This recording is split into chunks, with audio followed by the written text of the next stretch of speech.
here to help you today. I know you use this video to fall asleep, so before that, like the video and subscribe to the channel. Also, where are you from and what time are you watching? Now get comfortable and relax. I've never paid much attention to sounds in a building before. Doors slam, pipes rattle, neighbors cough. It's all just background noise to me. But this place is different. I noticed it on my first day here during my move. I dragged a heavy box across the hall and I heard a faint scraping sound behind me. I thought it was another tenant, maybe someone helping with their own boxes. I turned around and saw no one. The hallway was empty, painted in faded beige with a single dull light overhead. I shrugged it off and kept dragging my box. That's when I heard that same scraping sound again, about a second after I stopped moving the box. It wasn't in sync with me.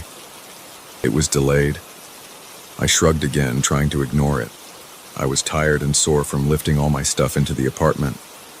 The floor creaked under my feet, and each creak seemed to bounce back at me a moment later, like an echo that had been slowed down.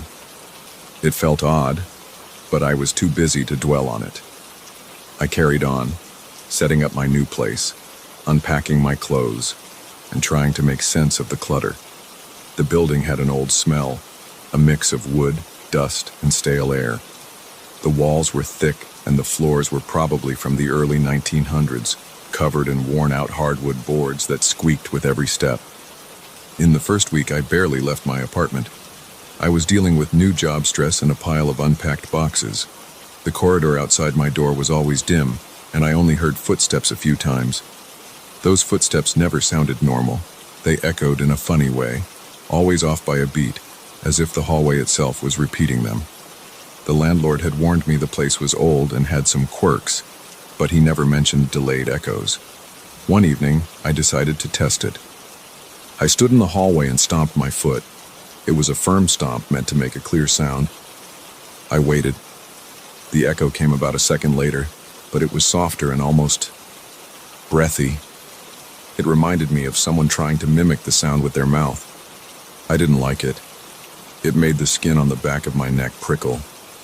I glanced at the walls. The paint was chipping in some spots, and I saw a few cracks near the ceiling. The dim light made everything look washed out. I stood there, tense, wondering if I was imagining things. I stomped again. The same delayed echo came back, except it didn't sound exactly like my stomp. It was a little off pitch, like a hushed voice trying to copy me. I felt my chest tighten, my heart thudded. I told myself it had to be some acoustic quirk of the hallway. Maybe the shape of the corridor created weird echoes. I went back inside, closed my door, and tried not to think about it. That night, though, I had trouble sleeping. Every time I shifted in bed, I thought I heard a faint creaking out in the hallway, trailing my movements. Maybe it was just my imagination. The next morning, I left for work, and I heard my own footsteps echo behind me. That's normal in an old building, but the gap was off. Instead of overlapping with my steps, I heard the tail end of each step a moment later. It unnerved me enough that I quickened my pace. When I reached the elevator, I stood still for a moment and tapped my foot once more. After I stopped tapping, I heard a gentle tap, almost like a single clap, but stretched out. I stared at the walls. They were covered in ancient wallpaper, yellowed with age. I felt hot and uncomfortable, like I was being watched. The elevator arrived. I got in, and the doors closed, cutting off the hallway with a hiss. For a while, I tried to ignore it. Work kept me busy, and I didn't notice anything strange there. The problem was the building, not me. But every night I'd come home, walk down that corridor, and hear the same second-late echo behind me. Sometimes it felt distant. Other times it felt close, as if something was right behind my shoulder. I started to get jumpy. I'd turn around fast, hoping to catch someone messing with me, but there was never anyone there. About 2 weeks in, I tried an experiment in my living room. I closed all the windows and turned off every appliance to make the place as quiet as possible. I stood in the center of the room. I clapped my hands 3 times. I listened carefully. The first clap echoed normally, bouncing off the walls. The second clap did the same, but the third clap produced an echo that sounded like a muffled whisper. I can't describe it any other way. It wasn't just a reflection of the sound, it was more like a person whispering, "Shh," in another room. My arms broke out in goosebumps. I stared at the walls and the ceiling. My throat felt dry. I tried again. Clap, clap, clap. The first two were normal. The third again sounded distorted. It was as though the building was trying to repeat me but didn't remember how to do it properly. My chest tightened again and I felt sweat gathering at my temples. I decided I'd done enough clapping for one night, so I turned on the TV to drown out the silence. At night, I started hearing odd murmurs in the hallway. It wasn't loud, but I could tell it was more than just the creaks of old pipes. I'd listen at my door, pressing my ear against the wood. I heard something that resembled speech, but it wasn't a language I recognized. I heard syllables separated by short pauses, almost like chanting. My stomach knotted up. I thought about calling the landlord, but what would I say? That the hallways echoed weirdly and sometimes sounded like they were talking? I kept quiet and tried to convince myself it was old ventilation ducts or water running through old pipes. One night I decided I'd gather real proof. I'm not great with tech, but I grabbed my phone, opened a voice recording app, and placed it right outside my apartment door. Then I walked back inside, left the door open a crack, and waited silently in the dark. The building was quiet, apart from the low hum of my refrigerator. My heart pounded.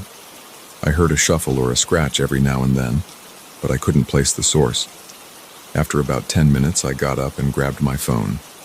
I locked the door, turned on a small lamp, and listened to the recording. At first, it was just normal building sounds, soft hums, maybe a slight breeze from somewhere. Then I heard something that sounded like a breath. It was followed by a faint tapping in a slow rhythm. After a moment, I heard what I can only describe as a weak imitation of my voice. I don't recall saying anything, but I heard something that sounded like my own tone, except the words were garbled. I felt my mouth go dry. I replayed that part 5 or 6 times. Each time I got more anxious. I could pick out a few syllables. Ah. It didn't match any language I know. It sounded like a messed up replay of something I might have said earlier, but twisted. My hands shook as I held the phone. I deleted the file because I didn't want to hear it again. I almost regretted not keeping it, but I felt sick to my stomach. After that, I started seeing changes in my own behavior. I would leave the apartment less often. I started ordering takeout instead of going to the store. I even put rugs down all over the hardwood floors, hoping they would dampen my footsteps and avoid that echo. But the rugs didn't fix anything. I still heard the late echo behind me whenever I moved around. In the hallway, it was worse. The corridor carried my footsteps in that weird, delayed pattern, sometimes sounding half a second behind me, sometimes a full second. I noticed the difference by counting in my head. Step 1001. Echo. It never matched up. It started giving me headaches. I tried talking to one of my neighbors, a middle-aged guy who lived on the other side of the floor. I knocked on his door, and he opened it a crack. I saw his eye peering through the gap. I asked if he ever noticed strange echoes in the hallway. He looked at me with a blank stare. He said the building had old plumbing and old walls, and that he'd heard plenty of creaks and groans, but nothing out of the ordinary. Then he said he had to get back to something and close the door. His reaction was cold, like he didn't want to talk about it.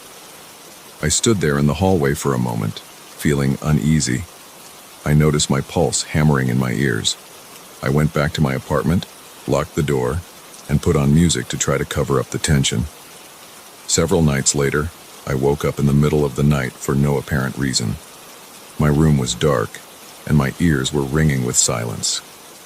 I realized I was holding my breath. Then I heard a light tapping from somewhere above me. It was like someone tapping a pencil on the ceiling. I listened, and the tapping sounded rhythmic. I held my breath, hoping it would stop. It did, but then I heard what sounded like my own voice. I froze. It was muffled, but I could tell it had the same pitch and tone as mine. It repeated a simple sequence of sounds. I couldn't make them out clearly, but it was close enough to how I talk that it made my scalp prickle. The voice trailed off, fading into a soft hiss. My body tensed up, my arms felt cold, and my head started throbbing. I wanted to shout at the walls to leave me alone, but I was too scared that it would reply. I didn't want to encourage whatever was imitating me. I lay in bed, breathing carefully, staring at the dark ceiling until dawn. When morning came, I got up, showered, and made coffee without thinking straight. My mind was racing. I had nowhere else to go. I was locked into a lease, and I didn't have the money to move again. That day, I spent most of my time out of the apartment. I sat in a coffee shop, nursing the same cup for hours, trying not to go back. I only returned when it was almost midnight, figuring I'd just crash and hope for some sleep. But as soon as I stepped into the building, I felt the weight of that echo again. The lobby was eerily quiet, lit by a single fluorescent tube that flickered every now and then. I walked down the corridor to the elevator, counting my steps. I heard them repeated a second later. My mouth felt dry, and my fingers tightened around my keys. I forced myself to ride up to my floor. When the doors opened, the hallway was completely dark. The light fixture outside my apartment was out. I had to use the flashlight on my phone to see my door. I stepped out of the elevator, and as I did, I heard my own footsteps a beat behind me. I whipped around, shining the light everywhere. Nothing, just worn walls and peeling paint. I walked to my door as fast as I could. My heart pounded. The echo of my steps came after I had already stopped. It felt like something was following me, copying me in slow motion. I jammed my key into the lock, turned it, and rushed inside. I slammed the door shut and locked it. I stood in the dark, listening. For a second, there was silence. Then I heard a faint, breathy step on the other side of the door, like the building itself was catching up. My forehead was damp with sweat. I flipped the light switch and leaned against the wall. My stomach churned, and I took a few deep breaths, trying to calm down. That night, the building felt alive. Every board in the floor seemed to groan and pop. The pipes hissed whenever I ran the faucet, but behind those normal old building sounds, I still heard that delayed echo. I took off my shoes and socks, thinking barefoot steps would be quieter. But even then, the floor squeaked softly, and I heard a squeak follow a moment later. My arms shook as I grabbed my phone and checked the time. It was almost 1 a.m. My eyes stung from exhaustion. I climbed into bed, not bothering to change. I just wanted to sleep, to escape for a while. I turned off the light and lay there staring at the ceiling. I tried not to breathe too loudly, afraid the building would repeat my breaths. After a few minutes, I heard the same set of syllables I'd picked up in the recording. They were hushed, but I recognized the pattern. Or something along those lines. It sounded like it was coming from the walls themselves, maybe from the hallway or the next apartment. I felt my pulse racing. My entire body was tense. The urge to scream or pound on the walls was almost overpowering, but I stayed quiet, keeping my breathing steady. The whispered syllables continued for a minute, then faded away. The building settled into its usual night sounds, creaks, distant hums, random cracks in the wood. I waited, forcing my body to relax bit by bit. My eyelids got heavy and I eventually drifted off, though it felt like I was only half asleep. When I woke up the next morning, everything was quiet again. The echo wasn't so noticeable during the day, especially with traffic noise outside and neighbors going about their routines. But I couldn't forget what happened at night. I kept telling myself I might be imagining it, that stress was playing tricks on my mind. But I couldn't shake the feeling that something in this building was storing my sounds, replaying them, and maybe trying to imitate me. Whenever I was alone and it was quiet, I sensed that presence lingering just behind each movement I made. I don't know how long I'll stay here. My lease isn't up for months, and I'm not sure how to explain the situation to anyone. I don't have actual proof, especially since I deleted that recording. But I know what I've heard. This isn't just a normal echo from old walls. It feels personal, like the building has a voice of its own, and it's using my sounds to speak. It's out of sync, twisted and off balance, but it's trying. And late at night when the halls are dark, it's right there, repeating every step I take, a second too late, as if it's planning to take my place once it figures out how to get it right.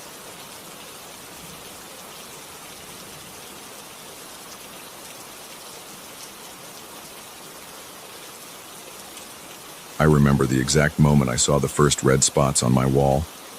I was standing in the doorway of my bedroom, staring at the fresh coat of paint. I had chosen a light color because I thought it would brighten the place. My brush strokes had been smooth, and I made sure to let everything dry overnight. The next morning I walked in and froze. Tiny red stains dotted the surface near the corner of the room. They were about the size of pinheads, scattered in small clusters. I leaned in close to get a better look. The spots didn't have any texture. They looked flat, almost blended into the paint. I touched one with my fingertip. It didn't smear or feel damp. I was confused, but not alarmed.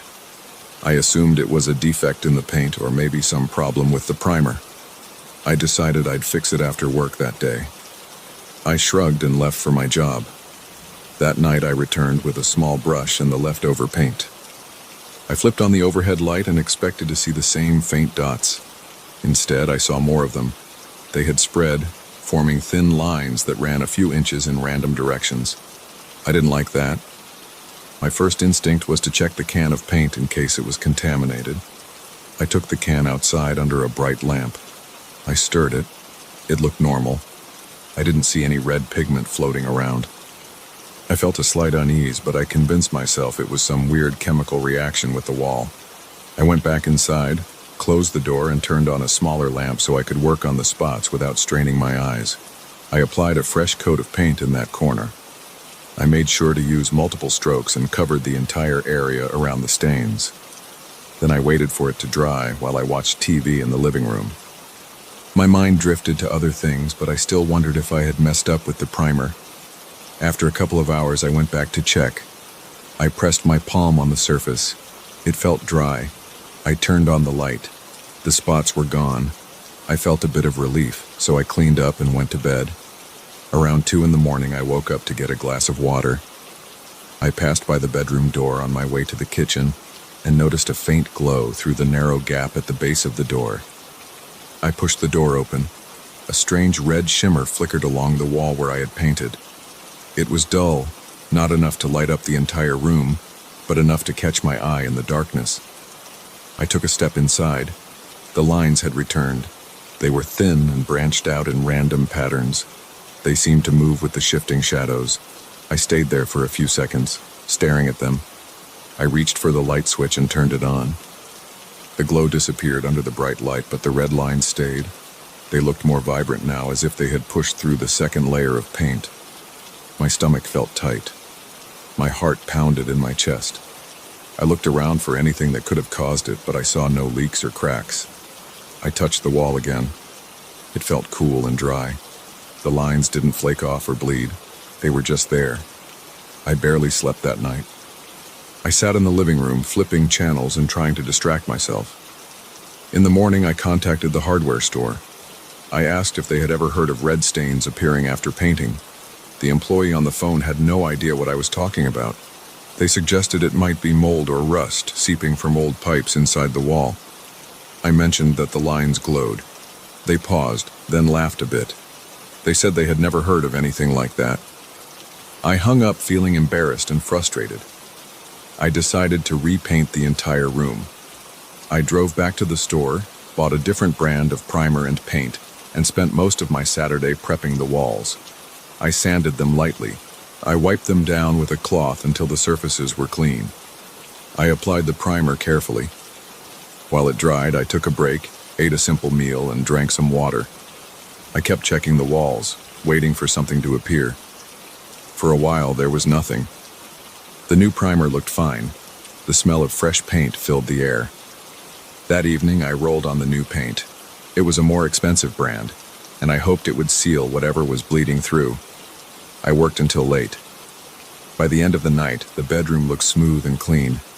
I felt a little surge of pride as I stood there. I opened the window to air out the paint smell and left the room to let it dry overnight. Around midnight, I lay in bed. Not in the bedroom, but on the couch. I didn't want to sleep in that room yet. The house was quiet. The new paint smell lingered in the air.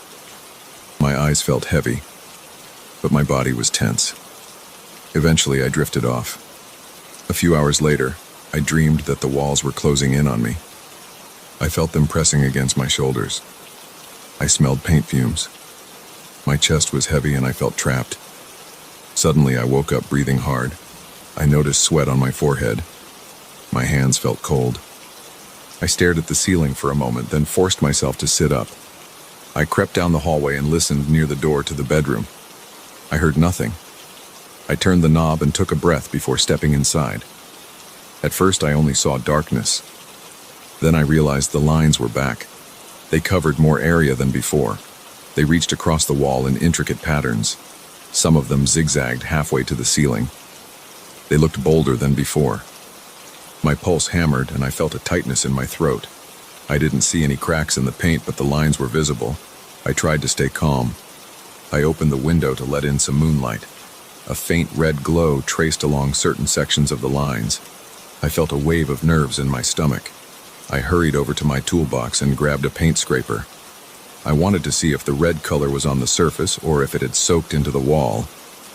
I pressed the blade against a small section and scraped lightly. The paint chipped off in flakes, revealing a layer of primer underneath. The red lines seemed to be embedded in the primer as well. I pushed harder, scraping down until I saw the older layer of paint from before I started. The lines were there too. I stood up, feeling tense and confused. I knew that it made no sense for anything to stain multiple layers unless something inside the wall was forcing its way through. I decided to leave the room and close the door behind me. I felt uneasy staying in there. Every time I blinked, I could still see the red patterns in my mind. I grabbed a bottle of water from the kitchen and paced around the living room.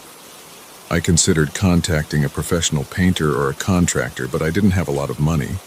I also felt uneasy about explaining the glowing effect. It didn't sound believable. I didn't know if they would think I was making it up or if they would charge me a fortune to tear the whole wall apart. Over the next few days, things got worse. My sleep suffered. Every time I lay down, I felt this sense of pressure on my chest. I kept dreaming about the walls moving closer to me.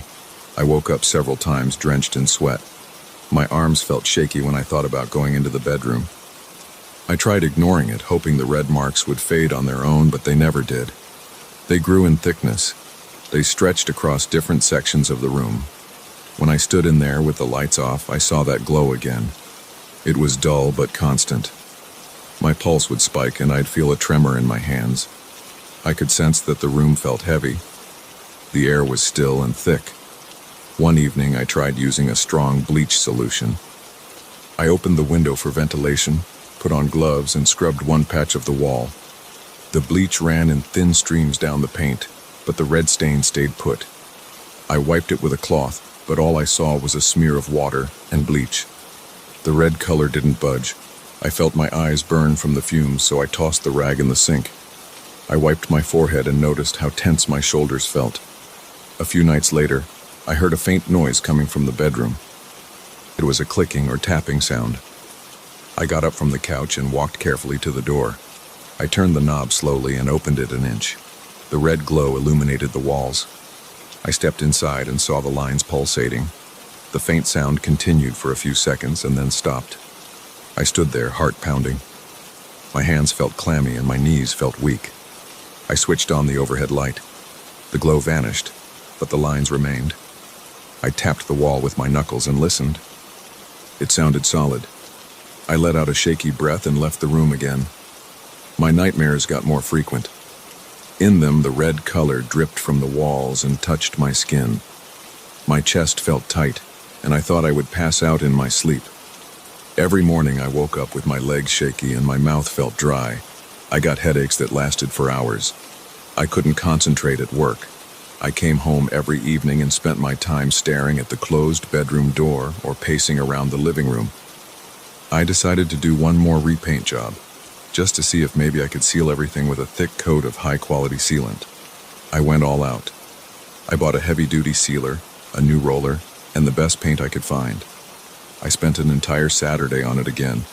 I covered every inch of the walls. I did the ceiling too, and I even painted the trim. I let it all dry with the windows open.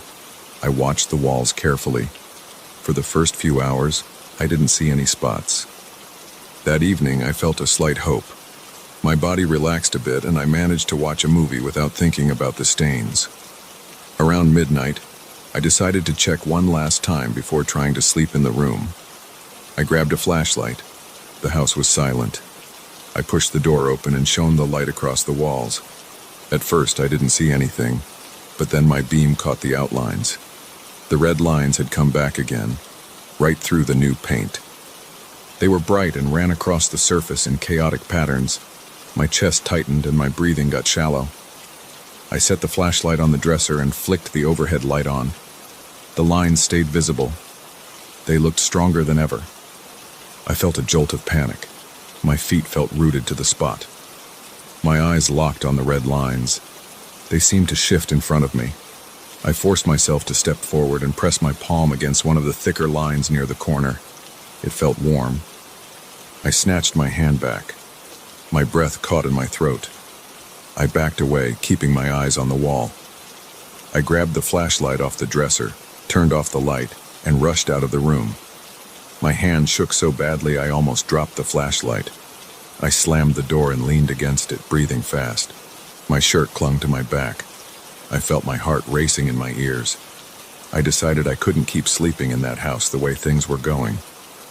I locked the bedroom door and put tape around the frame. I didn't know what else to do. I slept on the couch again, but it wasn't restful. I had the same claustrophobic dream, and I woke up gasping for air. My body ached. I spent the next day feeling exhausted. My limbs felt weak and my head throbbed. I opened that door a few times just to check, and the lines were always there, glowing faintly in the dim light. I got to a point where I didn't want to be in the house at all. I went for long drives after work. I ate fast food in my car just to avoid coming home. Whenever I stepped through the front door, I felt a heaviness. My hands shook if I even glanced at the bedroom door. I heard faint ticking sounds at night, and I felt uneasy all the time. My appetite dropped. I forced myself to drink water and eat something, but I felt nauseous. After a few weeks of this, I realized I needed help. I contacted a general contractor, left a brief message about persistent staining, and asked if they could inspect the walls. I didn't mention anything about the glow or the pulsing. I was too afraid they wouldn't believe me. I just said there was some kind of seepage. I'm waiting for their call back now. I'm telling this story while sitting on my couch. My eyes keep darting to the hallway. The bedroom door is still taped shut. My breathing feels short, and my legs are jittery. It's hard to relax. I can't keep avoiding it, but every time I think about the red marks and how they push through layer after layer of paint, I feel a tight knot in my stomach. I don't know what's going on behind that door right now. The lines might be spreading even more. They might be covering the ceiling or branching onto the floor. I don't want to think about it. I'm just waiting for a professional to come and tear that wall apart, or do something else that will fix this. I haven't slept more than 3 or 4 hours a night. My eyelids feel heavy and my eyes burn. My neck feels stiff. I keep imagining that the house is pressing in on me. Sometimes I stand outside in my yard and stare at the window to that bedroom. I see faint flickers of red through the curtains at night. My chest gets tight. My arms feel weak. I can't believe how quickly this situation escalated. I've never felt this powerless in my own home. Right now, I'm just sitting here telling you everything, hoping to calm myself down. I hear a soft noise behind the hallway wall. It's a steady tapping. It stops for a few seconds, then starts again. My heart is beating hard. I'm sweating a little. I keep wiping my palms on my jeans. I feel trapped. I can't go in there and I can't pretend it's not happening. I'm stuck waiting. I don't smell anything.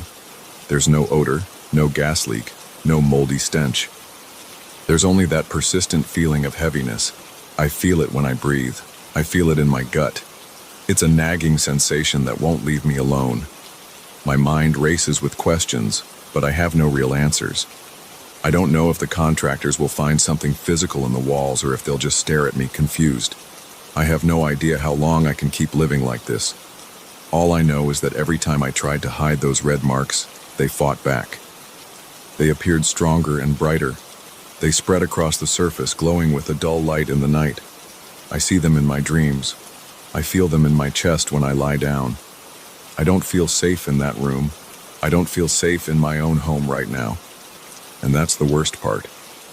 I'm tense, I'm restless, and I'm waiting for any kind of solution.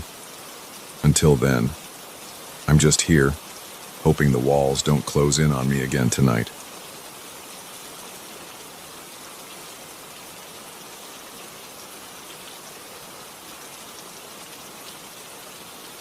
I moved into this house 6 months ago. I wanted a place with a decent-sized yard, and this one seemed perfect from the start. The grass was overgrown and the back fence needed mending, but it felt manageable. The realtor mentioned an old well sealed shut decades ago. I didn't think much of it until a couple of weeks ago when I decided to start some landscaping. I didn't expect that removing a heavy iron lid would lead to these nights of sweating and hearing strange dripping sounds in every corner of the house. I remember that day clearly. I had on a pair of work gloves and a plain gray t-shirt. The sun was hot, and the smell of damp earth hung around the yard. I took a shovel to clear away some vines that had grown over the well's surface. Underneath those vines, I saw rust spots and a chain looped through an iron ring on the lid. It was thick metal, heavier than I expected. I had to pry it with a crowbar to get some leverage. When the lid finally shifted, it made a scraping sound that sent a chill over my arms. It took me a few minutes to push the lid aside, and by the time I did, I was already sweating through my shirt. Inside the well, the bricks looked wet, though there was no obvious moisture on the ground around it. I leaned forward, my head over the gap, and caught a whiff of stale air. It made me cough. I reached for the flashlight I'd brought. When I shone the light along the inside, something glimmered in a gap between two bricks, near the top edge. I bent down a bit more, resting one hand on the rim. My glove brushed against something small and hard. I set the flashlight on the ground and used my other hand to pry it loose. That's when I realized it was a ring. The ring had a thick band of some metal I couldn't identify. It might have been silver or iron, hard to tell with the dirt on it. In the center sat a dark crystal or stone. It felt cold in my hand, colder than the metal edges. It was stuck at first, but it came free with a rough jerk, and I almost lost my balance, kneeling against the side of the well. The moment I held it, the ring gave me an uneasy sensation, like the skin on the back of my neck was prickling. I slipped it into my pocket without a second thought. I didn't see any reason to drop it back in, and I felt a weird curiosity about it. I replaced the iron lid, patted it in place, and spent the rest of the afternoon cutting back weeds. Later that evening, I took a shower. I heard something in the pipes at first, dripping that didn't match the water flow in my shower. I turned the knob to shut the water off. My shower head stopped spraying, but I kept hearing a faint drip, drip, drip. I went back to the sink in the bathroom, twisted the faucet to see if it was leaking, but it was dry. The drip, drip, drip continued somewhere behind the walls. I tapped the tiles, thinking maybe there was a leak inside, but then it faded. I shrugged it off.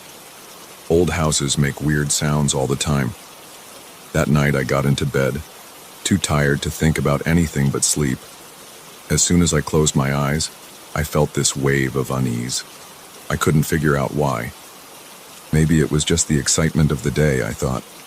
But after I dozed off, I had a dream.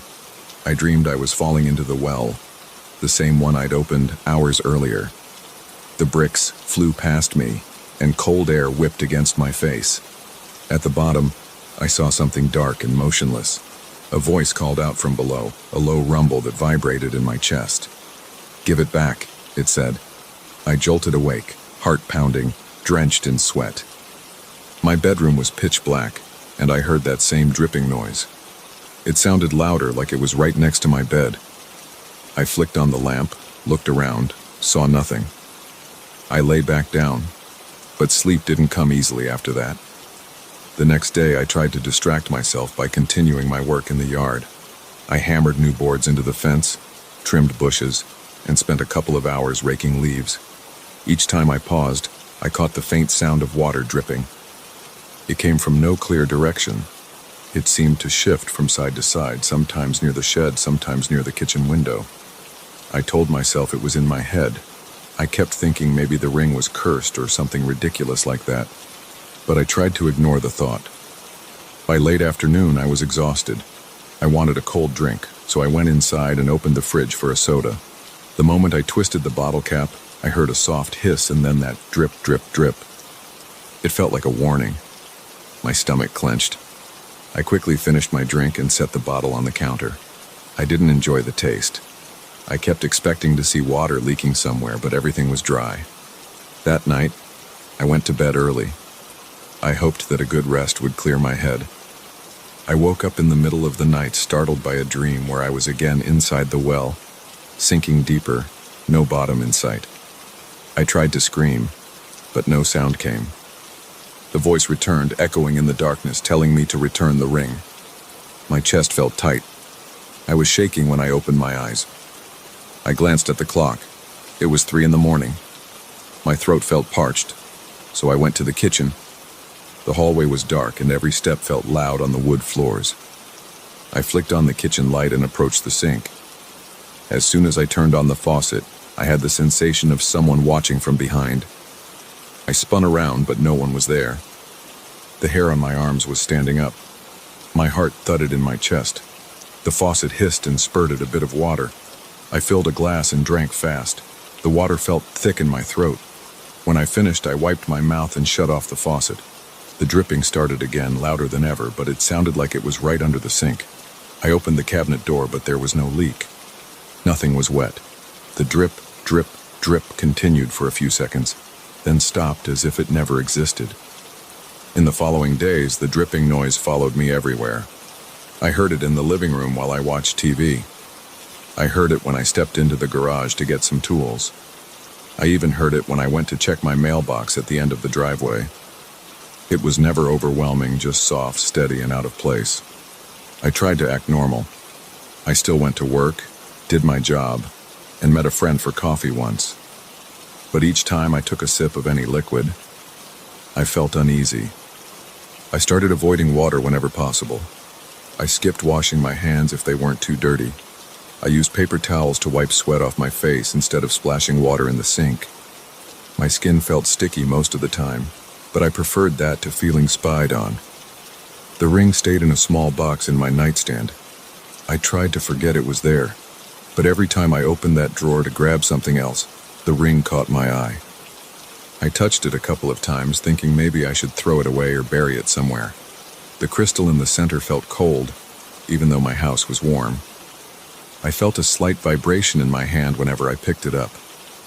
It made me queasy. A few times, I heard that deep voice in my head, repeating the same phrase, "Give it back." It made me sweat.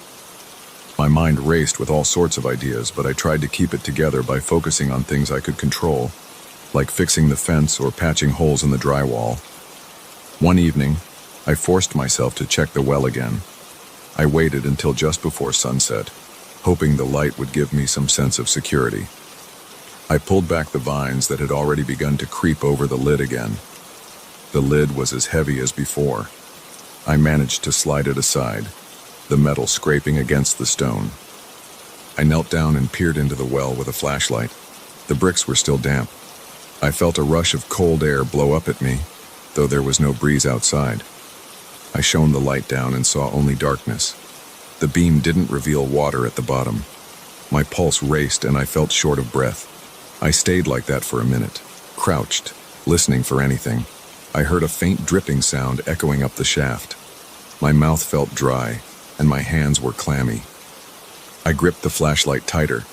Then I heard that low voice, not in my head but reverberating from inside the well. It said nothing specific this time. It was just a long, low moan.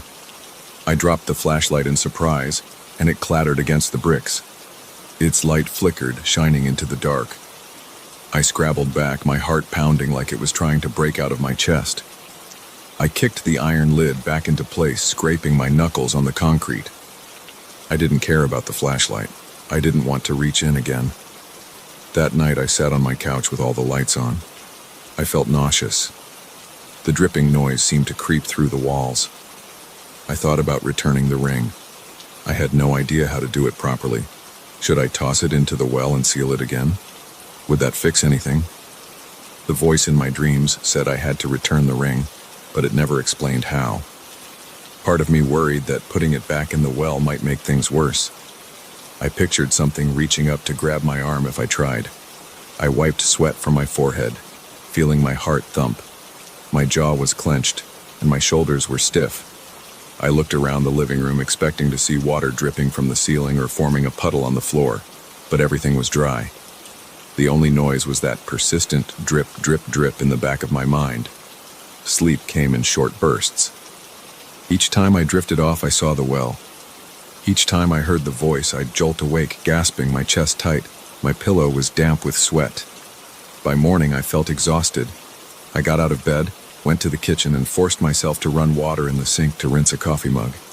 My hands trembled as I turned the handle. The water splashed, and I felt that same sense of being watched. My skin tingled. I hurried through it, not daring to let the water run for more than a few seconds. I decided I couldn't go on like this. I grabbed the ring from my nightstand. It felt icy in my hand, like it had been in a freezer. I pocketed it and walked into the yard. I stood by the well, listening for anything. The air felt still. My stomach turned, and I thought I might vomit. I forced myself to grab the chain on the iron lid. I dragged it aside, the screeching metal hurting my ears. I set the lid down, knelt by the edge, and took the ring from my pocket. My heart hammered so hard I could feel it in my throat. The well's darkness stretched below me. I held the ring over the gap. My breath caught in my throat. The voice echoed in my ears. "Give it back," as if it came from inside my skull. My hands shook. The ring slipped from my fingers and disappeared into the black. For a moment, I just stayed there listening. I heard nothing at first. Then, a single drip echoed from the depths. My arms and legs felt weak. I replaced the lid, shutting it as securely as I could. My entire body felt tense, and I trudged back inside, not looking behind me. I stood at my kitchen sink for a few minutes, letting the water run. I washed my hands, waiting for that sense of being watched to return. It was still there, but fainter. When I turned off the faucet, I listened for the drip, drip, drip. It wasn't as loud. I still felt uneasy, but it seemed like a layer of pressure had lifted from my shoulders. I don't know if that fixed anything completely, but I'm starting to sleep again. The dreams aren't as vivid now. Sometimes I still hear a faint drip in the walls, but I don't feel my heart racing like before. The voice hasn't come back in the same way. I keep an eye on the backyard, checking that old well from time to time. I haven't heard the metal lid shift or seen anything unusual, but I don't let my guard down. I can't forget how that ring felt in my hand, or how the water seemed to follow me. Every time I hear a random drip in the house now, I pause and listen. I don't know if the well is truly settled, or if that presence is still waiting. But at least I can stand at the sink and run the faucet without feeling something breathing down my neck. For now, that's good enough for me.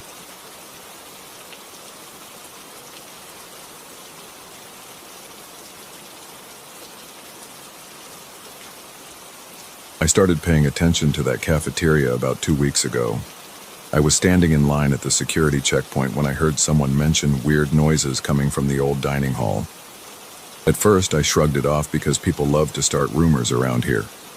The industrial complex where I work is old and has a lot of unused rooms. Strange sounds are common. Pipes rattle, vents hum, and the structure creaks at night. I've never been sensitive to that stuff. But this cafeteria felt different from the start. I walked into the building's main corridor that day, feeling a slight chill because the air conditioning always runs too cold. The corridor lights flickered, like they do when the maintenance guys forget to change the bulbs. I saw the cafeteria door at the end. It's a large steel door with scratched paint. It's heavy and it always squeaks when it opens. The sound echoes in the corridor. which can be unsettling when you're alone. I pushed it open and stepped inside. My first impression was how dim it was. The overhead lights worked, but many bulbs were dead or dying. The long tables stood in rows, each one with benches on both sides. I noticed that a few tables at the far end had plates and utensils on them, even though nobody was eating there. I thought maybe some workers had left their stuff behind, or the cleaning crew hadn't bothered to clear it. I didn't focus on it too much. I just remembered feeling a slight unease, like I was intruding somewhere I shouldn't be. That same day, around lunch hour, I returned to see if the cafeteria was actually in use. People usually eat in the newer, renovated wing. They don't come here. But I thought maybe there was a reason for the plates. When I stepped in, the place was empty. It smelled stale, like old food that had been left out too long. The air felt heavy, and my eyes watered a bit from the musty odor. There were more plates on the tables, and I saw smudges on the surfaces that looked like rust stains. The utensils were arranged in neat rows. Knives, forks, and spoons were lined up, but they were tarnished and dull. It looked like they'd been sitting there for decades. I walked around the tables, checking for signs of fresh food or anything that would explain it. I didn't see any actual food, just those rusty stains that reminded me of dried sauce or maybe old metal residue. I heard a faint rattling sound coming from the far corner, so I headed there. The kitchen area is separated by a large window and a metal counter. I peeked inside and saw outdated equipment, old stoves, ovens, and a refrigerator that looked like it hadn't been opened in years. The rattling stopped when I reached the doorway. I flipped on the light switch, but nothing happened. I heard a slight hum, but the bulbs stayed dark. I stayed there for a minute, listening. The room was silent except for the buzzing of a fluorescent light on the ceiling. It flickered at an uneven pace. I didn't feel any breeze or see anyone moving. Still, I sensed a presence, like someone was standing behind me. I turned around quickly, but all I saw was the empty cafeteria. I felt my heart thumping, my palms got sweaty, and my throat went dry. I took a few steps back toward the main dining area. The smell of old food got stronger, making my stomach tighten. Later, when I told my coworkers about the plates and utensils, they just gave me weird looks.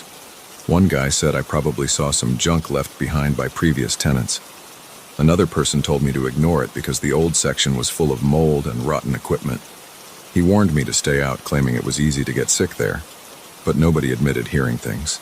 They just said that the building was old and made noises. I started to doubt myself. I thought maybe I was imagining things. The next day, though, I heard something that I couldn't explain. I was walking past the cafeteria in the late afternoon. Our shifts can be long, and I sometimes stay until early evening. The corridor was quiet except for my footsteps. Then I heard clinking sounds like forks and knives hitting plates. It didn't sound like one or two people. It sounded like a busy dinner rush, with multiple sets of silverware scraping plates at once. It reminded me of a crowded restaurant, except I knew this place was abandoned. The noise echoed down the corridor, and I felt goosebumps on my arms. I turned the corner and stood in front of the cafeteria door. The clinking was louder. It had a steady rhythm, like a group of people were actually eating. I hesitated before opening the door. My breath felt shallow. I put my hand on the doorknob and pushed. The squeak of the hinges cut through the noise, and the clinking stopped abruptly, like someone flipped a switch. I looked around. Nobody was there. The tables were set again, but this time, there were more plates and utensils than before. I counted at least 12 sets spread across 3 tables. Each plate had those same rust-colored marks. The forks, knives, and spoons looked older, more tarnished, and arranged in neat positions, as if ready for a meal. I walked slowly, feeling my heart hammer against my chest. The overhead lights buzzed. The stale smell was stronger than the day before. I sniffed the air, and it reminded me of leftover gravy that had been left out in the heat. I felt my stomach turn. I didn't see actual food anywhere, just the smell of something old and spoiled. My eyes watered again, and I backed away, unsure if I was going to gag. I wondered who was setting the tables. I looked for any footprints or signs of recent activity, but saw nothing unusual on the floor, just dust and some scattered debris. I decided to leave and report it to someone. Maybe security would check it out. But by the time I reached the security office, they were dealing with another issue and brushed me off. One guard joked that the ghosts of the cafeteria were messing with me. He didn't take it seriously. Another guard told me to stop wandering into that part of the building. I felt frustrated and a bit embarrassed. I went home that night with an unsettled feeling. I couldn't sleep well. I kept thinking about those plates. In my dreams, I heard forks scraping ceramic and saw shapes sitting at those tables. I jolted awake with sweat dripping from my forehead. My sheets felt damp. I stared at the dark ceiling, trying to calm my breathing. I decided I'd go back the next day. I needed to see if I was losing my mind, or if something was actually happening. The following morning I felt drained, but I went straight to the cafeteria. It was early and the corridors were mostly empty. I noticed the door was slightly open. That was unusual because it's a heavy door that doesn't just stay open on its own. I entered quietly, not wanting to disturb anything. The air was thick and smelled of something burnt. I squinted in the dim light. The tables were set again, and the plates looked chipped this time. The utensils had more stains on them. I rubbed my eyes, wondering if they had always been that chipped and I just hadn't noticed. Then I heard a faint whisper, like someone saying my name. My heart skipped a beat. I froze. The whisper came from the corner near the kitchen window. I walked in that direction, step by step. My boots crunched on broken pieces of what looked like porcelain on the floor. I reached the counter and peered over it. The whisper stopped. My name lingered in my ears. My arms felt covered in goosebumps. The hair on the back of my neck stood up. I tried to steady my breathing, but I felt a tremor in my legs. I leaned forward to see if anyone was behind the counter. There was nothing there. The only thing I saw was a stack of dusty trays. I told a friend at work about the whisper. He laughed and told me I was overworked, but I knew I wasn't making this up. I decided to record video on my phone the next time I visited. So after my shift, I returned with my phone's camera ready. I stood in the corridor and hit record. I took a slow, steady breath and opened the cafeteria door. My phone's flashlight lit the space in a weak cone of light. My hands felt cold, and my heart pounded. I heard a faint clinking again, but softer than before. I panned my phone around, capturing the tables and chairs. There was nobody in the video. The sound didn't seem to pick up on the recording either. I checked it afterward, and it was just silence. But I heard it in person. It sounded like distant metal scraping on ceramic. I walked to the first table, shining my light on the plates. They were dusty. The utensils had faint spots that looked like old rust, or maybe dried something else. I touched one of the forks. It felt rough, and small flakes came off on my fingers. I smelled my hand. It had a metallic odor. I wiped it on my pants, feeling uneasy. I approached the second table. The plates were spaced out perfectly, like each seat had been carefully set. I ran my flashlight over them and saw some sort of smear in the center of one plate. It was dark brown, almost black, and it had a crusty texture. I felt my stomach tighten. I leaned in to get a better look, and my flashlight started flickering. I tapped the phone, but the light kept going in and out. My name echoed in my head again, like a whisper I couldn't trace. I swung around, checking behind me, but I only saw the empty rows of tables. I felt a rush of panic and rushed out. The door slammed behind me with that same squeak. I almost ran straight into a coworker. He asked me why I looked so pale. I told him the cafeteria was messed up, and he just shrugged. I realized then that nobody else took this seriously. They either didn't care or thought I was losing it. I spent the next few days avoiding that place, hoping it would all go away. I focused on my daily tasks, trying to keep my mind off the noises and smells. But the cafeteria didn't leave me alone. I started hearing those clinks and whispers even when I was far from that area. I'd be in the break room in the newer wing, and I'd catch that faint sound of utensils hitting plates. I'd ask my coworkers if they heard it, but they always said no. My appetite got worse. I'd sit to eat, and I'd imagine a rancid smell. I'd push my food away and end up throwing it out. My hands shook at random times. I'd break out in sweat when I remembered the condition of those plates. After another week, I decided to check again. I felt like I needed proof or closure. I told myself I'd go in, take photos or video and show people. If nothing showed up, I'd see a doctor. I planned to do it in the late afternoon when the sunlight still came through the high windows. That part of the complex has windows up near the ceiling, allowing some light in before sunset. I arrived at the cafeteria door. The corridor was empty. I opened the door and braced myself. Inside, the tables were set once more, but now there were more of them. It was like additional tables had been moved in, forming 2 extra rows in the back. They all had plates and utensils. I counted at least 20 sets. My throat felt tight. The smell of stale food was almost overwhelming. It felt like breathing in damp, rotten fabric. I covered my nose with my sleeve and stepped forward. I took out my phone and started recording video.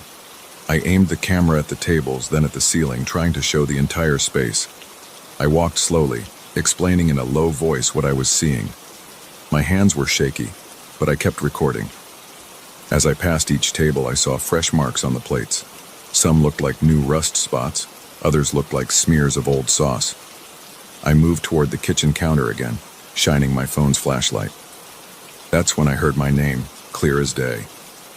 It was a hiss, almost like a breathy call. I jerked the phone around, trying to catch whoever said it. There was nobody in sight. My chest tightened, and my heart raced. My pulse pounded in my ears. My phone screen showed the dim tables, empty chairs, and scattered utensils. I couldn't see a single person. Then a series of clinks erupted, louder than before. It sounded like many forks and knives hitting plates over and over. I felt my scalp prickle and my knees threatened to buckle. I stared at the tables, but they were all still. Yet the sound continued, as if dozens of invisible people were having some strange meal. My phone captured only muffled static. My name came again, a slow whisper that seemed right next to my ear. I spun around, expecting to see a face inches from mine, but there was nothing. My mouth went dry and I could barely swallow. My breath came out in quick gasps. The clinking rose to a frantic pace. I couldn't take it anymore. I ran for the door, my steps echoing off the walls. I burst into the corridor. The noise stopped the instant I crossed the threshold. My phone kept recording. I pressed stop and stood there panting. My hands shook so badly I almost dropped my phone. I forced myself to check the footage. The video showed me walking through the cafeteria, describing what I saw. But the audio was mostly quiet. There was a faint buzzing sound, maybe from the lights, but I couldn't hear any of the intense clinking or whispers. My voice was there, though, explaining everything I saw. It was proof that I was physically there, but it didn't capture the disturbing noises that filled my ears. I still work in that complex. I still see the cafeteria door whenever I walk past it. I don't go inside anymore. Nobody has believed me so far. They say it's in my head or it's just the old pipes. But I know what I heard and saw. Sometimes late at night I swear I catch that stale odor in the hallway. My pulse spikes and I hurry away. I hear the faint rattle of utensils and plates echoing in my mind. I feel like something in there wants me to come back. I still hear that voice calling my name, asking me to join a meal that never ends. When it happens, my chest tightens and my stomach twists. My skin goes cold. I tell myself not to listen, not to step through that door again. But every day I think about it. I can't explain any of it. I just know it's real. I've heard the sounds, smelled the rotting food, and touched those dirty utensils. There's something in that cafeteria that sets it up again and again, always ready, always waiting. And I can't shake the feeling that it's waiting for me.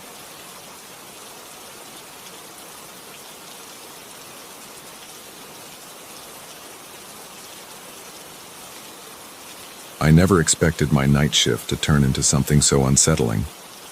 I sit at my desk on the top floor of a quiet building, surrounded by dark corridors and buzzing fluorescent lights. The office is normally peaceful at night. I hear the hum of the vending machine in the break room and the low drone of the air conditioning. Sometimes I listen to music through my earbuds to stay awake. But lately, I've been too on edge to block out any sounds. There's a tension I can't ignore. It started about 2 weeks ago. I was typing an email when I noticed something move at the far end of the corridor. It was just a dark figure shifting from one side of the hallway to the other. At first, I thought it was a coworker who accidentally stayed late. But then I realized no one else was scheduled. The figure wore an old-style hat and faded clothes. He didn't make a sound, and for a moment, I thought the flickering lights were playing tricks on me. The moment passed, and I shook it off. I went back to my work, convinced I was just tired. A few nights later, the same thing happened. This time, I was sure it was a man. He walked slowly and disappeared through the wall at the end of the corridor. My throat went dry. I wasn't sure what I had just seen. I got up, walked down the hall, and looked at the wall. It was solid. I pressed my hand against it. It felt cold. There was no door, no opening, just a wall leading to an empty office space on the other side. When I stood there, a chill ran over my arms. It was like the air was heavier, and I felt pins and needles on the back of my neck. I went back to my desk, feeling on edge. I tried to rationalize it, but it stuck in my mind. Every shift after that had small moments when I would see him in the corner of my eye. He wore the same hat and the same clothes, like he was stuck in time. I got this strange feeling he was guiding me somewhere. He never spoke, never gestured, but there was a sense of direction in the way he turned corners. It was as if he wanted me to follow. My stomach would tighten every time I saw him. My chest would pound, and I'd hesitate to move. But the curiosity was stronger each time, and I found myself walking a few steps toward him before he vanished. I learned from a coworker that there was a floor in the building that had been shut down for structural issues. They closed it off 5 years ago. No one is allowed up there, and the elevator won't stop at that level. Some people claim it's unsafe, with cracks in the foundation and exposed wiring. Others say it's just a cost-saving decision by the owners. Either way, it's off limits. The only access might be through the service stairs, but those are locked. I started to connect that closed floor with the figure I was seeing. My instincts told me that was where he wanted me to go. I tried to ignore it, but every night, it became harder to resist. One night, I decided to explore the hallway where I always saw him. I grabbed a flashlight and told myself I was just investigating a weird electrical problem. My heart pounded in my ears as I walked toward the far end of the corridor. The lights there flicker more often, and the paint on the walls is peeling in small patches. The air felt damp. It smelled like stale water and old paper. I heard my own footsteps echo, and I paused every few seconds to see if I could catch a glimpse of him. Nothing happened at first. I reached the end of the corridor, shone my flashlight on the walls, and saw no seams or hidden doors. I rested my hand on the wall, pressing my palm against the surface. It felt a bit uneven, like there might be a slight crack beneath the paint. Suddenly I heard a soft shuffle behind me. I spun around. My flashlight beam shook with my unsteady hand. For just a split second I saw the man again. He was farther down the corridor, facing me. His head was tilted and his hat cast a slight shadow over his eyes. I heard my breath catch in my throat. My legs tensed, ready to run. Then he took a step backward and vanished through the wall to his left. My heart hammered. I stood there, stunned. Then I walked quickly back to my desk. I couldn't focus on work the rest of the night. I sat there, restless, jumping at every little noise. The ceiling creaked once and I almost fell out of my chair. Over the next few days I found it hard to sleep. I kept thinking about that moment when he looked at me. He didn't look threatening. He just looked like he was waiting. My nerves were shot, but I felt drawn to find out what was on that closed floor. I asked another co-worker about the building's history. He didn't know much, just that the top floors used to house different companies, and eventually they consolidated everyone into fewer levels to save money. He had never heard about any accidents or anything tragic. He just said the place was old. That didn't calm me down. I decided to bring a small camera with me to see if I could capture anything. I set it up on a tripod aimed at the corridor where I always saw him. The first night, nothing happened. The second night, I checked the footage and saw a faint distortion in the exact spot where he normally appears. It wasn't clear, but it made the hair on my arm stand up. The next night, I tried to stay up late and watch the corridor in real time. I sipped strong coffee until my hands trembled. At around 3 a.m., I saw him again. He walked straight through the same wall. This time I managed to walk right behind him, ignoring the fear twisting in my gut. But when I reached the wall, it was solid. I knocked on it. It made a dull thud. Nothing about it was unusual, except for a slight draft coming from somewhere. I felt the draft on my face. It was a cold, light flow of air. I ran my hand along the base of the wall and felt a small gap near the floor. I couldn't tell where it led. I thought about prying it open, but I was too freaked out. Instead, I went back to my desk, determined to check the building's floor plans online. After some searching, I found an old blueprint. It showed a hidden service passage that connected this corridor to the closed floor. It must have been used for maintenance decades ago. I thought about that strange man appearing right where the passage would be. My palms sweated. I realized that if I wanted to see where he was going, I would need to access that hidden route. On my next shift, I brought a small toolbox. I waited until well after midnight. The building was silent except for the occasional beep of the elevator and the hum of electricity in the walls. My heart felt heavy, and my breathing was uneven. I walked to the corridor, got on my knees, and used a screwdriver to chip away at the base of the wall. The plaster was old and it crumbled easily. A piece of wood gave way, and I saw a dark space behind it. It was just large enough to crawl through. My stomach churned.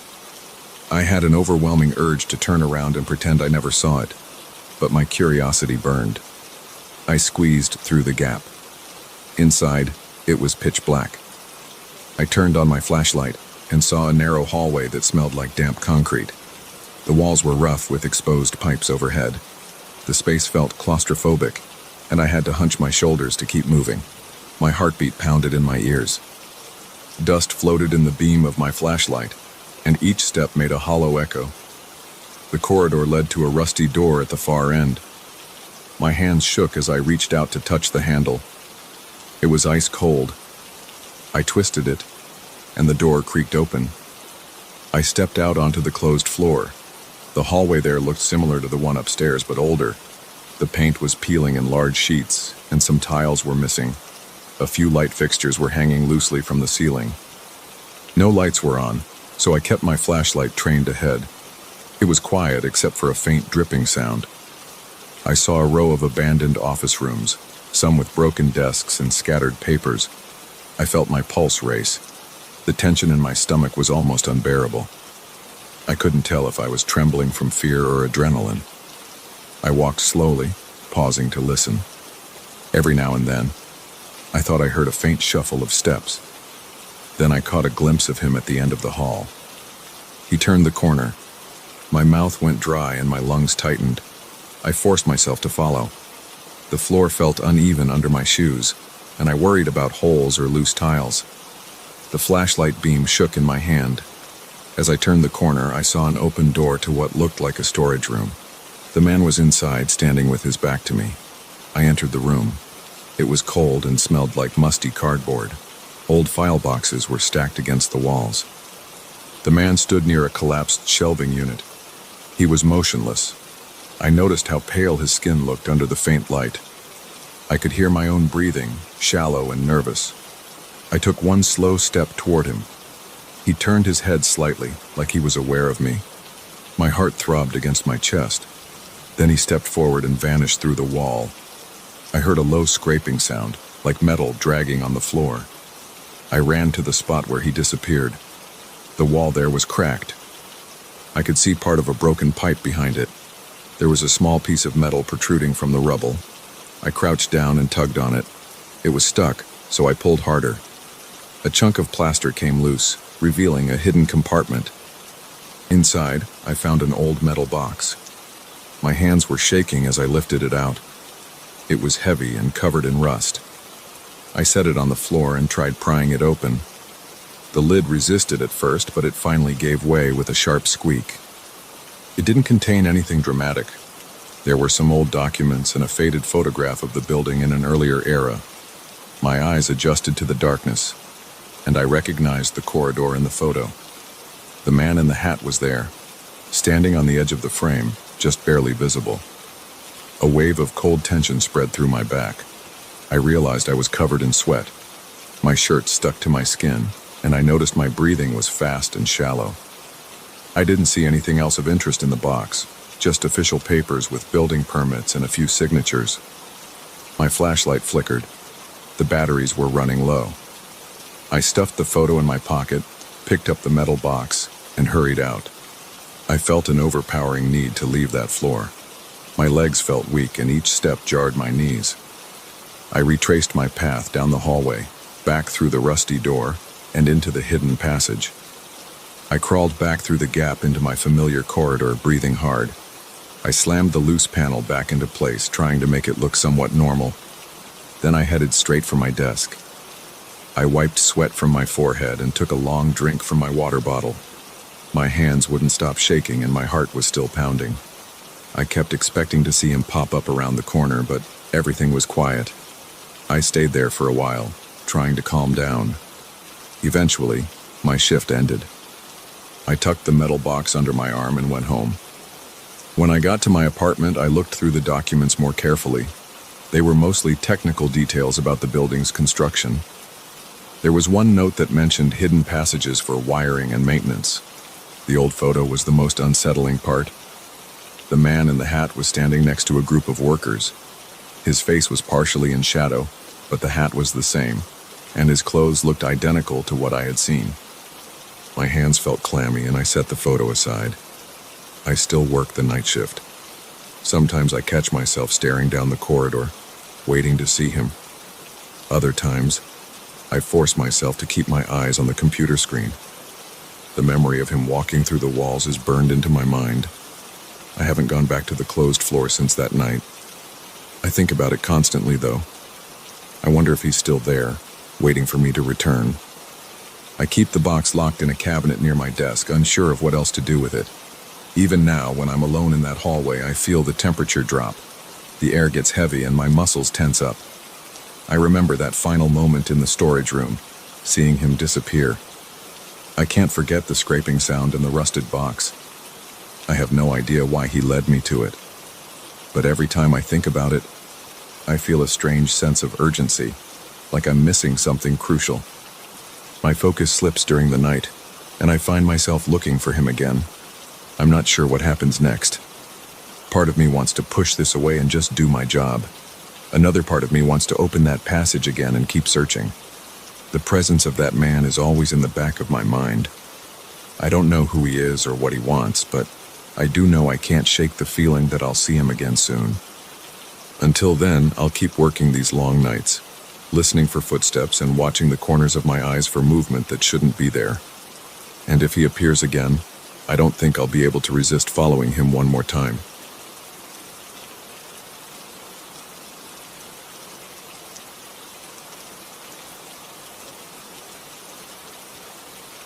I never expected a single book to turn my life upside down. I collect rare volumes all the time. It's my main hobby, and I've spent years digging through estate sales, online auctions, and dusty old shops. I'm used to weird covers, strange inscriptions, and all kinds of odd smells. I've seen moldy pages, broken spines, and corners gnawed by rats. None of that fazes me. But this book, this blank, coverless thing, made me question my own senses. I found it at a small auction a few months ago. The auction house specialized in random artifacts and odd curios. I wasn't looking for anything in particular. I just saw this stack of books in a corner and felt drawn to them. Most had normal jackets or obvious titles. This one looked different. It had no cover, no identifying marks on the spine, nothing on the first or last page. The paper looked yellowed, but not like normal aging. It had a sickly tint, almost grayish, as if left in a damp basement for too long. The binding was partially torn, and the pages looked like they might fall out if I wasn't careful. I held it in my hands. I flipped through the pages and saw lines of text that made no sense. It wasn't in any language I recognized. I felt this chill on the back of my neck, but I thought it was just the drafty room. I ended up buying it, mainly because nobody else wanted it. I brought it home and put it on my shelf. I have a dedicated spot for strange books, a few obscure volumes, and other odd finds. I felt a bit proud. I'd never come across a text I couldn't identify at all. Usually I can recognize a language or at least a script. This one looked like a mismatch of glyphs, weird scribbles and some lines in what could have been Latin, but it wasn't consistent. The first night I didn't notice anything. I put the book on the shelf, locked up, and went to bed. The next morning I was looking for another book I needed for some research. My shelves are organized by sections, each dedicated to a certain topic or type. As I reached for the new acquisition to look at it again, I saw it was gone. That didn't make sense. I checked the other shelves thinking I might have forgotten where I placed it. It wasn't there. I started checking my table, my office drawers, even my bag. Nowhere. I shrugged it off, figured I misplaced it and it would turn up eventually. Around lunchtime, I was in my living room straightening up a few items. I found the book sitting on my coffee table, wide open. The pages were covered in new markings. It wasn't just the weird text from before. It had fresh scribbles along the margins. Some looked like small circles and triangles. Others looked like jagged lines. They were all drawn in a dark red pen. I didn't remember owning a pen with that color. It smelled metallic, sharp. I closed the book and carried it back to my library. The pages felt damp against my fingers. That moment, I got this wave of nausea, like my stomach flipped. But I chalked it up to skipping breakfast. I placed it back on the shelf. I made sure to wedge it between two thick volumes so it wouldn't slip out. Then I left the room. 10 minutes later, I walked by again and glanced over. The space was empty. The other books were still in the same position, but the new one was gone. I walked in feeling a spike of adrenaline in my chest. My pulse pounded in my ears. I checked every shelf. Nothing. I scanned the floor. Nothing. I checked my desk. Nothing. Then I heard a thump behind me. I turned and saw the book lying near the door, open face down. It must have fallen from somewhere, but there was no shelf above that spot. I wasn't sure what to think. My mouth felt dry and my mind started racing, but I wanted an explanation that made sense, so I told myself I must have bumped something. Over the next few days, I noticed more strange behavior. In the middle of the night, I'd hear a faint rustling from somewhere in the house. It reminded me of pages turning. At first, I thought it was just the wind or the sound of the heating system. Sometimes it sounded like footsteps, but not heavy. More like a soft shuffle, almost too light to be human. My heart would pound and I'd lie in bed, rigid, holding my breath. In the mornings, I'd find the book in odd places, behind the couch, under the kitchen table, even on the bathroom sink. Each time, it seemed to have new markings on random pages. The scribbles got bolder, thicker. Some pages had doodles of eyes, others had random shapes. I couldn't find any pattern. I tried searching online for the symbols, but nothing matched. I decided to set up a camera in my library. I used a small webcam pointed at the shelf where I kept the book. I thought maybe I was sleepwalking or had an intruder. It was the only logical idea I could come up with. That night, I sat in my living room with my laptop. I watched the live feed for hours. Everything was quiet. Around 2 a.m., I got up to get some water. When I came back, the book was gone from the feed. I rewound the footage and saw something impossible. One frame showed the book sitting there, and the next frame it vanished. There was no movement, no blur, no hand reaching out. It was just gone in less than a second. I froze. My hands started shaking. My chest felt tight. My mouth went dry. I replayed it 3 times, and each time it was the same. One frame it's there, the next frame it's not. No flicker, no sign of tampering. I forced myself to breathe slowly. I checked the rest of the house, flipping on every light as I went. Eventually, I found the book on my hallway floor. It was open to a page with a new string of symbols. My heart was racing. I pressed my fingertips against the page and the paper felt cold, almost icy. The rest of the house felt normal, so I grabbed the book and shoved it in a closet. Then I locked the closet door. That gave me a small feeling of control. The next day, I tried contacting an acquaintance who knows a lot about rare texts. He asked for photos. I snapped a few pictures with my phone and sent them over. He said he'd never seen anything like it. He thought it might be some obscure coded journal or a forgery of an ancient grimoire. He asked if he could look at it in person. I said yes, figuring maybe he'd find some clue about its origin. But then I realized I didn't want to mail it or take it anywhere. It felt safer to keep it locked up at home. I told him I'd get back to him. Things got worse. The book started showing up outside the closet. I checked the closet door. The lock was still intact. The book would be perched on my kitchen counter or on a chair or even at the foot of my bed. One time, I woke up and nearly kicked it across the floor because it was right beside my foot. My heart hammered and I jumped out of bed. My body was covered in cold sweat. My hair was sticking to my forehead. I felt shaky all over. I grabbed the book and tossed it onto the floor. It made a dull thud and flopped open. There were scribbles that looked fresh with lines that shined in the light. It looked wet, but there was no liquid I could identify. One afternoon, I heard a scratching sound coming from my office. It was a steady rasp, like a pen scrawling across paper. I found the book on my desk open with the pen pressed to one of the pages. The pen moved, but there was no hand holding it. The tip scratched across the paper, leaving more symbols. My hands started shaking. I shouted something. It might have been a curse or just a loud noise, I'm not sure. The pen stopped moving. It clattered onto the desk. Then the book slammed shut. I backed out of the room, my heart pounding, my breath coming in short gasps. I felt sweat trickling down my neck. I had no idea how to explain what I just saw. No one else was in the house. The windows were locked, and the door was shut. There was no logical explanation. I realized I needed to get rid of this thing. I took it outside and placed it in a cardboard box. I drove it to a local recycling center. My hands shook on the steering wheel, but I forced myself to keep going. When I arrived, I shoved the box into one of the big bins. I watched it slide down into the pile of papers.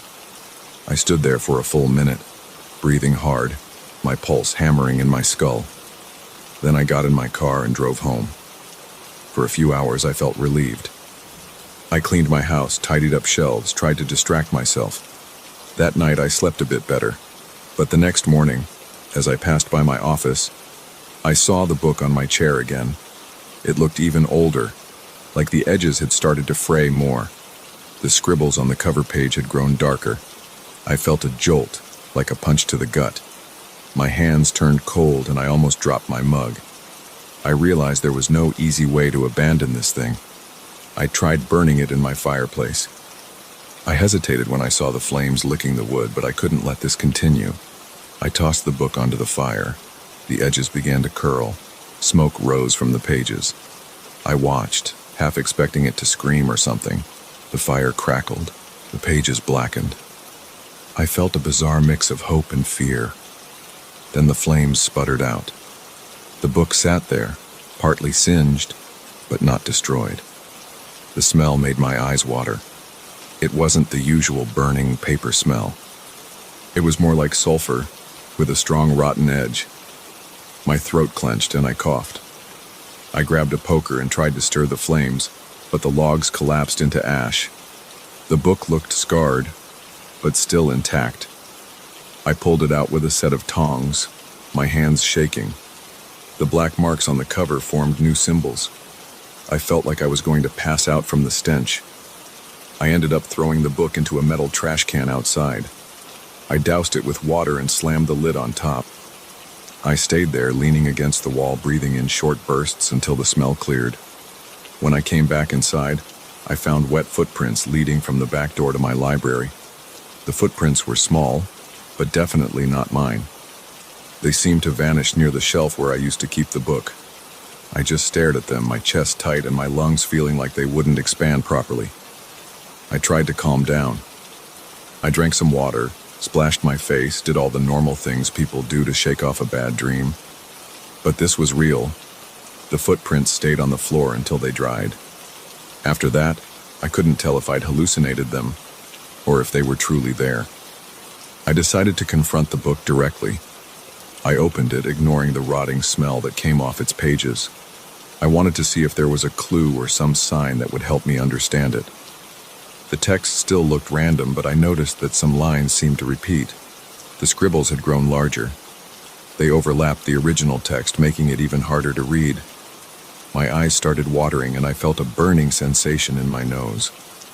I flipped through the pages, searching for anything that might look familiar. Halfway through, I spotted a small note in what looked like shaky English. "Don't look for me." My stomach twisted. I slammed the book shut and tossed it on my desk.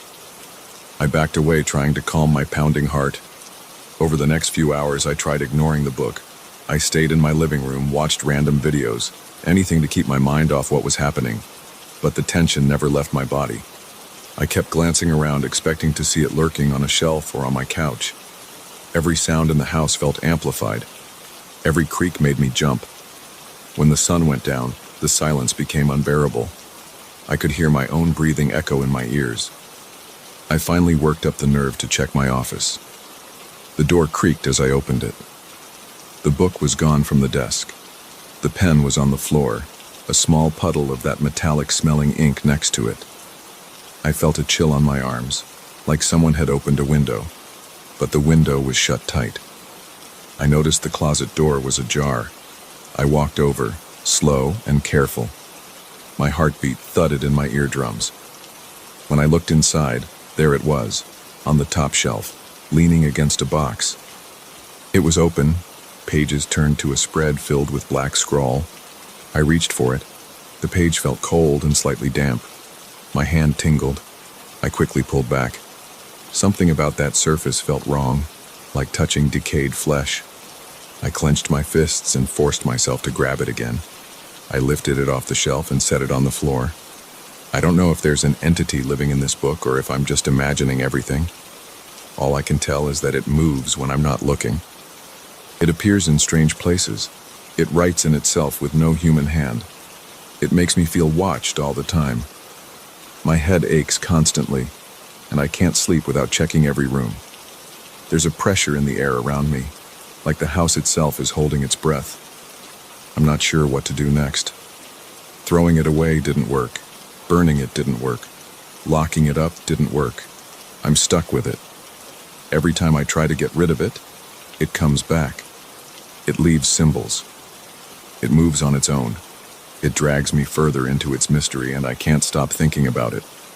I keep waiting for the moment it vanishes for good, but I suspect it won't leave. It feels like it's attached to me now. The more I notice it, the more it responds, and I can't stop noticing it's always there in the back of my mind. I wish I never bought it, but I can't take that back. All I can do is sit here, hearing it shuffle in the next room, flipping its own pages. Sometimes I walk in and it's on the floor, open as if waiting. Sometimes it's on my couch, scribbles all over a new page. I keep telling myself I'll get rid of it, that I'll find a way to destroy it. But I haven't succeeded yet. And every attempt I make seems to fuel it even more. Right now it's in my office. I can hear the faint sound of paper moving, like a whisper. If I stand outside the door, I can see the edge of a page turning. I'm scared to go in. I'm scared to leave it alone. But I can't just sit here forever. My palms are sweating. My stomach is in knots. My heart feels like it's about to burst out of my chest. I have no idea what it wants. But I know it's not done with me. And I have no clue what will happen next.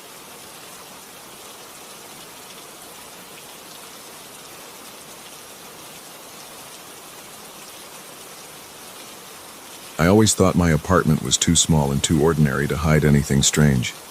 It's just 4 rooms and a narrow hallway. I don't keep a lot of stuff out in the open, and I usually feel comfortable here. But over the last couple of weeks, something weird has been happening every single night after I shower. It's not just a random noise or a creaky pipe. It's this eerie sound that I can't ignore. An extra footstep behind me, matching every move I make when I'm barefoot on the floor. At first I thought I was imagining it. Now I'm not so sure. And the worst part is that I'm starting to see 2 sets of wet footprints on the floor, mine, and another set that appears right beside them. I live alone on the 2nd floor of a pretty old building. There's an elevator, but it rattles so much that I prefer the stairs. My apartment door opens directly into my living room. The furniture is basic. A small sofa, a coffee table, and a TV stand. A cramped kitchen sits to the left, and a short hallway leads to my bedroom and bathroom. It's not a fancy place, but it's enough for me. I've been here for about a year, and nothing out of the ordinary has ever happened. I usually shower in the evening. It's a habit I picked up because my work can get me sweaty or covered in dust. I never wear slippers or flip-flops afterward. Instead, I like to walk around barefoot. The tile floor in my living room and hallway feels cool, and I don't mind the slight dampness from my feet. The first time I noticed something strange was about 2 weeks ago. I had just showered and wrapped a towel around my waist. I stepped out of the bathroom and headed to the kitchen to grab a glass of water. As I walked, I heard a soft thump that was out of sync with my steps. I paused and listened, but the apartment was silent. I shrugged and continued to the kitchen. On my way back to the living room, I heard it again. A faint slap against the tile, almost like another bare foot behind me. I froze in place, held my breath, and waited. Nothing. I told myself it was just the sound of water dripping onto the floor from my wet hair, or maybe the squeak of my foot on the tile. I didn't think much of it. The next day, I came home late from work, went straight to the shower, and then moved around the apartment barefoot again. This time, I was more alert. I kept thinking about that extra footstep. I listened carefully while I walked from the bathroom to my bedroom. My feet made a clear tap, tap, tap on the floor, and sure enough, I heard an almost identical tap a fraction of a second later. I spun around. The hallway was empty. My towel fluttered from my sudden turn. I stared down the hall for a few seconds, hearing nothing but my own pulse. Then I looked at the floor. I saw one set of damp footprints, mine. No second set. I sighed and tried to relax.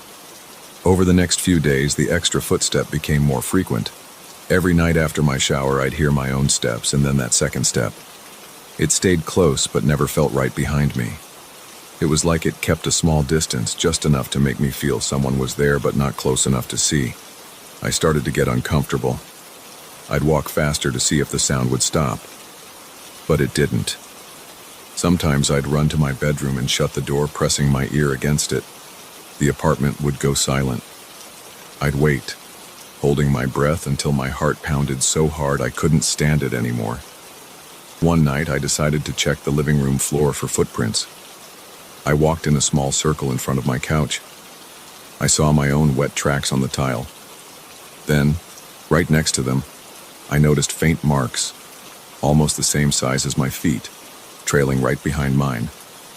They were shaped like footprints but lighter, as if they were already starting to dry. I crouched down. My heart was racing. I put my hand on the tile near those footprints. The surface felt slightly cool and damp, as if someone else had been standing there seconds ago. I looked around. My apartment was empty. My hand started to shake a bit, and I stood up, trying to slow my breathing. That's when I started to feel tense even before stepping out of the shower. I'd finish rinsing off and pause for a moment, dreading the moment I opened the bathroom door. I'd stand there dripping water onto the mat, holding my towel, trying to work up the nerve to walk out. But I had to get dressed, so I'd push past my fear, open the door, and step into the hallway. Every time the same thing would happen. I'd walk, and I'd hear that soft step behind me. I'd look back, see nothing, and move on. But it followed me wherever I went. Kitchen, living room, bedroom. Always the same distance, always just out of sight. A few days ago, it got worse. I was in the kitchen, making a quick dinner of scrambled eggs and toast. I had showered earlier and was still barefoot. While I stood at the stove, I heard that slap on the tile. It was closer than usual. I turned around and saw nothing. But right there next to me was a fresh, wet footprint on the floor. It was next to mine, pointed in the same direction as if someone had just walked up to me. I dropped the spatula. My stomach twisted. I could feel the adrenaline rushing through my body. My hands were clammy. I took a few steps back and watched as another footprint formed on the tile, right beside the first one, without any visible person to make it. There was no dripping water from the ceiling or anything else that could cause it. It just appeared. My mouth went dry. I forced myself to grab a paper towel and place it on the footprints. I expected some explanation, maybe a leak or something, but the paper towel just got damp. I threw it in the trash, turned off the stove, and left the kitchen. I didn't even finish cooking. That night I barely slept. Every small creak in the apartment made my muscles tense.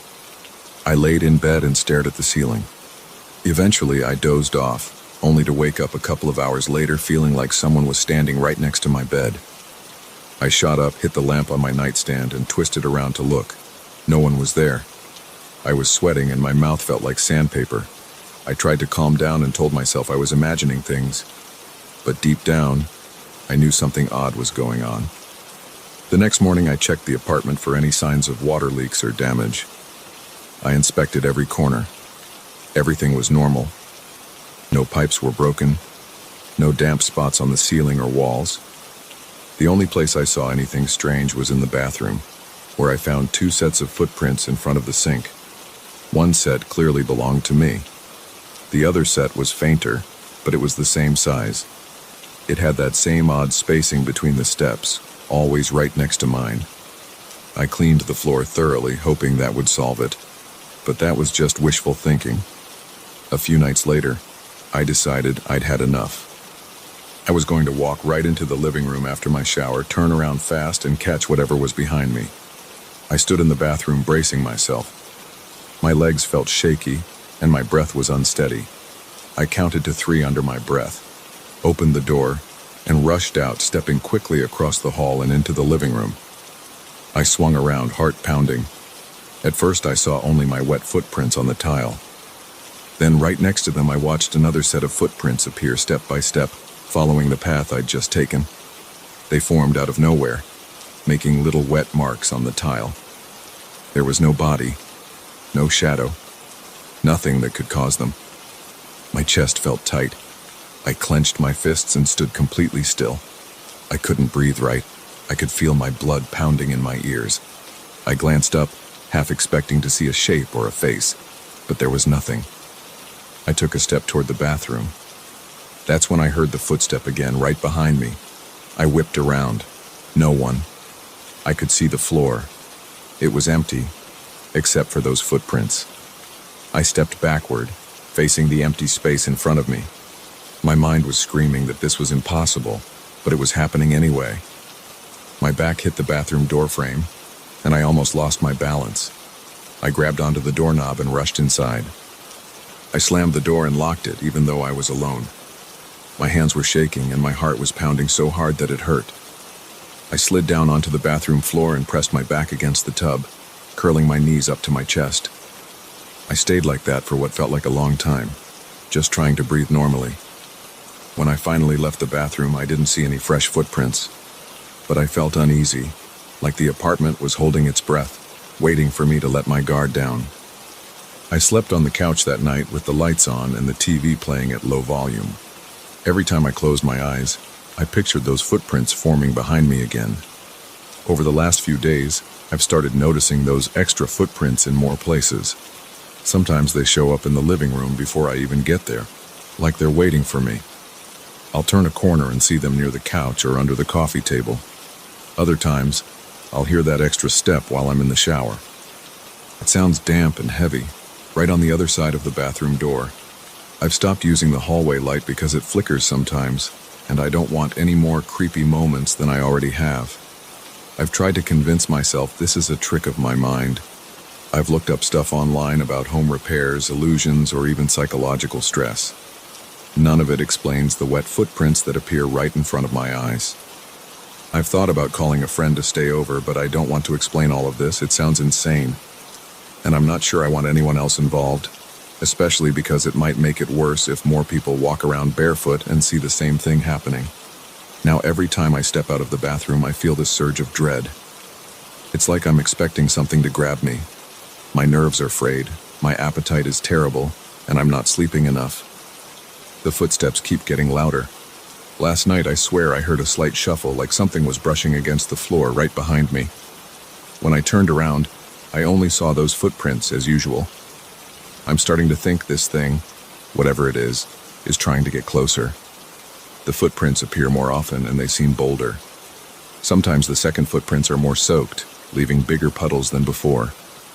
I've started wearing socks around the house, but it doesn't help.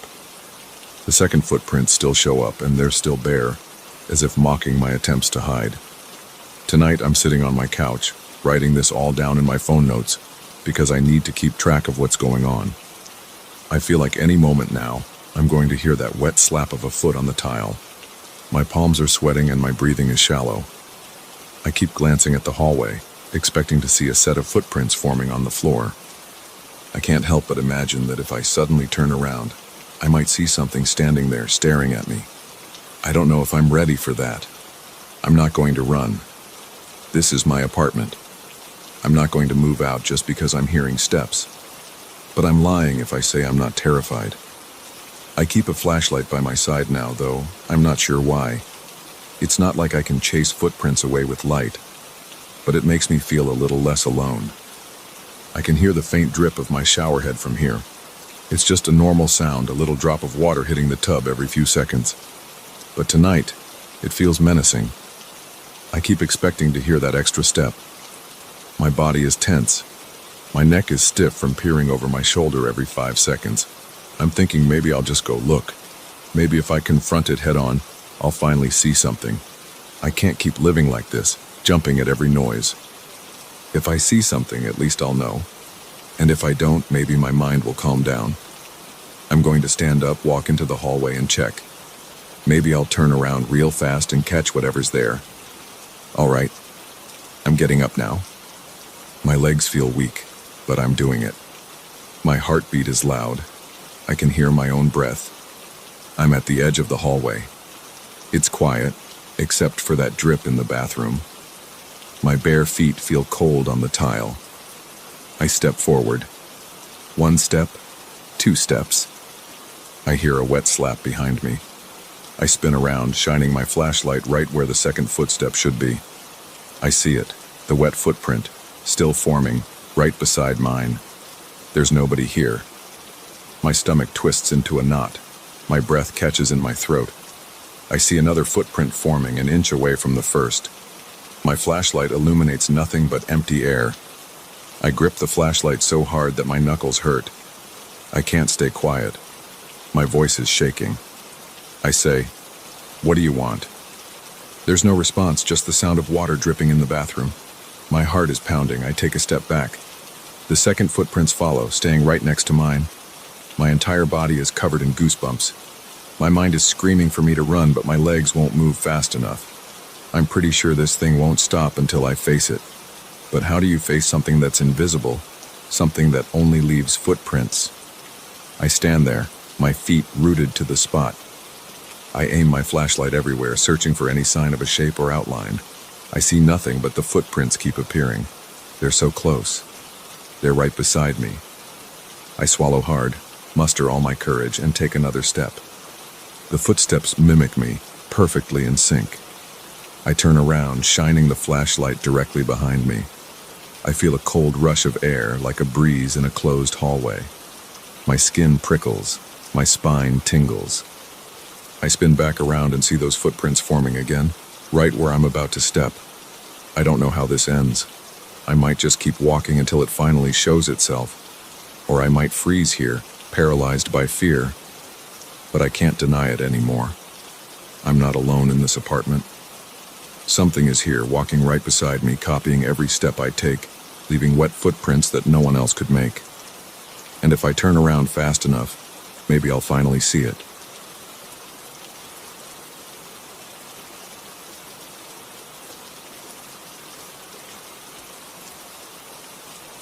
I can't stop thinking about that hidden level.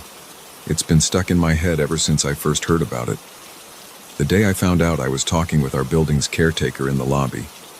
He mentioned it like it was nothing, just some offhand comment about a sub-level that didn't show up on any official plans. I stood there, pretending not to be interested, but deep down, my gut tightened. Our condo is new and modern with all the bells and whistles, so hearing about an unlisted floor got my nerves firing. I tried to ask him more, but he clammed up. The look on his face told me there was something he didn't want me to know.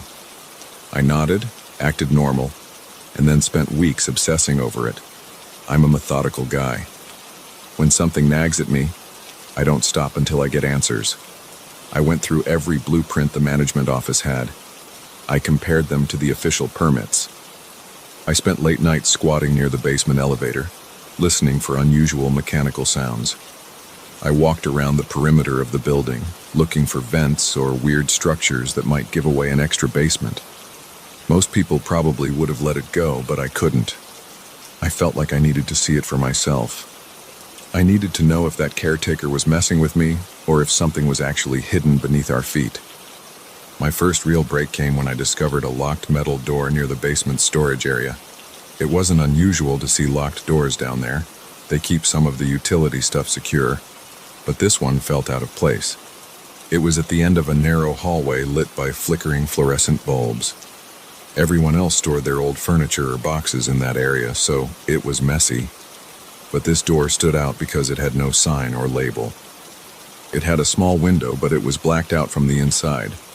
I checked it a few times on different days, always the same. Locked. No sign of use. I considered breaking into it. That might sound reckless, but I was desperate. Before I tried anything stupid, I noticed a smaller door next to it, half hidden behind a row of dusty shelves. That smaller door looked like a maintenance closet. I tested the handle. It turned easily, no resistance. Inside was a cramped space with tools, cleaning supplies, and a narrow flight of metal stairs leading downward. I stared at those stairs for a long minute. They looked older than the rest of the building's construction. The metal railing was chipped, and the steps were a bit rusty. It felt like stepping into another era. I flicked on the light switch on the wall. A single bulb glowed weakly, casting shadows across the steps. My heart was pounding. I told myself I'd only check it out for a second, so I went down. At first, it just looked like an extended maintenance area. The walls were concrete. I could see exposed pipes overhead.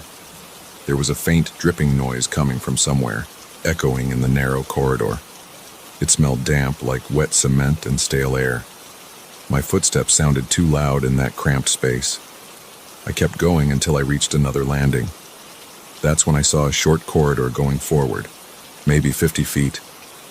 It had a few bare light bulbs hanging from the ceiling. They were flickering like they were about to burn out. The corridor ended at a plain concrete wall. I stood there, scanning everything. The floor was smooth concrete. The ceiling had more exposed pipes and wires. The air felt heavier and it made me uneasy. I tried to figure out if this was just some leftover construction area. It looked too finished for that, though. The walls were plain, but they were sealed and even. This wasn't just a dirt crawl space, it was intentionally built. I felt a chill run across my arms. Part of me wanted to turn around and leave, but I had to see if there was more. I walked down that corridor, watching the lights flicker overhead. Each step seemed to get louder. My breathing felt too noticeable. About halfway down, I started to sense I wasn't alone. It's not like I heard footsteps or anything. It was more like an electric charge in the air. My spine stiffened and my scalp tingled. I stopped and looked ahead. At first, I didn't see anything. Then, as the lights flickered, I caught a glimpse of a figure. It was just a shadowy outline of a person, standing at the very end of the corridor. No movement, no sound. It felt like they were watching me. My heart hammered in my chest. I tightened my fists, unsure if I should call out or run. The flickering lights made it impossible to see any facial features. I only saw a dark silhouette like a statue. My throat was dry and I swallowed hard. Then I took a step forward. I wanted to see who it was. Maybe it was just the caretaker checking on something. Maybe I was hallucinating. I took another step, and that's when the lights blinked out for half a second. When they came back, the corridor ended in a cement wall, and the figure was gone. I stood there, stunned. There was nothing at the end of that corridor except a blank wall. I walked all the way up to it, put my hand on the rough surface. It was solid. There was no door, no sign of an opening. Yet 2 seconds earlier, I saw a person standing right there. My skin crawled. I felt sweat trickle down my back. I couldn't hear anyone running away or any door closing, it just vanished. I hurried out of there, climbed back up the stairs, and shut the maintenance closet behind me. My whole body was shaking. I tried to rationalize it. Maybe the lighting played tricks on me. Maybe I was on edge. But it didn't feel like a trick. It felt real. I locked myself in my apartment and tried to calm down. I didn't sleep well that night. Over the next few days, I couldn't focus on my usual life. At work, I stared at my computer without doing much. I kept picturing that corridor, those flickering lights, and that solid cement wall. I thought about telling someone, but who would believe me? Even if they did, I wasn't sure I wanted to share it. It felt personal, like it was my mystery to solve. The caretaker must have known something. One morning, I cornered him by the entrance when he was finishing his routine cleaning. I tried to keep my tone casual, but my pulse was racing. I mentioned the sublevel again, asked if there was any old construction or sealed-off areas in the building. He gave me a tight smile and said everything was in the official plans. I pressed him a bit more, asking if maybe there was a second sub-basement used for storage. His expression hardened. He said I shouldn't worry about things like that, then walked away. That dismissive attitude only fueled my obsession. I started going down to the basement every night, waiting until most people were asleep. I'd slip into the hallway with the locked metal door and stand there, listening. Sometimes I heard that faint dripping noise again, sometimes not. I checked the maintenance closet door a few times. It was never locked, which was strange. I thought about telling building security, but I had no proof of anything illegal, and that caretaker's reaction told me the staff might not be on my side. After about a week of this, I decided to go back down the stairs. I needed to know if that corridor was still there, or if I'd dreamed it up. I came prepared with a small flashlight, a camera on my phone, and gloves. I didn't want to touch anything with bare hands again. My fingers had felt grimy for days after the first visit. I also wore some comfortable shoes in case I had to run. When I opened the maintenance closet, the light was off. The tiny bulb didn't flicker on when I hit the switch. That put me on edge. I clicked my flashlight on, shining it down the metal steps. Nothing looked different, just the same old rusty handrail and the same rough walls. I could smell that stale, damp air again. I moved slowly, trying not to make noise. The steps creaked once or twice. It felt like I was descending into some closed-off tomb. At the bottom, I turned the corner to see if the corridor was there. It was. The same flickering lights were overhead, except this time they seemed even dimmer. I could see the far wall in the distance, the same rough concrete. I walked forward, my flashlight cutting through the darkness. My heart was thumping against my ribcage, and each breath felt quick and shallow. I reached the middle of the corridor where I had first spotted that figure. I stopped, shined my light around. Everything looked empty. The lights overhead buzzed softly. Then I heard a small scrape. It sounded like someone shifting their foot on the concrete. My whole body tensed, and I spun around, shining the flashlight behind me. There was nothing. I stayed still, straining to hear any other sound. My palms were sweaty around the flashlight. Another flicker, and for a second the lights cut out completely. In that moment of darkness, I heard what I swear was breathing, not my own. It was slow and heavy, very close, like someone was standing right behind me. I whipped around, trying to illuminate the space. Still nothing. My pulse was in my ears. I decided to check the far end of the corridor again. If that wall was still solid, then maybe the caretaker or somebody else was messing with me. I reached the wall, ran my hand over the concrete. It felt damp and cold. No seams, no cracks, just a flat surface. I tried pushing on different spots. Nothing gave way. It was maddening. I could feel eyes on me, but I couldn't see anyone. I turned to leave, and that's when I saw a shape at the corridor's entrance, near the stairs. It was just standing there, blocking my path. My flashlight beam caught part of a shoulder or arm, but I couldn't make out a face. It moved to the side, then seemed to vanish into the shadows. I felt my heart pounding so hard it was painful. I yelled, "Hey, who's there?" My voice echoed. No answer. I wanted to run, but I was scared of running right into whoever was lurking there. I took slow steps back toward the stairs, keeping my flashlight in front of me. My hands were shaking. Every few seconds, the overhead lights flickered, making it harder to stay oriented.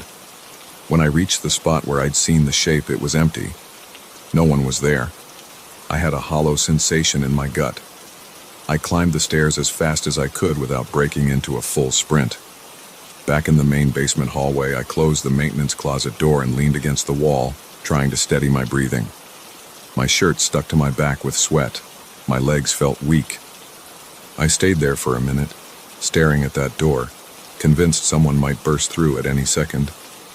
But it stayed quiet. For the next few weeks, I didn't go near that place. I tried to resume normal life. I watched TV, played some games, tried to forget. But every night, I dreamed about that corridor. I'd see that faceless silhouette watching me. Sometimes I dreamed that the lights stayed off, and I'd feel hands grabbing at me in the dark. I'd wake up with my heart pounding, covered in sweat.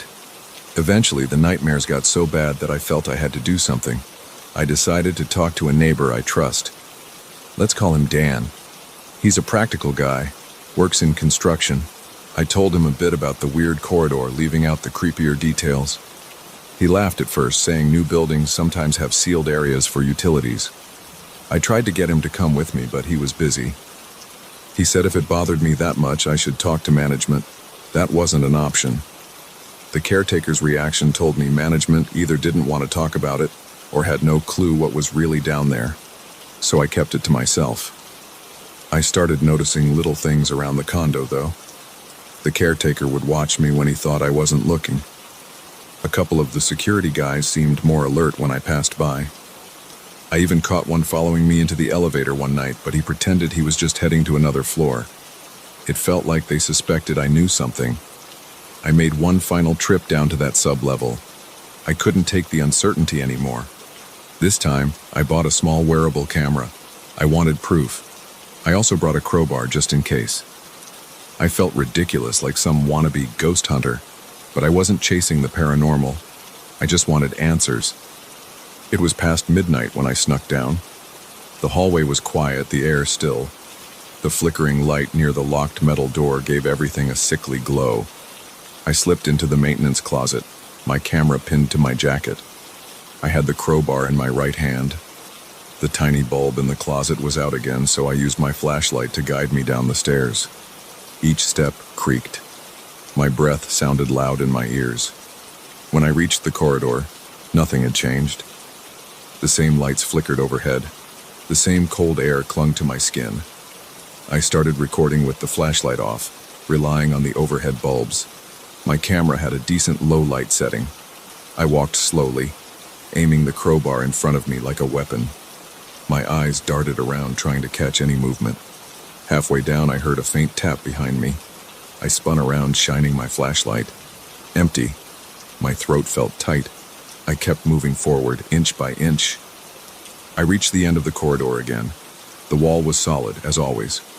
I lifted the crowbar and struck the concrete. It made a dull clang. Dust shook loose, but the wall didn't crack.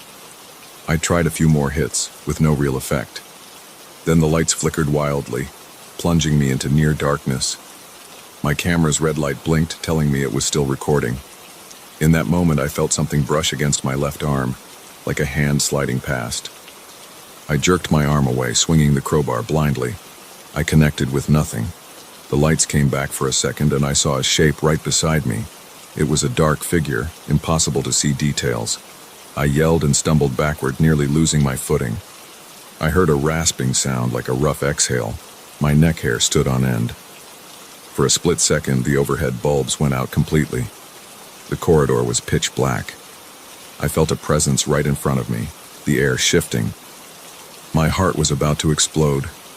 Then the lights came back, dim and flickering. The figure was gone, but my body was shaking from head to toe. My flashlight flickered in my hand, and I realized I was hyperventilating. I backed away, walking sideways so I could keep the entire corridor in view. My camera was still blinking. Once I reached the steps, I turned and bolted up. I could hardly breathe. My throat felt raw. I crashed into the basement hallway and almost dropped my crowbar. Nobody was around. I just stood there panting, trying to slow my pulse. My camera was still recording. My face felt hot and my hands were trembling. I raced back to my apartment and locked the door. I played back the camera footage on my laptop. My hands shook so much it took me 3 tries to open the file. The corridor looked grainy and dark on the screen. I could hear my breathing. I could see the flickering lights. But each time I thought I saw movement, it was too quick or too dark to make out. I did see myself reacting, jumping around, shining the flashlight. But the figure was only a vague blur on the edge of the frame, gone in a split second. There was no clear image of a person, no face, just an unnerving outline for half a second. I've replayed that footage dozens of times, trying to see more. It's not conclusive. Nobody would look at that clip and say, yes, that's a person. They'd say it's just a lighting glitch or my own shadow, but I know what I felt. I've never been so sure of anything. There was someone or something down there, and it doesn't want me wandering around. I still live in this building. I still see the caretaker in the lobby. He doesn't ask me about the sub-level, and I don't bring it up. Some nights I hear strange sounds through the vents, like a distant humming or a scraping noise. I try not to think about it. I haven't gone back down. I can't handle it anymore. My curiosity isn't strong enough to overcome the sheer dread I feel. Sometimes I wonder if I'll move out. It crosses my mind every time I get the elevator down to the basement to pick up a package or do laundry. I see the locked door at the end of the hallway and feel my stomach tense. But I haven't left yet. I guess a part of me still wants to see what's behind that wall, or who's standing in that corridor watching. Another part of me is terrified of what I might find. For now, I keep quiet. I still have the footage on my laptop, though I haven't shown it to anyone. It's my reminder that something is seriously off in this place. Maybe one day I'll find the courage to go down again, or maybe the caretaker will slip up and reveal more about what's hidden there. Until then, I live with the tension, the memories of that heavy stare, and the shape I saw in the darkness. I wish I could tell you there's a logical explanation. I wish I could say it was all in my head. But I felt a presence in that corridor, and I saw that figure vanish into thin air. The caretaker knows something, and he's not talking. That's all I have. Half-baked evidence, a shaky video, and a gut feeling that won't go away. It's enough to keep me from sleeping soundly. It's enough to make me glance over my shoulder anytime I hear a faint noise at night. I'm not sure if I'll ever get real answers, but I can't forget what I saw down there, no matter how hard I try.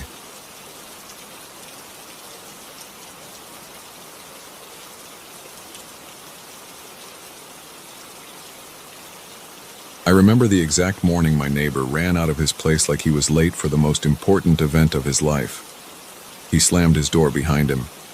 He held a small leather bag under his arm. He had a paint-stained shirt on, and there were streaks of dried pigment on his forearms. I watched him from my own doorway. He didn't make eye contact with me. He didn't say goodbye. He just disappeared down the hallway, his footsteps echoing against the worn-out tiles. I never saw him again after that. My name is Eric. I live in a small apartment on the 5th floor of an old building. The place creaks and moans on windy nights. Sometimes the power goes out, and sometimes the water runs cold. But it's cheap, and I'm used to it. The neighbor, I'll call him Mr. Harris, even though I never heard him say his own name, had been living next door for about 8 months. He rarely spoke. He nodded at me in the hallway sometimes. Other times, he kept his eyes on the ground and walked past quickly. I always knew he was some kind of artist because I'd catch glimpses of him carrying canvases or unwrapping brushes by the building's mailboxes. He never invited me in. I never asked.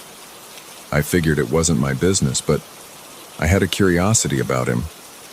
He moved like someone who saw things differently. I noticed his clothes were always stained with paint or charcoal. He didn't seem to mind it at all. So that morning, when he rushed out and didn't come back, I felt a little unsettled. For a day or two, I assumed he had gone on a trip or maybe to an art exhibit. But he never returned, and his door stayed unlocked. It bothered me. I couldn't ignore it. A few days later, late at night, I saw something through his window. The building's layout is a bit strange, and from the side window in my living room I can see part of his apartment if his curtains aren't drawn. That night his curtains were half open. I noticed a large canvas in his living room area, bigger than any I'd seen him carry before. It was propped up on an easel. The painting looked unfinished, but the colors were dark. I squinted, trying to see details. I could make out a shape, something like a robed figure or a person wearing a hood, standing against a night sky. It gave me a weird feeling, like I was intruding on something private. The next morning I walked by his door. It was unlocked. I paused with my hand hovering near the doorknob. I felt my heart start to pound. I told myself I was just concerned. What if something happened to him? What if he was hurt or missing? I stepped inside. I noticed the faint smell of paint and something like turpentine. The place was quiet. No one was there. His apartment looked ordinary enough, except for the large studio space in the living room. There were drop cloths spread across the floor. There were tubes of oil paint and dirty brushes scattered around. A wooden stand in the corner held a few half-used bottles of linseed oil and a couple of sketchbooks. The big canvas I'd seen through the window was right in front of me now. The painting showed a dark forest scene at night, with a single figure wearing a hooded cloak in the center. The figure stood near a barren tree. It looked almost like it was leaning forward, but there was no face visible. It was just shadows under that hood. The edges of the canvas were unpainted. The figure lacked detail in the hands and the lower half of the body. The background was mostly shades of deep blue and black. The brush strokes were thick and uneven, like someone had been working fast or working under pressure. The paint on the palette was still wet. The brushes on the table looked like they'd been dropped there in a hurry. I touched one of them. It was damp with oil paint. I felt uneasy. I wondered why Mr. Harris would leave such a big project unfinished. The painting looked important, like it was meant to be his grand piece. Yet he was gone. I looked around for any signs of him. I checked the small kitchen. Plates and cups sat on the counter, unwashed. The bathroom light was off and everything looked normal in there. His bedroom door was open, but there wasn't much to see. A bare mattress, a pile of clothes, a single lamp on the floor. Then I returned to the living room and stood in front of the painting again. My pulse was a little high. I heard my own breathing. I didn't like the way the hooded figure seemed to stare at me, even though it didn't have eyes. I reached out and touched the corner of the canvas with my fingertips. The paint was sticky. It left a smudge of deep blue on my skin. I left the apartment and locked it from inside. I felt weird doing that, but I didn't want someone else wandering in. I kept his key from the inside lock, which felt wrong, but I didn't see any other option. I told myself I'd keep it safe until Mr. Harris returned. That night, I made myself a simple dinner. I tried to distract myself by watching some old action movie on TV. My thoughts kept drifting to that painting and the hooded figure. I felt a tightness in my chest. I tried to tell myself I was overreacting. But at around midnight, I turned off my lights and got ready for bed. Then I saw a faint glow through my living room window. I stopped moving. I noticed the light coming from Mr. Harris's apartment. It was a soft glow, like a single lamp. I thought maybe he had come back, but that didn't make sense. Why wouldn't he knock on my door? He had no reason to hide from me. I peeked through the window. From the angle of my view, I couldn't see the entire living room, only part of it. But I could definitely see the easel. The light source seemed to be in that area. I watched for a minute. My heart started to race again. I heard a faint sound that reminded me of bristles on canvas. It was that soft, rhythmic scrape of a brush against wet paint. I felt sweat on my forehead. I called out once quietly, even though I knew he couldn't hear me through the glass. I felt silly. I waited another minute, but the sound continued. It had a pattern to it. I'd hear a brush stroke, then a pause. Another brush stroke, then another pause. It went on for maybe 2 more minutes, and then the light went out. The next morning I tried to brush it off as my imagination, but part of me wanted to see if the painting had changed. I used the key I'd taken, which I still felt guilty about, and slipped back into his apartment. Everything looked the same at first. I walked up to the easel, and my stomach sank. The figure in the painting had changed. It had more detail around the hood. There were traces of shading where the face would be, but it still looked hidden. The tree in the background had more branches now too, like someone had extended them. I rubbed my eyes. I couldn't believe it. The paint looked fresh. I bent down and smelled it. That strong smell of linseed oil and fresh pigments hit me. There were new streaks of color that I'd swear weren't there the day before. I looked around the apartment. There were no footprints or signs of anyone else coming in. For the next few nights, I kept seeing that same light. I heard those same brushstrokes. It happened at random hours. Sometimes it started around 10, sometimes closer to 2 in the morning. Each time, I'd feel a rush of adrenaline, and I'd freeze in place. My gut would tighten. My skin would break into a cold sweat. I'd stare out my window, waiting for the light to vanish. It always did. After a few nights of this, I couldn't sleep well. My eyes would snap open at the slightest noise. My arms felt weak and my stomach churned whenever I thought about that painting. On the 5th night, I tried to stay awake on purpose, hoping I'd catch whoever was sneaking into Mr. Harris's place. I sat in my living room with the lights off, staring through the window. Around midnight, the light in Mr. Harris's place flicked on. I saw a faint silhouette moving around. It looked like a person standing at the easel. I couldn't make out distinct features, but it had a shape like a tall figure leaning over the canvas. Then I heard the brush again. It was steady, like someone was applying careful strokes. I felt my heart thudding. My palms were sweating. I wanted to rush over there, but I couldn't move. My legs felt anchored. I just watched, feeling trapped in my own fear. After a few minutes, the silhouette paused. It seemed to turn in my direction, though I couldn't see a face. I held my breath. The light went off again and the figure vanished. The next morning, I forced myself to check the painting. I didn't want to, but I had to know. The door was still locked from the inside. I unlocked it and stepped in. The painting was different again. Now the figure had something like eyes. They were just 2 painted circles of a dull, reflective color, but they looked bright under the apartment's overhead light. They seemed to watch me when I moved around the room. The details of the cloak looked sharper. I ran my hand over the surface. The paint felt wet in certain spots. I stood there, shaking a bit, trying to piece things together. There was no sign of Mr. Harris. His clothes still lay in the same pile in his bedroom. Nothing else in the apartment looked touched. Only that painting had changed. That's when I realized I wasn't just uncomfortable. I was scared. My chest felt tight, and I had trouble swallowing. I left the apartment and locked it again.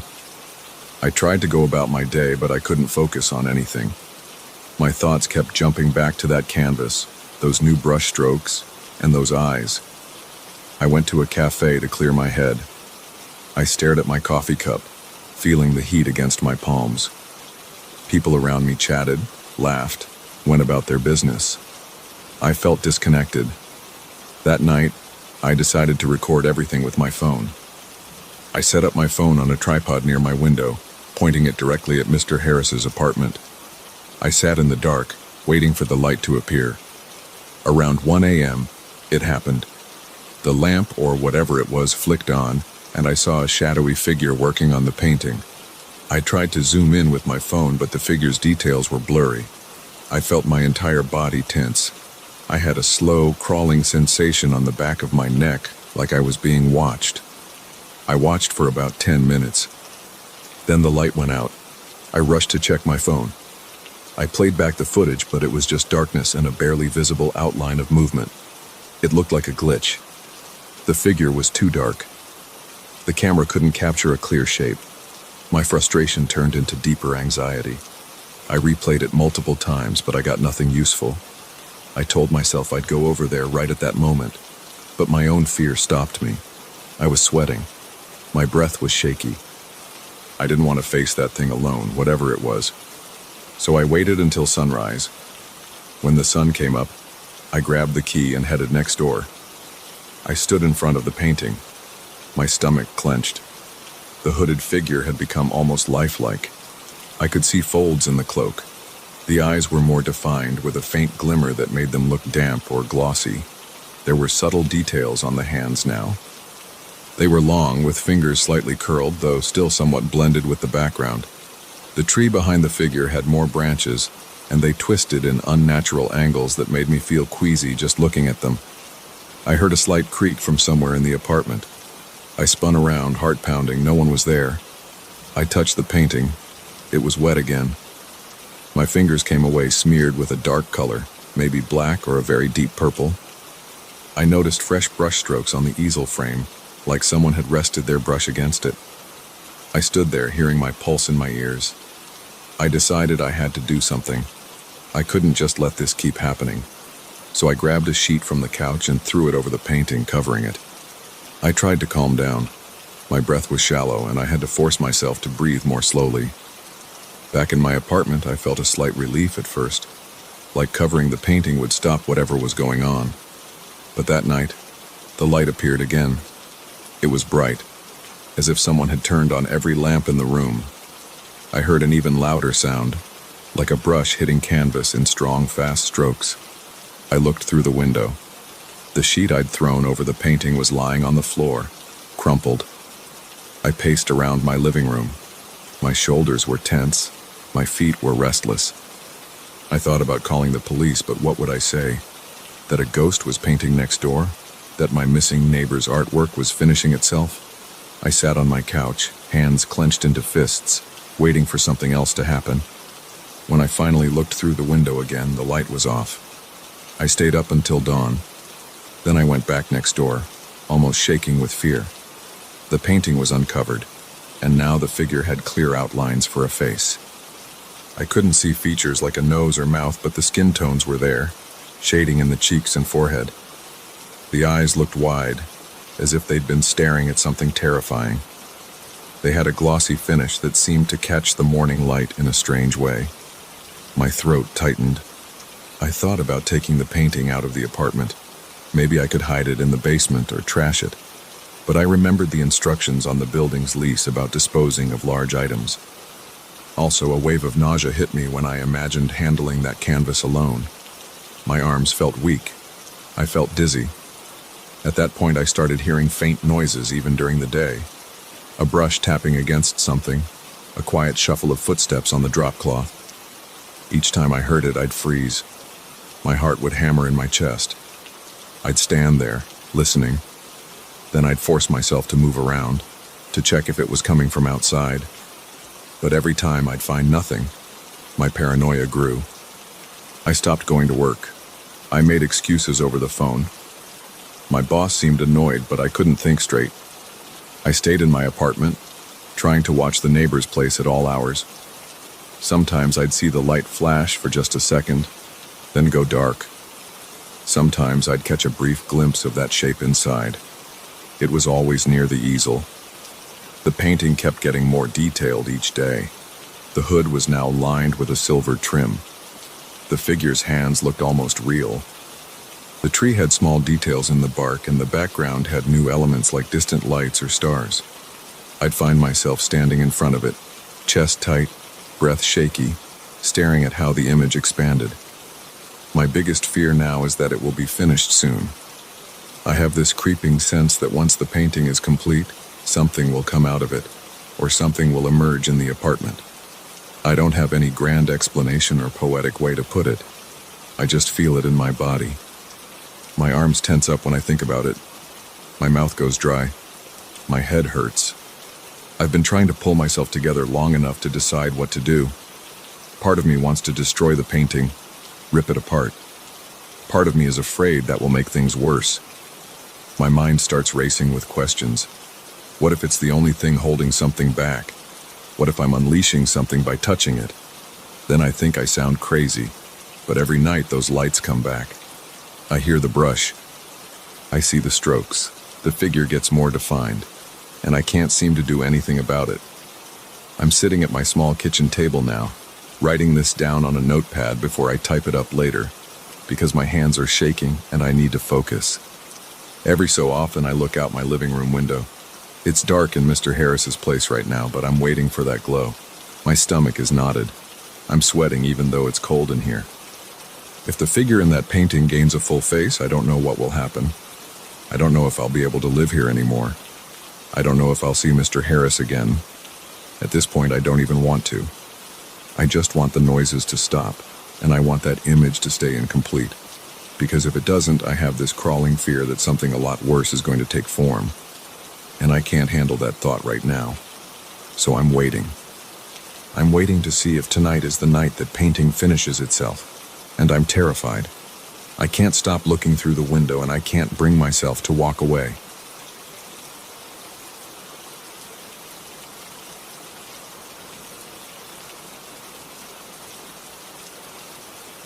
I opened my eyes in the middle of the night because I heard a loud, clear bell ring. It sounded old, like something that might hang in a small country chapel. The sound hit me hard. My chest tightened, and my heart started beating faster. I lay there, staring at the dark ceiling, listening to the bell echo across the walls. My head felt heavy, but I sat up, trying to figure out if I was dreaming. The ringing didn't stop when I rubbed my eyes. It kept going at an odd rhythm. There was a moment of silence, then another series of chimes. I swung my legs over the edge of the bed and stood. I was alone in the house, and I had no reason to expect any visitors. Still, I grabbed my phone from the bedside table and clicked on the flashlight. The beam cut through the darkness, showing the dresser, the closet door, and the small lamp by my bed. No movement, no objects that could produce a sound like that. I headed out into the hallway. My house is small, so it doesn't take long to walk from one end to the other. I took a few careful steps, checking each room one by one. The bell rang again, but it seemed to be coming from the living room. I turned left and walked toward that sound, shining my flashlight on the walls. Nothing was out of place. When I reached the living room, I aimed the light around, trying to spot any metal object. There was the coffee table, the TV, the shelf with some books, and a few empty glass bottles from the night before. No bell, no hanging ornaments. Then I heard it again, a little fainter, maybe in the kitchen. I paused and listened. My breathing was uneven, and I could feel sweat forming on the back of my neck even though the air was cool. I moved to the kitchen doorway and scanned the counters. Plates from dinner were stacked in the sink, some crumbs on the countertop. The faucet was off. My fridge hummed quietly, but that wasn't the sound. The bell chimed once more, this time from the direction of my bedroom, or so it seemed. It didn't make sense. I had just been in there. The echo was confusing. I walked back, checking corners with my flashlight. Each time I reached the spot where I thought the bell would be, it seemed to shift to another room. After about 15 minutes of this, I started getting frustrated. My mouth felt dry, and I realized I was panting a little, like I had been running. My stomach churned. I thought about going outside to see if maybe it was coming from the street or a neighbor's yard. But before I could do that, the ringing stopped altogether. The house went quiet. So quiet that I could hear my own heartbeat. I stood in the hallway, feeling my pulse throb in my temples. I took a breath and decided to check on my bedroom once more. There was a sense of relief that it was over, but my body felt tight, like I was preparing for something else to happen. I walked down the hallway, opened the bedroom door, and aimed the flashlight at the walls. That's when I saw them. Marks on the walls, large circles with a patchy orange color. They looked like rust or old metal residue. I blinked, trying to recall if I had ever noticed them. I was pretty sure they weren't there before. I stepped closer, rubbing my finger on one of the circles. A flaky substance came off, leaving a faint stain on my skin. I stared at my finger, then looked up at the ceiling. More circles were up there, spaced out, as if something round had been touching the surface. I ran my palm over my arm, trying to push away the goosebumps. I felt my stomach twist. I checked the rest of the room. The bed looked the same as usual. The closet door was shut. The windows were locked. But these circle marks were unsettling. They didn't look like regular stains or mold. They looked intentional, as if pressed onto the surface with some force. I felt my eyes darting around, hoping to see anything that would explain it. But there was nothing obvious to blame. The idea of that bell still buzzed in my head. I tried to calm myself by taking a few steady breaths. I told myself I'd check the time. It was a little after 3 in the morning. I tried to get some rest after that, but I kept glancing at the walls.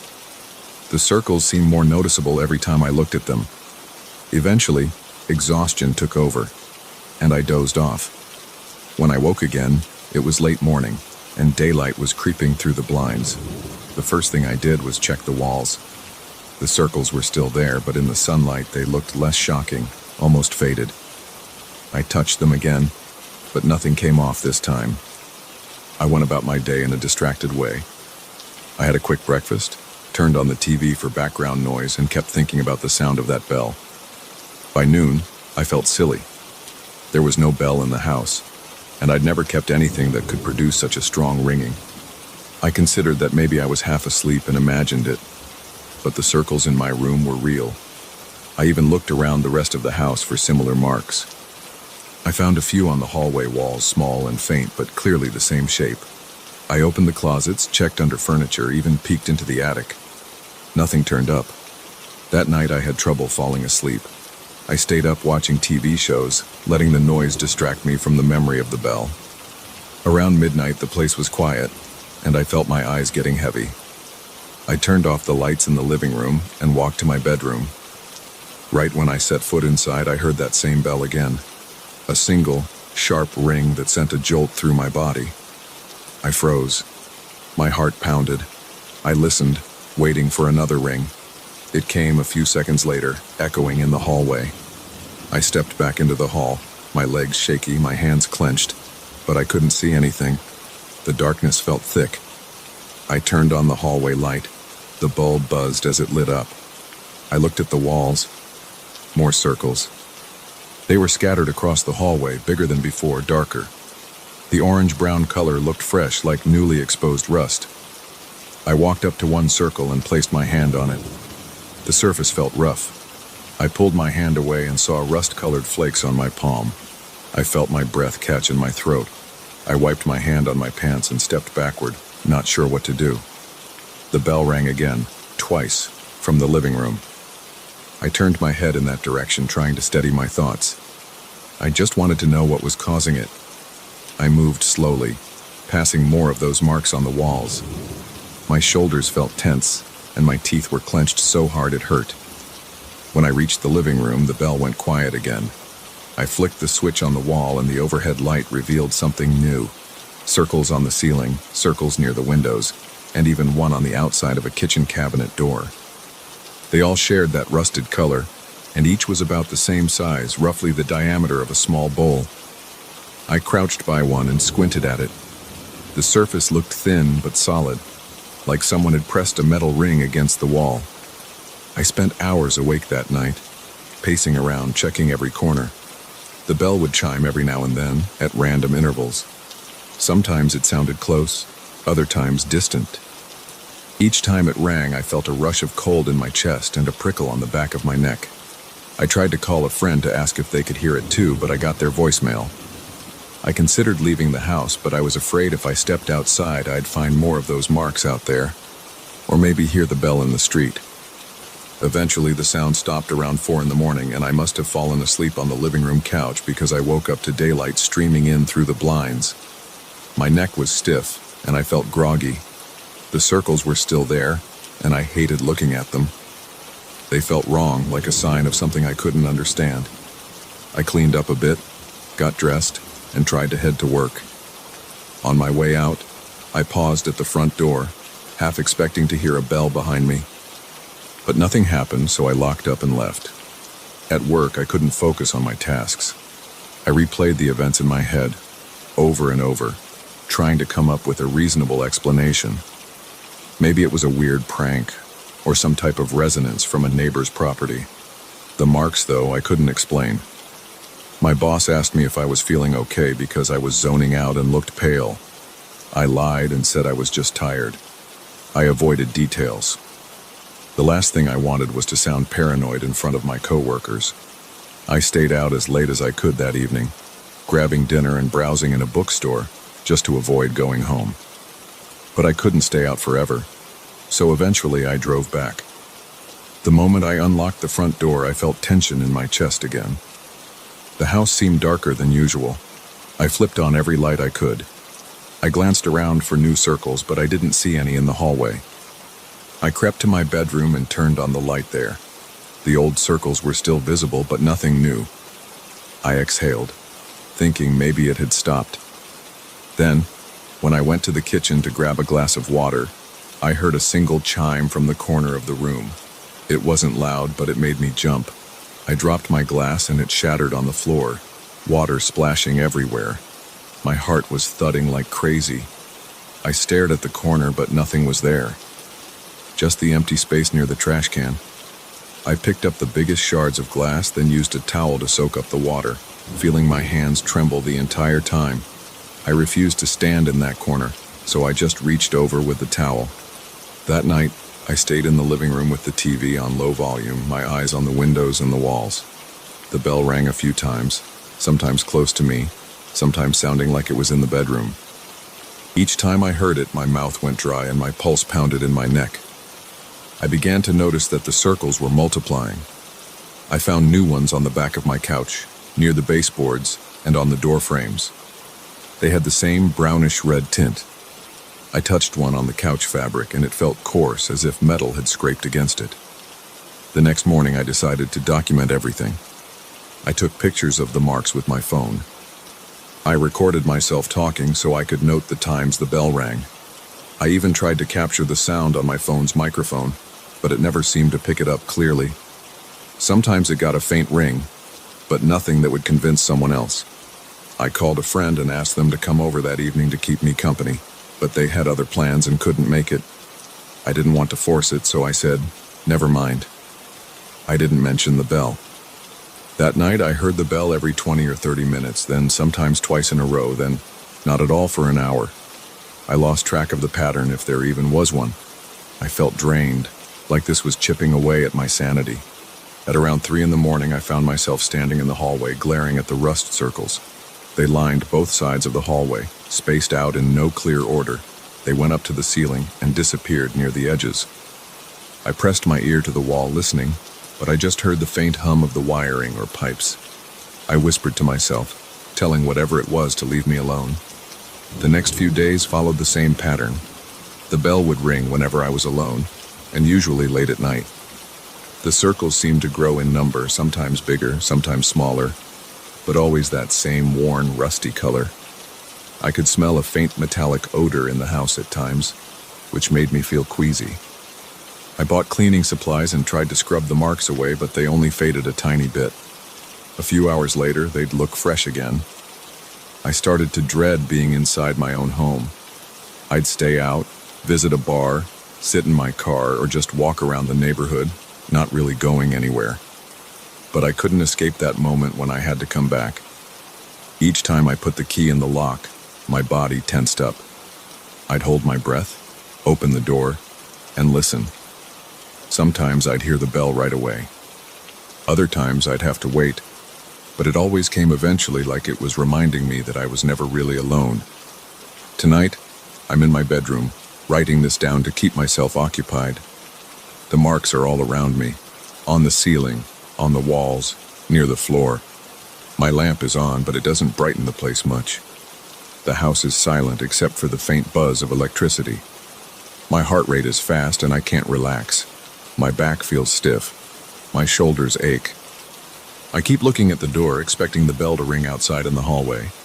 My phone is next to me, but I'm not sure who to call. I can't invite anyone over this late, and I doubt they'd understand. Even if they came, would they hear the bell? Would they see the circles spread across the house? Every so often, I get up and stand in the middle of the room, just waiting.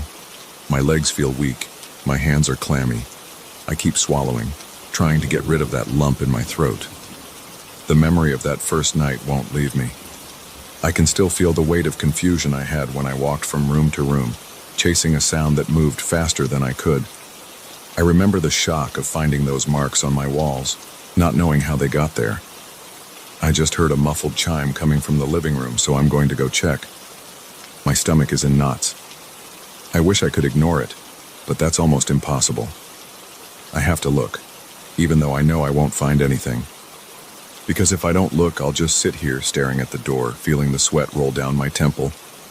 I'll start imagining shapes in the shadows, and that's somehow worse. I'm not sure how much longer I can live like this, waiting for that bell to reveal itself. The tension in my head feels constant, and I've been getting headaches. Every time I close my eyes, I see those rust-colored circles in the darkness. Whenever I'm alone, I hear that old bell ring. It never follows a normal schedule. It's never something I can predict. It just happens, and I feel my body react in the same way every time. A jerk of surprise, a surge of dread, and then a cold sweat. I'm going to stand up now and walk into the living room. If the bell rings again, I'll try to record it. My phone is charged, and I'll set it to video. I want proof for myself. Maybe if I see nothing on the footage, it'll give me a clue. Or maybe it'll just confirm that I'm stuck in this house, with something that keeps announcing its presence. Sometimes I wonder if, one day, I'll turn around and see the bell itself, rusted and worn, floating in the middle of the room. But I don't let that thought go too far, because my chest tightens even more, and my breathing gets too quick. For now, I can only keep moving, keep my eyes open, and wait for the next ring. The house is quiet as I walk. My footsteps sound too loud on the floor. The bell hasn't chimed again yet, but I can feel that tightness, like it's about to. I glance at the walls, at the circles. They seem fresh again, bright orange at the edges. I step forward, phone in my hand, and I wait. I'm waiting to see what happens next, and part of me hopes it never comes. But I know it will. It always does. And when it does, I'll be here alone, with only the echo of that rusted sound to keep me company.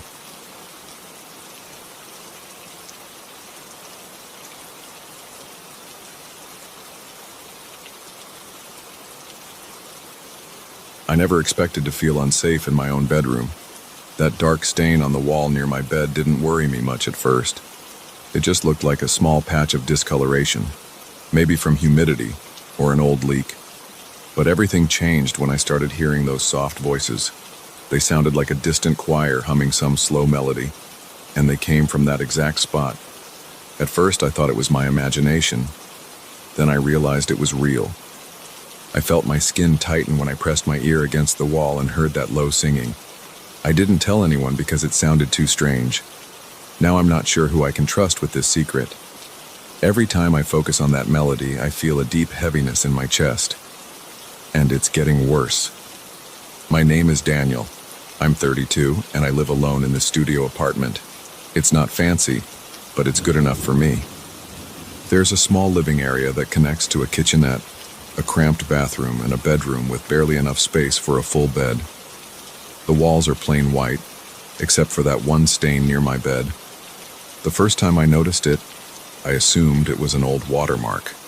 I didn't bother with it because the landlord never fixes anything unless it's an emergency.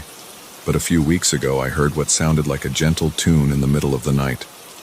I lifted my head from the pillow and listened. The noise was faint, like a breeze through a crack in the window, except there was a definite pattern to it. It was musical. I followed the sound to the wall behind my headboard. When I leaned closer, I heard a blend of voices, layered in a strange harmony. It felt like they were singing in a low register, humming words I couldn't understand. I turned on the lights and checked the wall. The dark patch was still there, maybe a bit larger than before, but I couldn't be certain. I didn't see any holes or cracks. I pressed my palm against it. The surface felt slightly colder than the rest of the wall. I listened again, but the voices faded. I tried to sleep, but my thoughts kept drifting back to that humming. The next morning, I woke up late and hurried out to work. During the day, I mostly forgot about the strange sound, but when I got home that evening, my curiosity came back. I went to my bedroom, put my ear to the wall, and waited. I heard nothing for a while. Then, just when I started to feel foolish, I caught the faint hum again. It was the same tune as before, A slow, steady melody. The voices were soft, but I could tell there were multiple tones blending together. I decided to record it on my phone. I kept as silent as possible and placed the phone against the wall. When I played back the recording, I barely heard anything. My microphone didn't pick up much, just a low rumble. I replayed it over and over, straining to catch the melody. It was there, but distorted. I plugged in my headphones, turned up the volume, and that helped a little. I heard the layered voices again, but it sounded distant and hollow. I felt a sharp tension in my neck and shoulders. Something about that recording made me uneasy. I tried to ignore it. For the next couple of days, I went about my routine. I work in tech support for a small company, and it's not stressful, but it's repetitive. I often feel drained by the end of the day, and I just watch TV or read. But the stain kept getting my attention, especially at night. I noticed that whenever I listened to that humming for too long, my heart would pound harder. I wasn't sure if it was fear or just a stress response. I also started noticing that the stain looked different at certain times. One night I was sure I saw it ripple when the humming grew louder. I was so startled that I jumped away from the wall. My breathing got fast, and I had to leave the room for a while. I started writing down bits of the melody when I could. I tried to capture the notes in a small notebook. I'm not a musician, but I know enough to write approximate pitches. It was rough, and I couldn't always separate the layers, but I did my best. Sometimes I'd hum a fragment out loud to see if I was getting it right. I noticed that whenever I did that, my chest felt tight, like I couldn't get a full breath. I also felt a strange stirring in my stomach. It was like the melody was pulling something out of me, but I still kept writing it down. I had this urge to figure it out. It felt almost like a puzzle I needed to solve, even though it made me anxious. One evening, I tried to replicate a longer section of the melody by playing it on my old keyboard. It wasn't a great keyboard, just something I kept from high school. I plugged it in, powered it on, and tried the notes I had written. I made a lot of mistakes, but eventually I got a sequence that sounded similar. As soon as I played it correctly, I felt a pressure behind my eyes. My vision blurred for a second. My hands started shaking, and I made a bunch of errors on the keys. I cursed under my breath and stopped. Then I turned to look at the wall behind me. The stain looked bigger. I'm not sure if it actually grew right then, or if my mind was just reacting, but it looked darker and wider across the plaster. I got up from the keyboard, went to the kitchen, and grabbed a glass of water. My hands were still shaking. I felt sweat collecting at my temples. I didn't sleep well that night. I kept hearing the tune in my head. My dreams were restless, just me standing in front of that wall while a group of invisible people hummed around me. When I woke up, I felt drained. I dragged myself out of bed, stared at the stain, and promised myself I'd ignore it. I went to the bathroom, showered, and tried to pretend the day was normal. But deep down, I knew something was off. The hush in the apartment felt too thick. I left for work, hoping that being around other people would ease my mind. It helped a little, but I still caught myself humming pieces of that tune without thinking about it.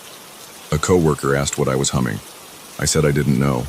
I just laughed it off, but inside I felt uneasy. That evening, I got home and the apartment was dark. The hallway light was out, so I fumbled with my keys for a bit. I stepped inside, flipped on the overhead light, and dropped my bag near the door. I felt a slight chill in the air. I thought maybe the landlord messed with the thermostat again. I walked to the bedroom. The moment I walked in, I heard the hum right away. It was louder than before. I stopped in my tracks and stared at the wall. My chest tightened.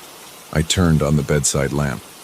The stain looked swollen, like a wet patch that was about to burst. The edges were uneven, and the center was almost black. I swallowed hard and took a step closer. The humming was steady, a slow drone. I forced myself to touch the wall. It felt ice cold, and my fingertips tingled. I jerked my hand back. My breathing got shallow. My heart pounded. I left the room and went to sit on the couch in the living area. I sat there for a while trying to calm down. My leg wouldn't stop bouncing, and I kept rubbing my hands together. I considered calling someone to come over, maybe a friend, but I felt embarrassed. What would I say? There's a weird stain on my wall that sings at night? That sounds ridiculous. I looked at my phone, scrolled through my contacts, and put it down. I stayed there until I got hungry. I made some quick dinner, just a microwave meal. I tried to watch something on TV, but I couldn't focus. Every time there was a quiet moment, I heard the humming again. It bled through the walls, barely audible, but enough to keep me on edge. After I ate, I gathered my notes and tried to piece together more of the melody. I was determined to understand it. A part of me believed that if I could figure it out, maybe I could stop it. But as I studied the notes, my vision blurred. My eyes felt heavy. My head started throbbing. I pushed through it. I sang a few measures softly, then stopped to catch my breath. My chest felt like someone had pressed a heavy block against it. I got up and paced around the living area. My thoughts raced. I kept looking at the bedroom door, half expecting something to step out of the darkness. I didn't see anything, but the tension in my shoulders wouldn't go away. I decided to sleep on the couch. I turned off the lights, lay down, and closed my eyes. The fabric was scratchy, and the cushions sank under my weight. I tried not to think about the stain, but the humming echoed in my head. I felt a tremor in my hands. My breathing got shallow again. After a while, I fell asleep out of exhaustion. I woke up a few hours later in a sweat. The humming was louder than ever. I shot up and checked my phone. It was around 3 in the morning. My heart raced. I walked to the bedroom door. The humming didn't fade. I stepped inside. The stain looked like it was pulsing. I turned on the light. There was a slight vibration under my feet. I tried to keep my hand steady as I touched the wall.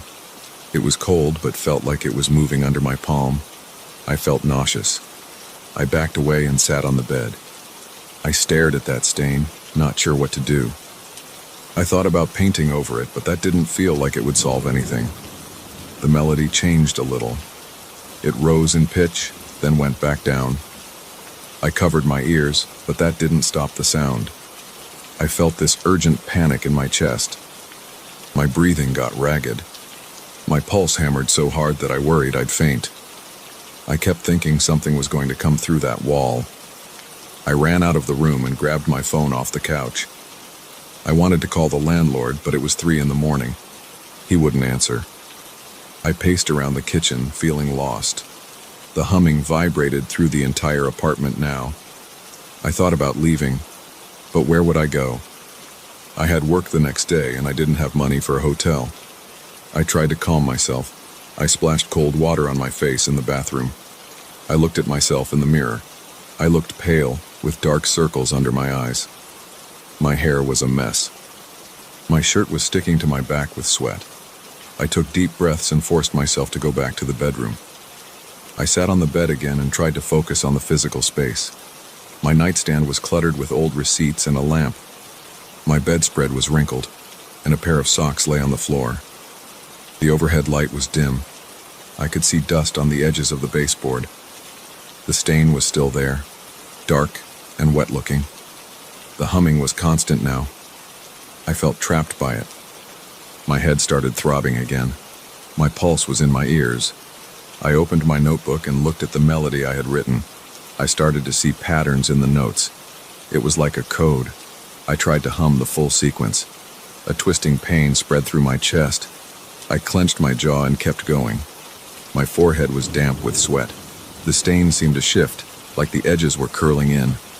I coughed and nearly dropped the notebook. My lungs felt tight. I stopped humming and gasped for air. My vision spun. I laid down on the bed for a few minutes.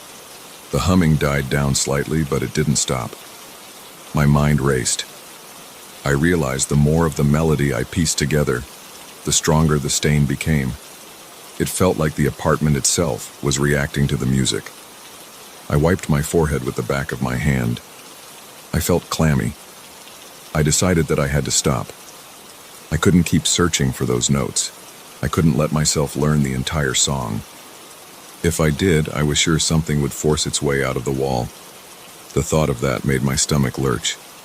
I rolled onto my side and tried to block out the sound. I think I drifted off to sleep again, because the next thing I knew, my phone alarm was ringing. In the morning, I got up and rushed to take a shower. I felt stiff, my neck hurt. I tried to block out the memory of the night. The bedroom was quiet now. The stain was still there, but it seemed smaller in the daylight. I told myself to go to work and act normal. That's what I did. I worked my shift, tried to concentrate, but my thoughts kept going back to the stain. I dreaded going home, but I had no other place to go. After work, I lingered around the office, checking emails I didn't care about. I ate a sandwich at a nearby cafe. Eventually, I had to leave. When I got home, I stood outside my door for a minute. The hallway light was still out, so I fumbled with my keys again. I walked in and felt that same chill. I flicked on the lights. Everything was quiet. I dropped my bag. My heart pounded with each step toward the bedroom. My ears strained for that singing, but I heard nothing. The stain was still on the wall, dark and uneven, but it wasn't humming. I felt relief, but also fear. I wondered if it was just waiting for me to let my guard down. Now I'm sitting here, writing this all down. My hands are shaking a bit. I can't fully relax. I keep glancing at the wall. The stain looks the same, but I can't trust it. I know that humming will come back. I know I can't finish that melody. If I do, I might lose myself. It hurts to admit it, but I'm scared. I can handle a lot of things, but this is different. It's inside these walls, it's inside my mind when I'm asleep. I can't run away from it without leaving my entire life behind. So, for now, I'm staying. I won't keep working on the melody. I'll try to ignore the humming if I hear it again. If it gets worse, I might have to move out. But that might be complicated. My lease isn't up for another 6 months, and I'm short on money. I don't know how this will play out. But I'm writing this down because I need to remember how it feels. I need to remember that I can't let it get to me. I won't become some tool for whatever is behind that wall. I won't be an instrument. For now, I'm just waiting, listening, and trying to stay sane.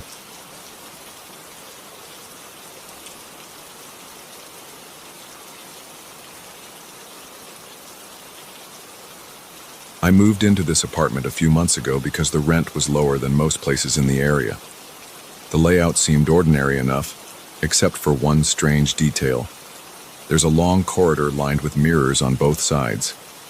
When I first walked through it, I thought it looked like a fun house. The mirrors go from floor to ceiling, and they're placed in such a way that my reflection repeats over and over as I move. I remember feeling a bit uneasy, but I told myself it was just an odd design choice. I signed the lease thinking I'd get used to it. The first few weeks I barely noticed the mirrors. I worked late hours, so I usually got home exhausted. I'd walk through the corridor without paying much attention, then collapse on my bed. Sometimes I caught a glimpse of myself from the corner of my eye, and I felt that slight jolt of confusion people get when they see unexpected movement. But I brushed it off. I told myself it was just me reacting to my own reflection. One night it was especially cold. The heating in the building can be erratic, and I remember feeling a chill on my skin as I took off my jacket. I tossed it onto the couch in the living room, then walked toward my bedroom. That's when I noticed the mirrors looked foggy. At first I thought maybe I was breathing out warm air, but I wasn't. I held my breath and looked closely. All of them had a thin layer of mist at the same time. There was no shower running, no boiling pot on the stove, no open windows letting in humid air. I stood there, staring at the mirrors, trying to figure out what was causing this fog. Then I saw some faint shapes in the haze. They looked like simple markings at first, but the edges were too defined to be random smudges. I stepped closer. The lines started to resemble intricate patterns, almost tribal in style, but I couldn't see them clearly. My eyes felt strained.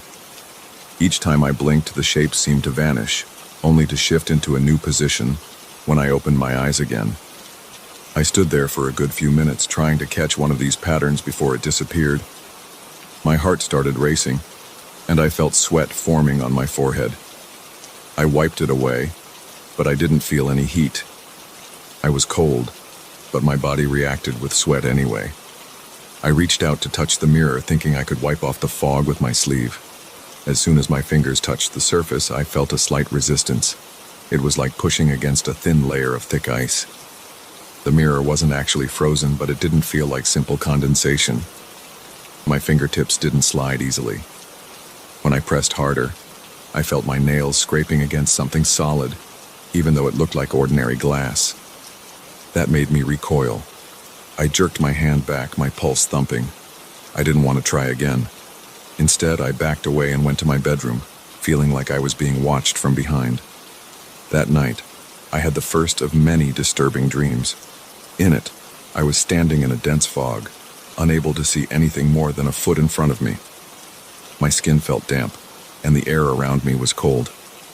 I started walking, but the ground felt like I was stepping on wet concrete. Then I saw shadows. They were shaped like arms, but they had no bodies attached. Just these forearms with hands reaching out of the fog, grabbing at the air. I tried to run, but my legs felt heavy, like I was wading through thick slush. The hands got closer and started brushing against my arms and shoulders. I remember feeling a real jolt of panic in my chest. My breathing was fast, and my throat felt tight.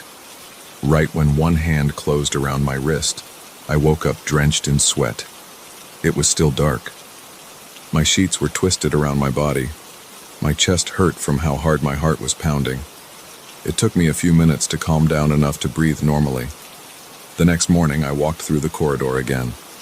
This time, the mirrors were clear. They looked perfectly normal, and if I hadn't experienced that strange fog the night before, I would have thought it was just a bad dream. But later that same day, as soon as the sun went down, I checked the corridor again. The mirrors were clouded in patches. Different spots of mist had formed, and I saw more of those faint patterns. They were different from the night before, but they had the same style of looping lines and curved shapes.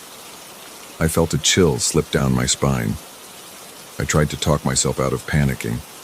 I told myself it might be some weird condensation effect, maybe temperature differences in the building, but there was no rational explanation for these precise patterns. They shifted too fast, fading in and out like living things. I tried cleaning the mirrors with a cloth and some glass cleaner. The cloth snagged on the surface like it was sticking to a rough spot. I applied more pressure, and I heard a scratching sound that made me cringe.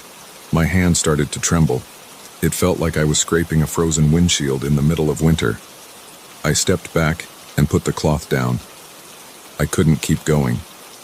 My stomach was in knots, and I realized my breathing had turned shallow. Over the next few nights, I started avoiding the corridor after dark. I would come home and rush straight to the bedroom with my gaze on the floor. But the problem was, I had to pass those mirrors to get anywhere in my apartment. I found myself imagining movement in my peripheral vision. Sometimes I looked up and caught my own reflection turning slightly too late or too early. It's hard to describe, but it felt like I was watching a person who was trying to mimic my movements, but not perfectly. My reflection's arm might lift a fraction of a second before mine, or I'd glance toward a mirror on the left, and I'd see my reflection's face still turned forward. Each time it happened, my skin prickled with goosebumps. I started losing sleep because of the nightmares. They got worse. Every dream had that same fog, those hands, and that feeling of being pulled. I'd wake up gasping for air, sometimes yelling. My voice was hoarse in the mornings, and my eyes looked sunken in the bathroom mirror. During the day, I considered calling a friend to talk about it, but I felt embarrassed. I didn't know how to explain that my corridor mirrors seemed alive or possessed. I thought about calling the landlord, but I doubted he would believe any of this. He'd probably say I was imagining things or ask if I had a humidity problem. About 2 weeks after this started, I decided to try something different. I went to a local hardware store and bought a small handheld steamer. My plan was to test if direct steam would make any difference or reveal something about the patterns. I waited until night. Around 11 p.m., I turned off all the lights in the corridor, leaving only a faint glow from the living room lamp. The mirrors had that usual patchy fog. My hands shook as I plugged in the steamer. The hallway was silent, except for the low hum of the appliance heating up. I approached the nearest mirror and held the nozzle close to the glass. Steam billowed out, adding another layer of mist. At first, I couldn't see anything unusual, but after a few seconds, I noticed tiny cracks or lines forming in the original fog. They spread out in a branching pattern. My heart started thumping because it looked like these lines were moving under the surface of the mirror. I jerked the steamer away, stumbled back, and fell onto the floor. I knocked over a small table behind me, sending a lamp crashing to the ground. The bulb shattered, and the hallway went dark. I scrambled for the light switch, my hands fumbling. When I finally switched it on, the corridor was bright again, and the mirror looked almost normal, just a bit steamed up.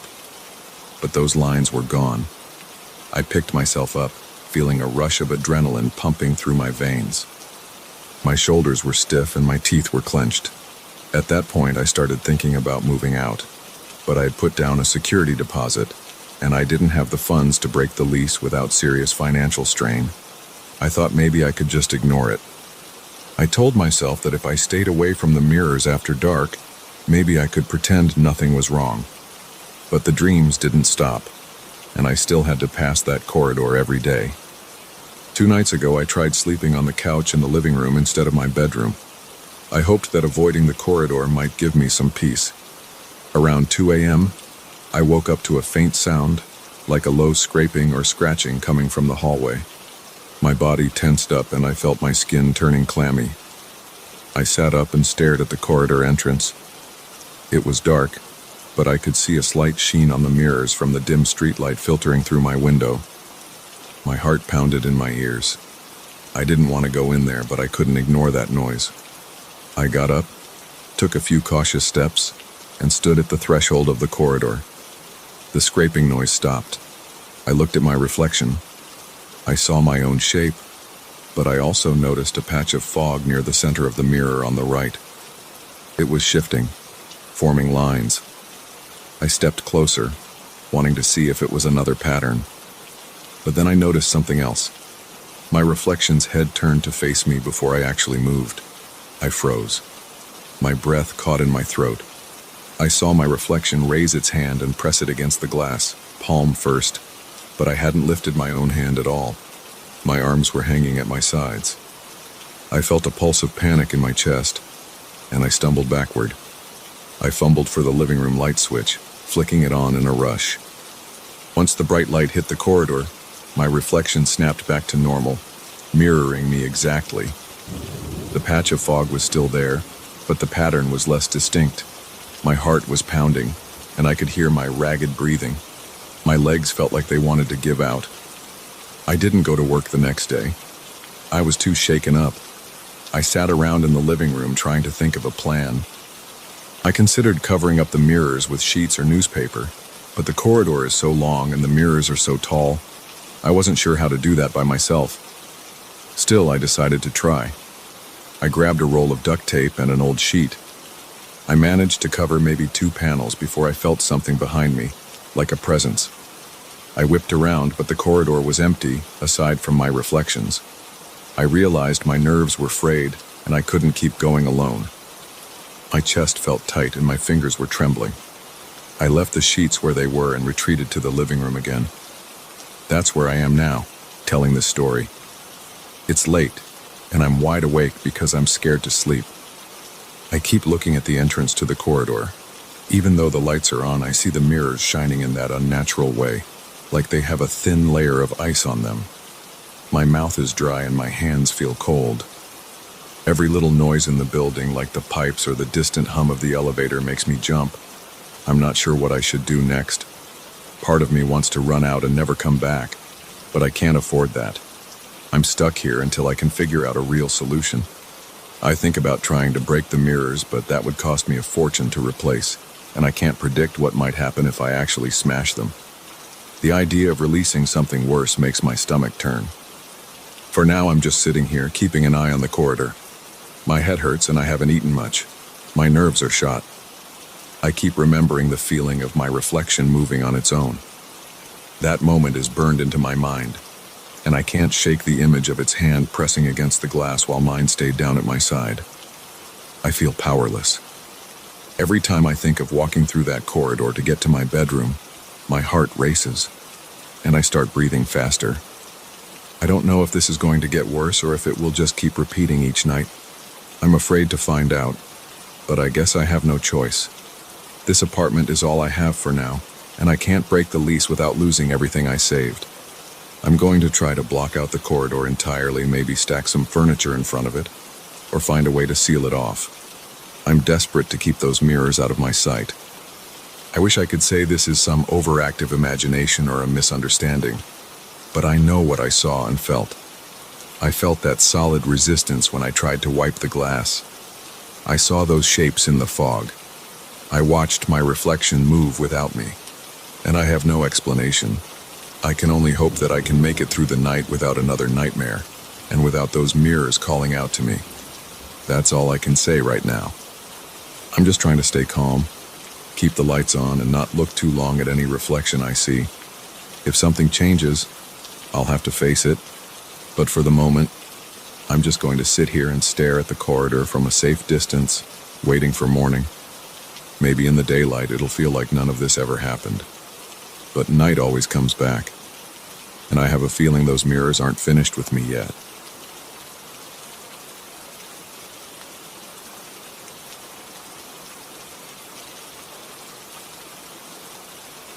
I always thought my old rotary phone was just a piece of junk.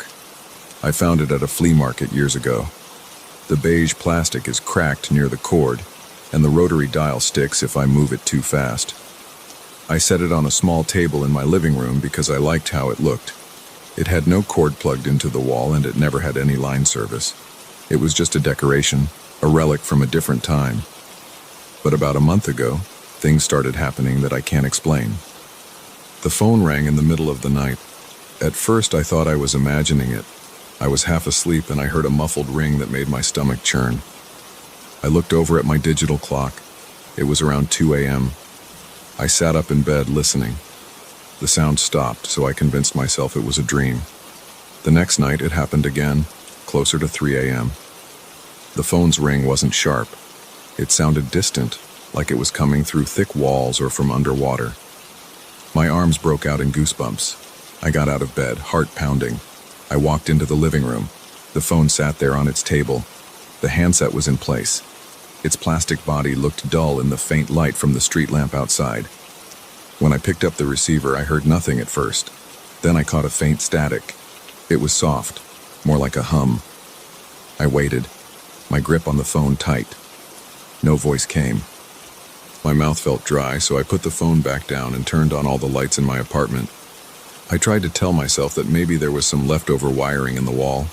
Maybe the phone picked up interference from somewhere. But a few days later, the phone started ringing at exactly the same time every night, 2:47 a.m. I tried ignoring it, but it kept going. It didn't ring forever. It would ring 4 or 5 times, then stop. My nerves felt raw. I started waking up a few minutes before 2:47 a.m. so I could walk to the living room ahead of time. I'd stand in the dark, staring at that old phone, heart thumping in my ears. Then it would ring. I'd jump every time. My hands would shake when I reached for the receiver. Each time I heard static. Sometimes I heard faint clicks or a raspy sound that might have been breathing. I couldn't tell. After a week of this, I tried removing the phone. I took it down to the building's storage room. I left it in a dark corner behind a few boxes. I went back upstairs feeling relieved. The next night, I slept better. But 2 nights later, the ringing returned. I got out of bed, heart racing. I went to the living room and froze. The phone was on its little table again. It was plugged into a wall socket I never noticed before. The cord ran along the floor, and the end of the cord seemed to vanish behind the baseboard. I didn't understand how it got there. I knew I had carried it downstairs. My hands were shaking. I reached down, pulled the cord out of the wall, and lifted the phone. It felt cold. I put it in my closet behind a pile of old coats. I even locked the closet door. That night, the phone rang again at 2:47 a.m. I stepped into the living room and I saw the phone back on the table. The closet door was still locked, but the phone was out. I yanked the receiver off the cradle. Static roared in my ear. Then it faded into small crackles. My name came through, repeated in a low, scratchy tone. It was my name, over and over. I dropped the receiver. My knees felt weak. I ran back to my bedroom and shut the door. I didn't sleep at all. In the morning, I forced myself to check the living room. The phone was there, same as before, but the cord was back out of the wall. It was just sitting on the table, silent. I wanted to throw it away, but I felt something pull me back. I was afraid, but I also felt compelled to keep it. I didn't feel possessed, I just felt drawn to it. I told myself it was a weird fixation. Maybe I wanted an explanation for something that made no sense. I set my alarm for 2:45 a.m. so I'd be ready. It became a routine. I'd wake up, wait by the phone, and pick it up on the first ring. Each time, I only heard static, faint whispers, or clicks. Sometimes I'd wait for a voice or a phrase. Sometimes I'd say, "Who is this?" or "What do you want?" But I never got a straight answer. There was a night when I heard breathing, slow and labored. I could hear my own breath, shaky with nerves. My heart pounded so hard that I felt it in my temples. I asked, "Hello? Can you hear me?" The only response was a soft whisper that I couldn't understand. I tried focusing on the sound, but it was too murky. I hung up and stared at the phone. My palms were sweaty and my mind was racing. I started losing sleep. I found myself nodding off at work. My boss asked if I was okay, and I made up some story about insomnia. I didn't tell anybody what was happening at home because it sounded ridiculous. I knew nobody would believe me. My friends might have joked about ghosts or curses, but I wasn't laughing. I felt uneasy all the time. My apartment seemed darker. Even during the day, I'd glance at the phone and worry about that upcoming night. I became short-tempered and restless. My coworkers noticed, but I brushed it off. After another week of this, I tried calling a phone company. I asked them if there was any chance a disconnected phone could ring because of stray signals. The guy on the phone said he'd never heard of that happening. He suggested it might be picking up radio frequencies, but that wouldn't explain the static or the whispers. He basically told me to toss the phone in the trash. I hung up, frustrated. I almost did it. I picked up the phone, walked toward my door, and then hesitated. I felt this tightness in my chest. I put the phone back on the table. I didn't understand why I couldn't get rid of it. Something in my mind told me I needed to answer tonight's call. That evening, I tried to stay calm. I had a small dinner, watched some TV, and tried not to fixate on the clock. I did push-ups in my living room to burn off nervous energy. I couldn't stop glancing at that phone, though. I felt antsy. My muscles were tense. Eventually, I got into bed around midnight, but I couldn't sleep. I stared at the ceiling, waiting for 2:47 a.m. When my clock turned 2:46 a.m., I got up. My heartbeat sped up. I walked to the living room and stood next to the phone. Right on time, it rang. 4 muffled rings. I lifted the receiver on the first ring. Static hissed, then fell quiet. I said, "I'm here. I can hear you." I heard a faint whisper. It sounded like my name again. My forehead felt damp with sweat. I forced myself to speak. "I'm listening. What do you want?" The static crackled louder. It rose and fell in waves, almost like it was trying to form words. I stood there for a full minute, clutching the handset. My entire body felt tense. Finally, a single word broke through, but it was garbled. I couldn't make it out. Then the line went dead. I stayed up the rest of the night staring at the phone. The next day, I disconnected every electronic in my apartment. I went around, unplugging my TV, my stereo, my lamps. The phone stayed silent during the daytime, but I wanted to remove any chance of interference. I even checked the walls for hidden jacks or cables. I found nothing. The night came, and I followed the same routine. Sure enough, the phone rang at 2:47 a.m. I snatched it off the cradle, holding my breath. The static was harsher this time, stinging my ear. I heard a faint mumbling. I said, "I can't hear you. Speak clearer." My voice shook. For a brief second, the static cleared, and I heard my name again, repeated over and over in a slow chant. My chest felt tight and my hands started trembling. I almost threw the receiver across the room. Instead, I hung up and stared at the phone, panting. My mind was buzzing with confusion. I felt terrified, but I also felt drawn in. I wanted to know what it meant. I started sleeping in the living room on the couch so I wouldn't miss the ring.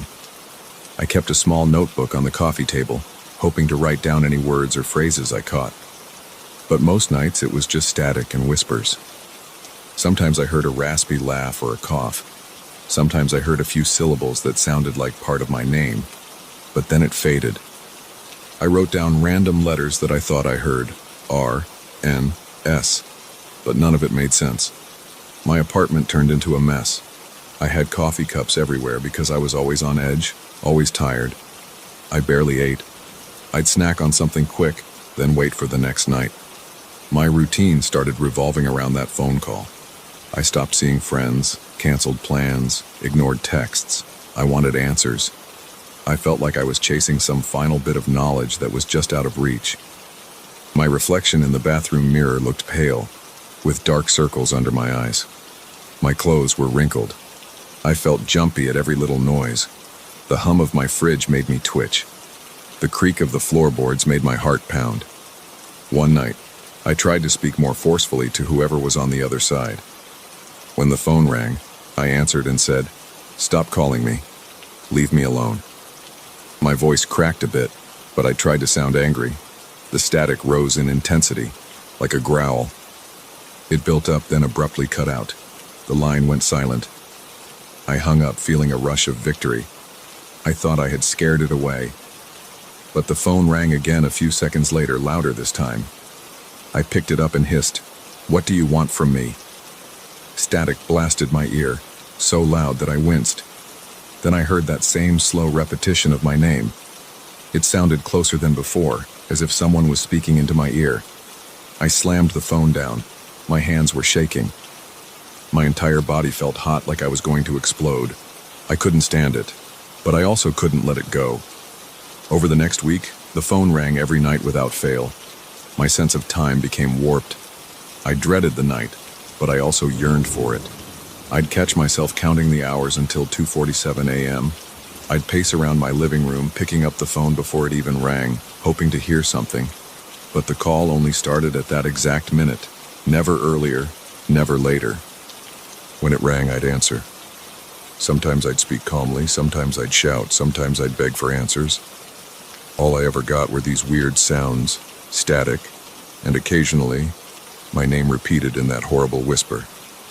After each call, I'd feel spent and scared, but I couldn't stop. I wanted a breakthrough.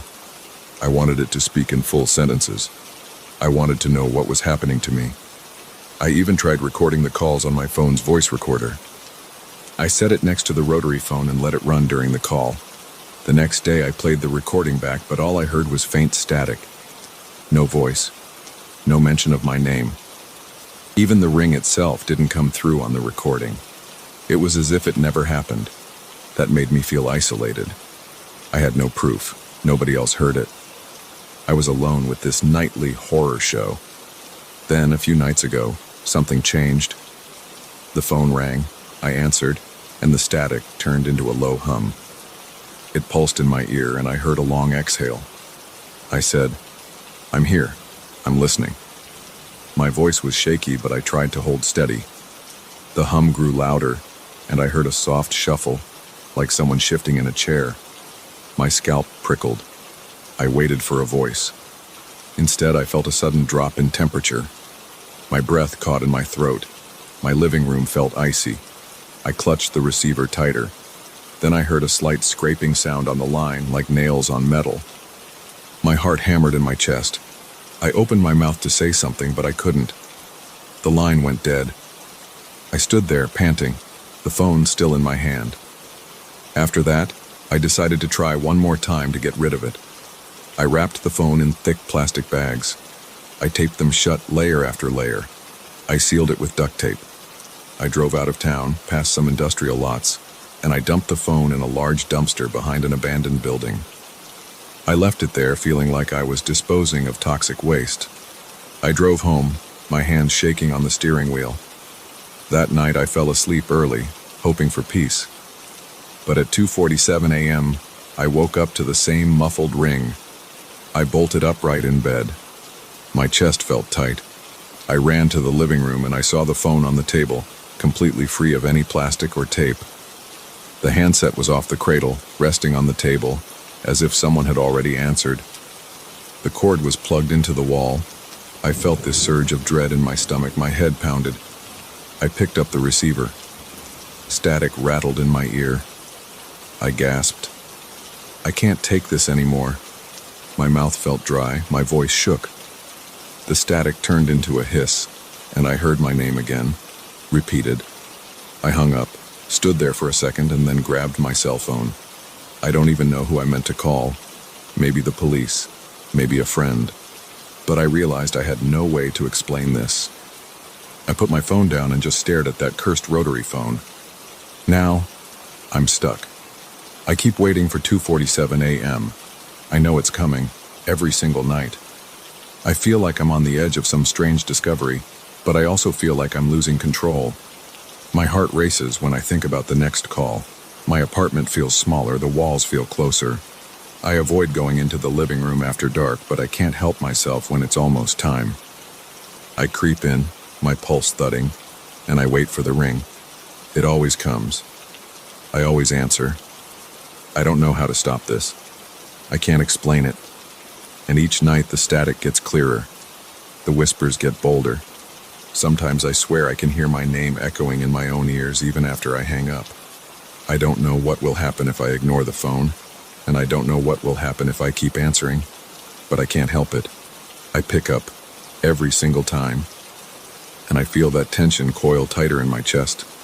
Something wants me to listen, and part of me wants to know why.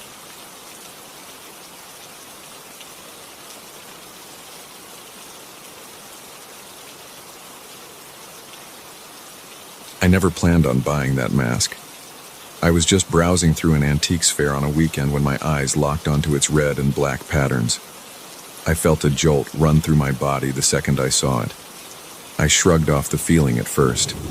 I assumed it was just surprise at the bold colors and the strange carvings. I didn't think much about it until I was already reaching for my wallet. I had no real reason to buy something like that, but I did. The vendor handed it to me with a grin that made me uneasy. The deal was done in under a minute. I walked away from that booth with the mask in my hands, feeling a tingle at the back of my neck. That was my first mistake. When I got home, I decided to hang the mask in my living room. I don't know why I picked that spot. It's right across from the couch, so it's impossible to ignore. I remember the first time I put it up. I held it against the wall, hammered a small nail, and hooked it there. It seemed to stare at me the moment it was in place. I stood back, took a breath, and felt a strange tightness in my chest. The mask wasn't large, but its colors stood out against the beige wall. The red looked wet under the soft light of the room lamp, and the black stripes had a dull shine, like old tar. I tried to dismiss the weird tension in my shoulders. I thought maybe I was just tired or stressed. I went to the kitchen, poured myself a glass of water, and tried to relax. Then I walked back to the living room and almost dropped my glass. I swear the mask looked different. The red lines seemed a little wider, and the black seemed more intense. It looked like it had shifted, but the nail was in the same place. The mask was at the same angle. I shook my head, told myself I was imagining things, and set my glass on the coffee table. That night I sat in front of the TV trying to watch a late-night show. My focus kept drifting to the mask on the wall. Every time I glanced at it, I had the impression the paint had moved. I leaned forward on the couch to get a closer look. I couldn't pinpoint any exact change, but the design seemed to pulse. I remember rubbing my eyes and feeling my heart thud in my chest. My palms got sweaty. My throat felt dry. I tried to laugh it off. I switched channels, tried to ignore it, but it felt like the mask was blinking at me. Eventually, I turned off the TV and went to bed. I woke up around 3 a.m, thirsty. I got up, headed down the hallway, and reached the living room. The lamp was off, but some streetlight filtered in through the blinds. My eyes adjusted to the dim glow, and I saw the mask hanging there. My breath caught in my throat.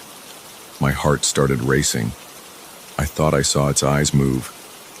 The surface of the mask is carved with slits that look like eyes, but I felt certain they followed me as I moved. I stopped in the middle of the room, my hand trembling as I ran my palm over my face.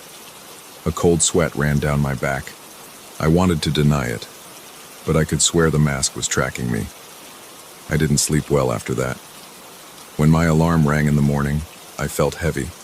My neck hurt. I pushed through my day, trying not to think about the mask, but it stayed in my mind like a thorn. By the time I got home from work, I was exhausted. I walked into the living room and my eyes went straight to the mask. The red paint looked darker than before, almost maroon. The black lines had a dull shine, like wet charcoal. The shape of the mask appeared tighter, like it was clenching. It was unsettling. I placed my coat on the chair, stood there for a moment, and felt a wave of nausea. It was like the room was too small, and the mask was taking up all the space. I started noticing other things as the days passed. Sometimes, when I looked away from it for a moment and looked back, I'd see a small drip of red paint that wasn't there before, or I'd catch the faint impression of a curve in the black that seemed new. It felt like the mask was rewriting itself each time I turned my eyes away. On some evenings, if I sat there in silence, I'd pick up a soft rustling sound. It reminded me of someone shifting in a chair, trying to get comfortable. I'd scan the room for the source. I'd check the windows, the vents, the furniture. My chest would tighten when I realized the sound was coming from the mask's direction. After a week of this, I started waking up more often in the middle of the night. Each time I'd walk into the living room and stare at the mask for a few seconds. My legs would feel weak, and I'd have to breathe slowly to keep myself steady. The mask's eyes would seem wider, as if the slits had grown. I felt like I couldn't escape its gaze. I'd walk into the kitchen for water and I'd sense the mask behind me like it was leaning forward. I'd feel lightheaded, and sometimes my vision would blur. By the time I returned to bed, I'd be sweating. It wasn't just at night, though. One Saturday morning, I decided to dust the living room. I figured maybe I was letting my imagination run wild, and a bit of cleaning might calm my nerves. When I got near the mask with a soft cloth, I stopped. I noticed a faint smell like old iron. It was metallic and sour. I held the cloth close to the mask, but I hesitated to touch it. The smell made me feel like I had swallowed something bitter. My stomach tightened, and I felt a sudden headache. I moved the cloth closer and brushed the edge of the mask. For a second, I swore the mask's surface was warm, like living skin. I dropped the cloth and backed away, nearly tripping over the coffee table. That same day, I considered taking the mask off the wall and throwing it out. My hands shook when I reached for it. My fingers touched the edges, and I felt a vibration. It wasn't strong, but it was enough to make my arms tense. I let go immediately and took a few quick steps back. My heart pounded so hard that I could barely catch my breath. I closed my eyes and counted to 10, trying to steady myself. Then I marched out of the living room, closing the door behind me. I felt like a coward, but I had no idea what else to do. At that point, I started sleeping with the bedroom door shut. I also kept a small light on in the hallway. I didn't like the dark, and I didn't like the feeling that the mask was just a few steps away. Some nights I thought I heard a soft tapping from the living room. Other times I heard nothing and just stared at the ceiling for hours. My dreams were uneasy and left me feeling drained in the morning. I had a permanent tension in my shoulders. My appetite got worse and I had trouble focusing at work. One night I had the urge to check something in the mirror. I had been washing my hands in the bathroom when a sudden thought struck me. Is there something on my face? I don't know why I thought that. I leaned forward toward the mirror and looked at myself. My face seemed pale. My eyes were bloodshot. Then I felt my chest tighten because for a second, I thought I saw a different face in the mirror. It had white eyes, painted skin, and red and black stripes.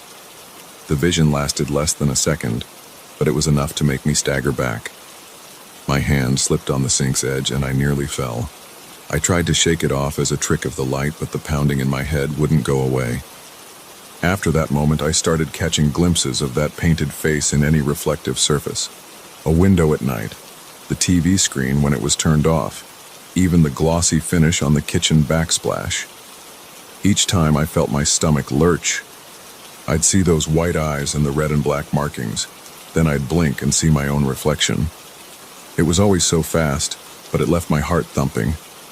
Another time, I was standing in the living room, facing the mask.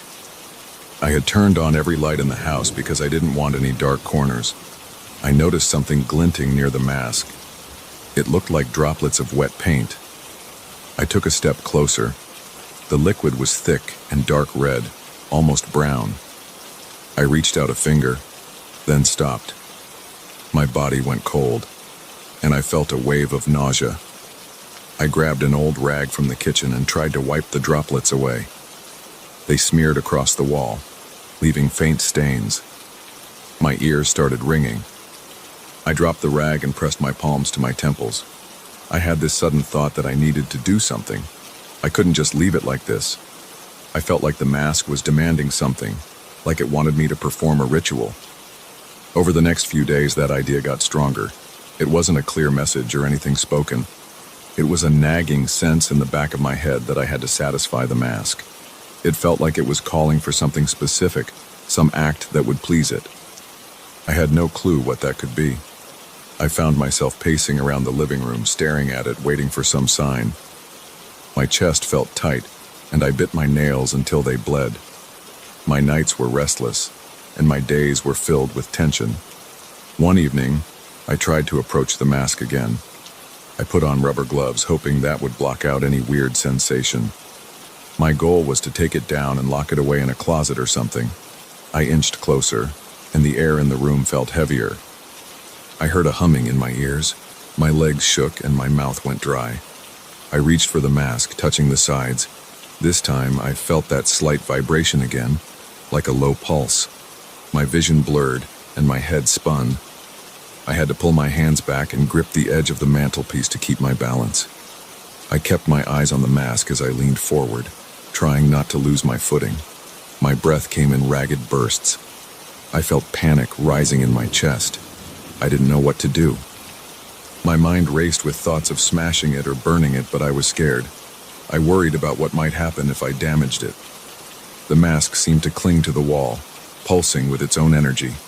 I stumbled out of the room, slammed the door, and sat on the floor in the hallway. My hands shook. My shirt was soaked in sweat and my heart hammered in my chest. That night, I considered staying at a friend's place or checking into a motel, but I felt this pull that wouldn't let me leave. I kept thinking about what might happen if I left the mask alone in my house. Maybe it would ruin the walls. Maybe it would move around on its own. My mind was a mess. I tried to calm myself by pacing, drinking water, and trying to watch some mindless show. None of it helped. I kept glancing at the living room door, half expecting to see the mask slip out somehow. Finally, I sat on my couch, facing the closed living room door. I felt my body sag with exhaustion. My hands were cramped from clenching them so hard. My throat hurt from breathing shallowly. I realized I needed to confront it. The mask wanted a ritual, but I had no idea what that meant. I had this growing fear that if I didn't figure it out, the mask would keep haunting me until I gave in. But the idea of actually doing anything it wanted filled me with dread. My stomach churned every time I imagined kneeling in front of it or chanting something strange. I had no instructions, no guidance, just a feeling. The next morning, I woke up after a rough sleep and stood outside the living room door. My hand hovered over the knob. I counted to 5, twisted the knob, and stepped inside. The mask was where I left it, but it looked more intense. The red lines seemed to glisten. The black stripes looked sharper. I swallowed the lump in my throat and walked straight up to it. My legs trembled with each step. I could hear my own heartbeat in my ears. I got close enough to see the tiny cracks in the paint. I could see the rough texture of the wood beneath. My breathing was shallow. My hands were cold. I spoke out loud, asking it what it wanted. My voice shook, and my words sounded stupid even to me. Of course, there was no direct response, but my mind felt heavy, like something was pushing against my thoughts. I asked again, my voice cracking. A jolt of panic spread through me. I felt dizzy, and a cold sweat broke out on my forehead. My gut told me that I was about to do something irreversible, but I had no clue what. The mask stared back with those slits, and I thought I saw a faint twitch near the corners. My scalp prickled, and my knees threatened to buckle. I'm still in that moment now, trying to decide what to do next. The mask is on the wall behind me as I write this. I can feel its presence, like a weight on my back. My mouth feels dry. My fingers feel numb. I keep glancing over my shoulder, expecting it to change position or move.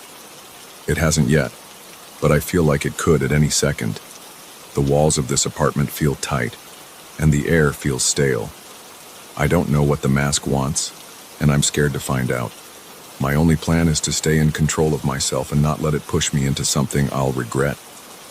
But every night, I sense its gaze on me, demanding something more. I can't deny that it feels alive, and I can't deny that it's fixated on me. I wish I had left it at that antiques fair, but I didn't, and now I'm stuck with it. I'm writing this to keep myself calm, but the tension won't go away. I have no idea how this will end. For now, all I can do is stare at the mask and wait.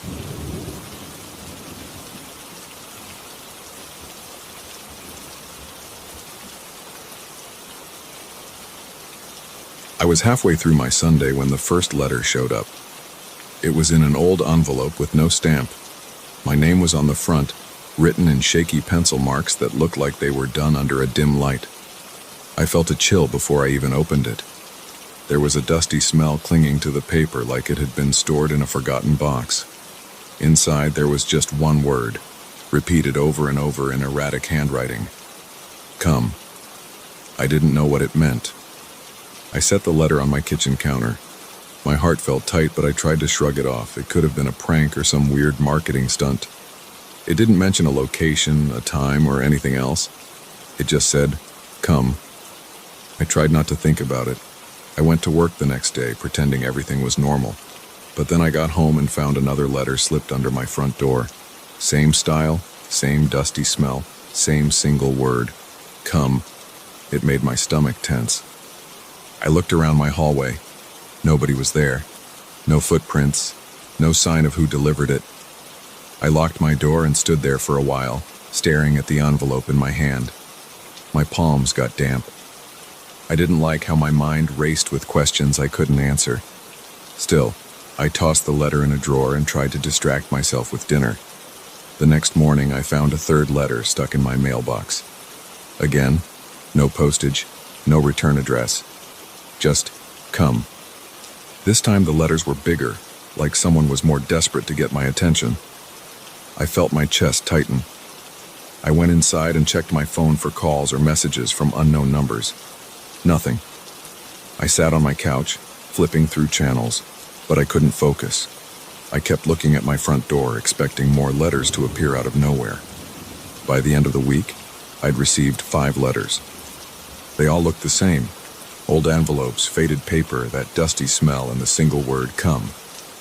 I started double-checking my windows and doors every night. It felt like someone was watching me. My skin would prickle whenever I heard any noise outside, like a branch tapping against the window or a car passing by. I jumped at small sounds. I wasn't sleeping well. I'd wake up sweating at odd hours, thinking I heard rustling near my door. But every time I checked, it was silent.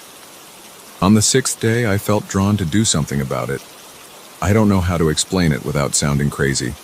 The letters didn't have a place or a time, but somehow I got this idea in my head that I needed to go to the old train station on the outskirts of town. I had no memory of that station. I'd never been there, but I knew it was decommissioned decades ago. I'd driven past it once, noticing the boarded-up windows and the signs warning people to stay out. But that morning, I woke up with a clear sense that the letters were urging me there. I had a shaky feeling in my gut, but I also felt like ignoring it wasn't an option anymore. So I drove out of town and headed for the train station. I parked near a rusted fence. It was around noon, but the sky looked dull. There was an overcast that made everything feel lifeless. I got out of my car, feeling an uneasy tingle in my neck. The station building was gray and covered in graffiti. Broken windows dotted the upper floors. Loose boards creaked as the wind blew. I stepped over some debris, moving around the side of the building, looking for a way in or a clue about who was sending me those letters. I found a gap in the fence and slipped through. On the other side, there was an old loading area with cracked concrete and puddles of stagnant water. A strange smell hung in the air, like mold mixed with old oil. My heart thumped. I walked carefully, avoiding broken glass. I noticed a large cargo door was slightly open. There was a faint light coming from inside, like a weak fluorescent bulb or a small flashlight. I peeked in, expecting to see someone, but nobody was there. I stepped inside and saw a single rocking chair in the center of the floor. It was pointed at me under a flickering overhead light. The space was mostly empty. Some rusted machinery stood against the wall, and there were a few crates stacked in a corner. Dust swirled around. I heard the rocking chair squeak. At first I thought someone was sitting there, but it was empty. The chair moved a little, like it had just been pushed. My chest went tight. I felt sweat prickling my forehead. I looked around, waiting for a person to step out of the shadows. Nothing happened. I stood there for a minute, unsure of what to do next. The squeak of the rocking chair made the hairs on my arms stand up. I felt the urge to say something, but no words came. Eventually, I walked closer to the chair. It was old, made of worn wood with chipped paint around the arms. The seat was dusty, and I saw faint scuff marks on the floor, like it had been moved back and forth. I didn't see any letters there, no notes, no hints. After a while, I decided this was pointless. I walked out of the cargo area, trying to control my breathing. I made my way around the station, checking if there was anything else that looked suspicious. Nothing stood out. I felt disappointed and a bit foolish. I had driven all the way out here hoping for answers and found nothing but an abandoned rocking chair under a flickering light. I went back to my car, looking over my shoulder every few steps. My skin felt cold and clammy. I drove home telling myself I needed to forget about the letters, but I couldn't shake off the feeling that I had just scratched the surface of something I didn't understand. Over the next few days, more letters arrived under my door. They were different now. They mentioned us and our memories, but they still didn't tell me who was sending them or why. The envelopes looked older, more brittle. The handwriting was more frantic, like the writer was desperate. The smell was the same musty odor I had noticed before. I tried to throw them away, but I kept retrieving them from the trash, hoping to see a detail I might have missed. Late one night, I heard a soft thud at my door. My heart pounded. I got up from the couch and opened the door fast, expecting to catch the delivery person. But no one was there. I looked down and saw another envelope. My hands trembled. I tore it open in the hallway. The note inside said, "We are waiting." It was the same shaky script as before. I felt a knot in my throat. I wanted to yell into the empty hallway, demand that whoever was doing this show themselves. But I just stood there, my ears ringing. I went back inside and locked the door. My apartment felt smaller. My eyes darted around, checking corners and windows. I stuffed the letter in a drawer, then climbed into bed. I couldn't sleep. I stared at the ceiling, listening to every creak of the building. Eventually, I dozed off, but I had anxious dreams. I kept seeing that rocking chair under the flickering light. The next day, I called in sick to work. I didn't want to go anywhere or talk to anyone. I felt paranoid. I kept checking the hallway through the peephole. Around noon, I realized I couldn't just stay locked up. I needed to do something. Part of me thought about calling the police, but what would I say? I had a bunch of creepy letters telling me to come, plus a weird feeling about an abandoned station. There wasn't any direct threat. Nobody had broken in or physically harmed me. It sounded like something they'd dismiss as a prank. I grabbed my jacket and left the apartment.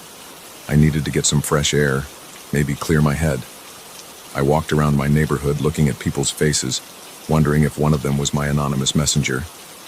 I couldn't relax. My gut twisted whenever I saw someone glance at me. It could have been an innocent look, but I read everything as suspicious. That evening, I returned home and found a new envelope. This time, the letters inside referred to the place where we meet. It instructed me to go back to the old station's loading area, adding a specific time, midnight. That was the first time I saw an actual time mentioned. My pulse pounded. I thought about ignoring it, but a strong pull inside me wouldn't let me. I needed to see who was behind all this.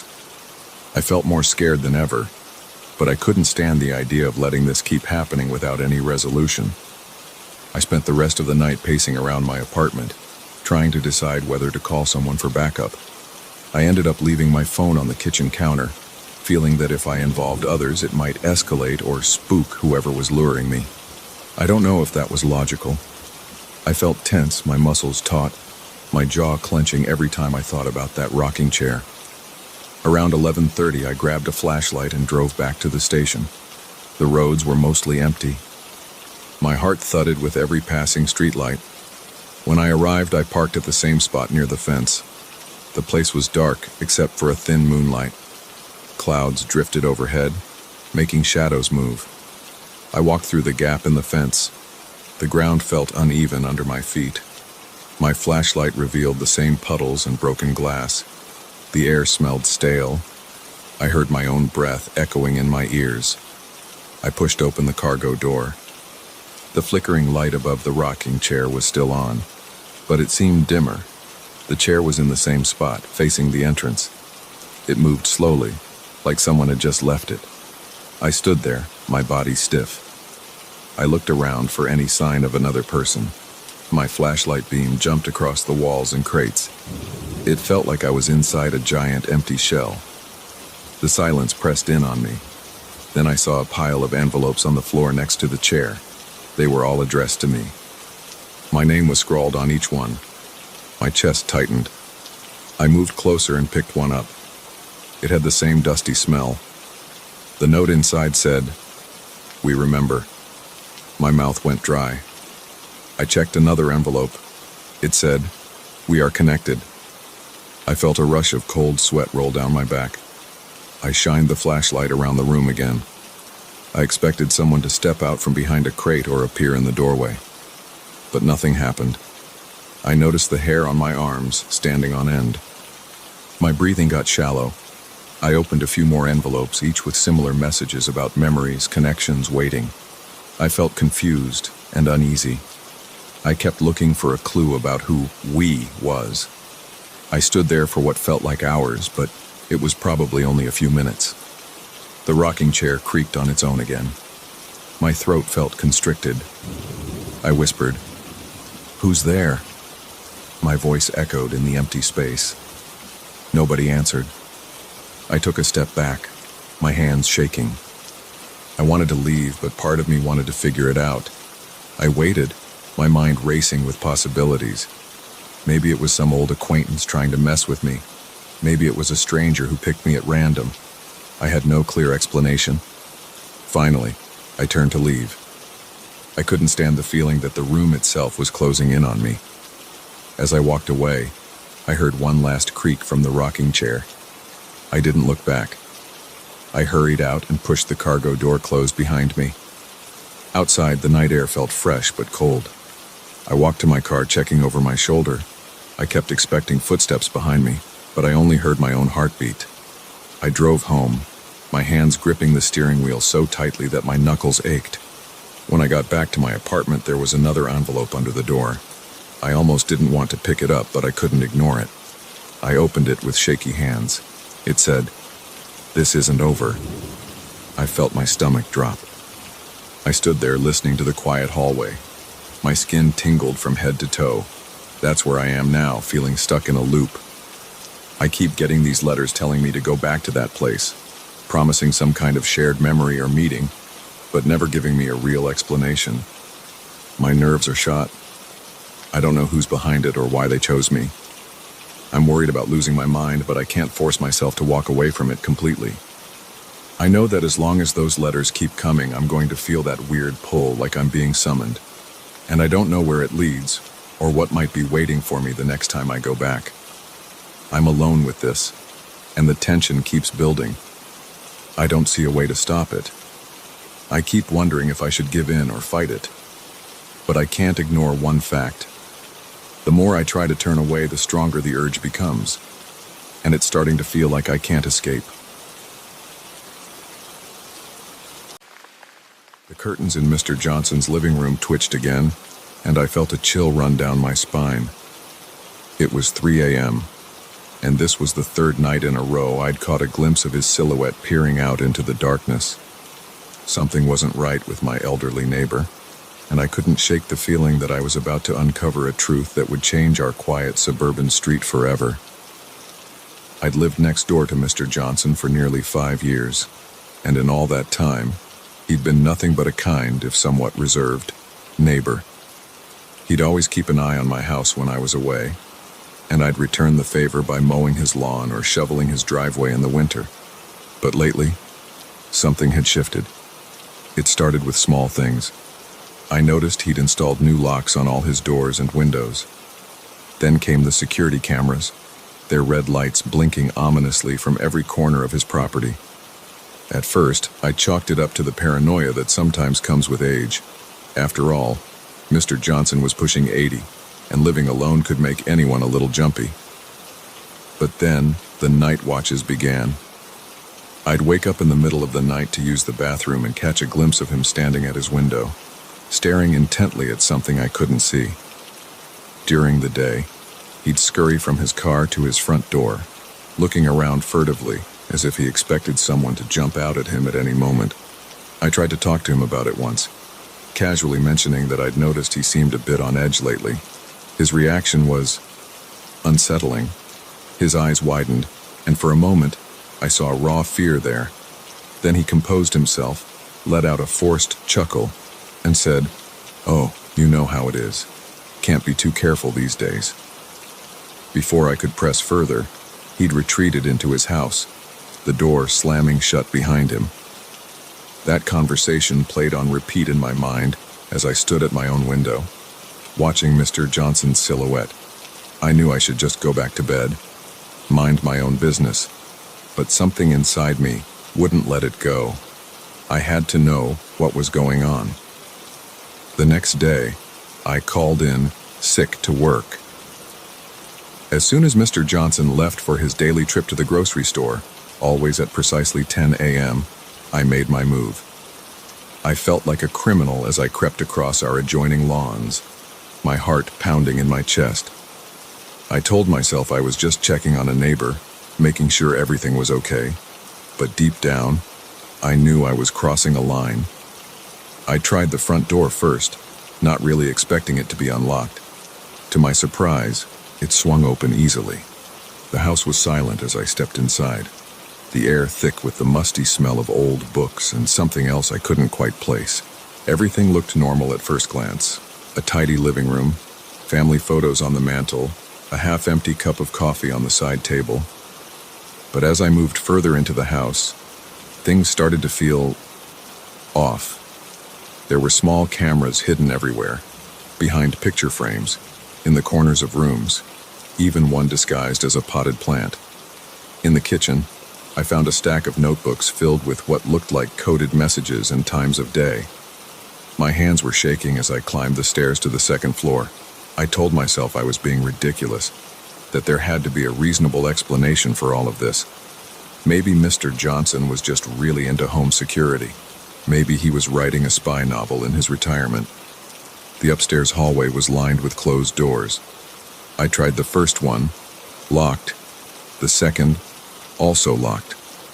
The third door, at the end of the hall, opened with a creak that seemed to echo through the entire house. I stepped inside and froze. The room was dark, illuminated only by the glow of dozens of computer monitors. Each screen showed a different view. Our street, the inside of houses, local businesses. With growing horror, I realized I was looking at live feeds from all over the neighborhood. And there, on one of the screens, was the inside of my own living room. My mind reeled as I tried to process what I was seeing. "Mr. Johnson, The kindly old man who'd brought me homemade cookies when I first moved in was spying on the entire neighborhood. But why? What could he possibly gain from this? I was so caught up in my shock that I almost didn't hear the front door open downstairs. Almost. The sound jolted me back to reality, and panic set in. Mr. Johnson was home early, and I was standing in the middle of his secret surveillance room. I looked around frantically for a place to hide, but the room was small and sparse. The closet was my only option. I ducked inside just as I heard footsteps on the stairs. Through a crack in the door, I watched as Mr. Johnson entered the room. He moved with purpose, sitting down at the bank of monitors and typing rapidly on a keyboard. I held my breath, afraid that even the slightest sound would give me away. Minutes ticked by like hours as I watched him work, muttering to himself occasionally. Finally, after what felt like an eternity, he stood up and left the room.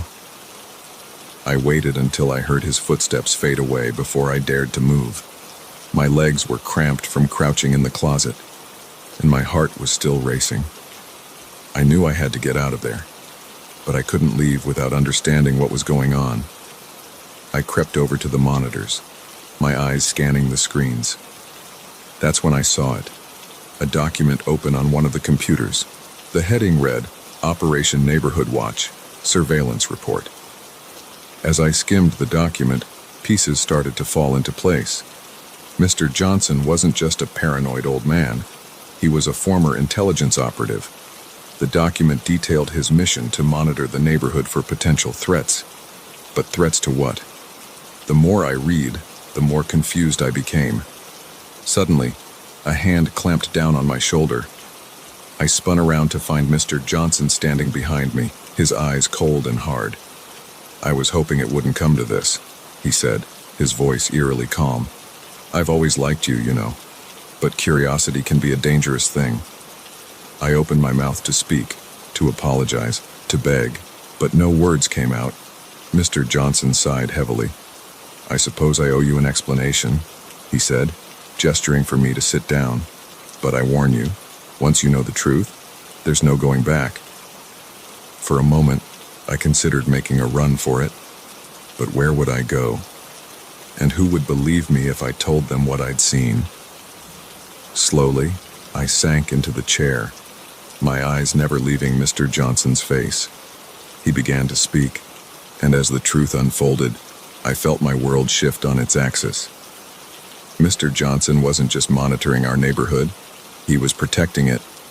From what, you ask? From things most people couldn't even imagine. Our quiet suburban street, it turned out, sat on top of something valuable, something dangerous, something that certain powerful people would kill to get their hands on. Mr. Johnson had been tasked with keeping it safe, with making sure no one ever discovered the secret buried beneath our feet. "But why tell me all this?" I asked when he finally fell silent. "Why not just get rid of me?" Mr. Johnson's face softened slightly. "Because I'm getting old," he said. "This job, it's too much for one person. I've been watching you for years, waiting for the right moment. You're observant, you're clever, and most importantly, you care about this community. I think you're ready to take on the responsibility." My head was spinning.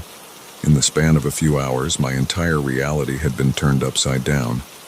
I wanted to refuse, to run away and pretend none of this had ever happened.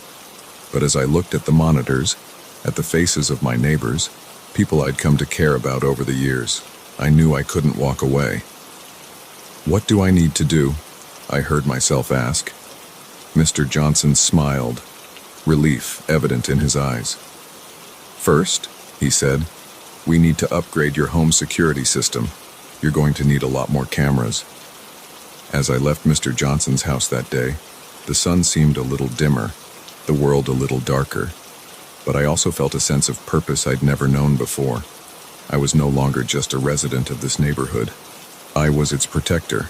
Now, as I sit in my own surveillance room, watching the monitors and keeping our secret safe, I often think back to that day.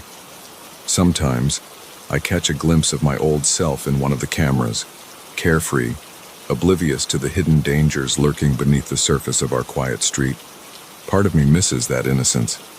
But mostly, I'm grateful for the truth, no matter how terrifying it may be. Because in this world, knowledge isn't just power, it's survival.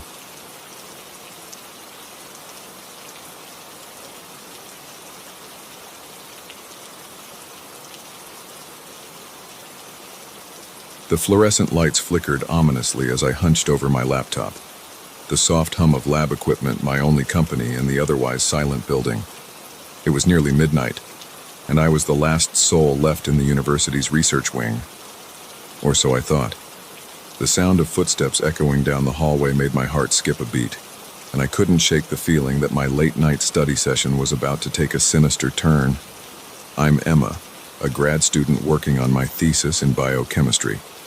My research focuses on developing a new type of biodegradable plastic, something that could potentially revolutionize the industry and help combat our growing environmental crisis. It's exciting work, but it's also highly confidential. The university has invested a lot of money in this project, and there are plenty of companies out there who'd love to get their hands on our findings. That's why I was still in the lab at this ungodly hour. I'd been making real progress lately, and I didn't want to lose momentum. Plus, the lab was quieter at night, free from the usual hustle and bustle of students and professors. The footsteps grew louder, and I found myself holding my breath. It wasn't unusual for other grad students to work late, but something about this felt different. The steps were too deliberate, too purposeful for someone just passing by. I quickly saved my work and closed my laptop, just as a figure appeared in the doorway. It was Jason, another grad student from the chemistry department. I'd seen him around campus a few times, but we'd never really talked. "Oh, hey, Emma," he said, flashing a smile that didn't quite reach his eyes.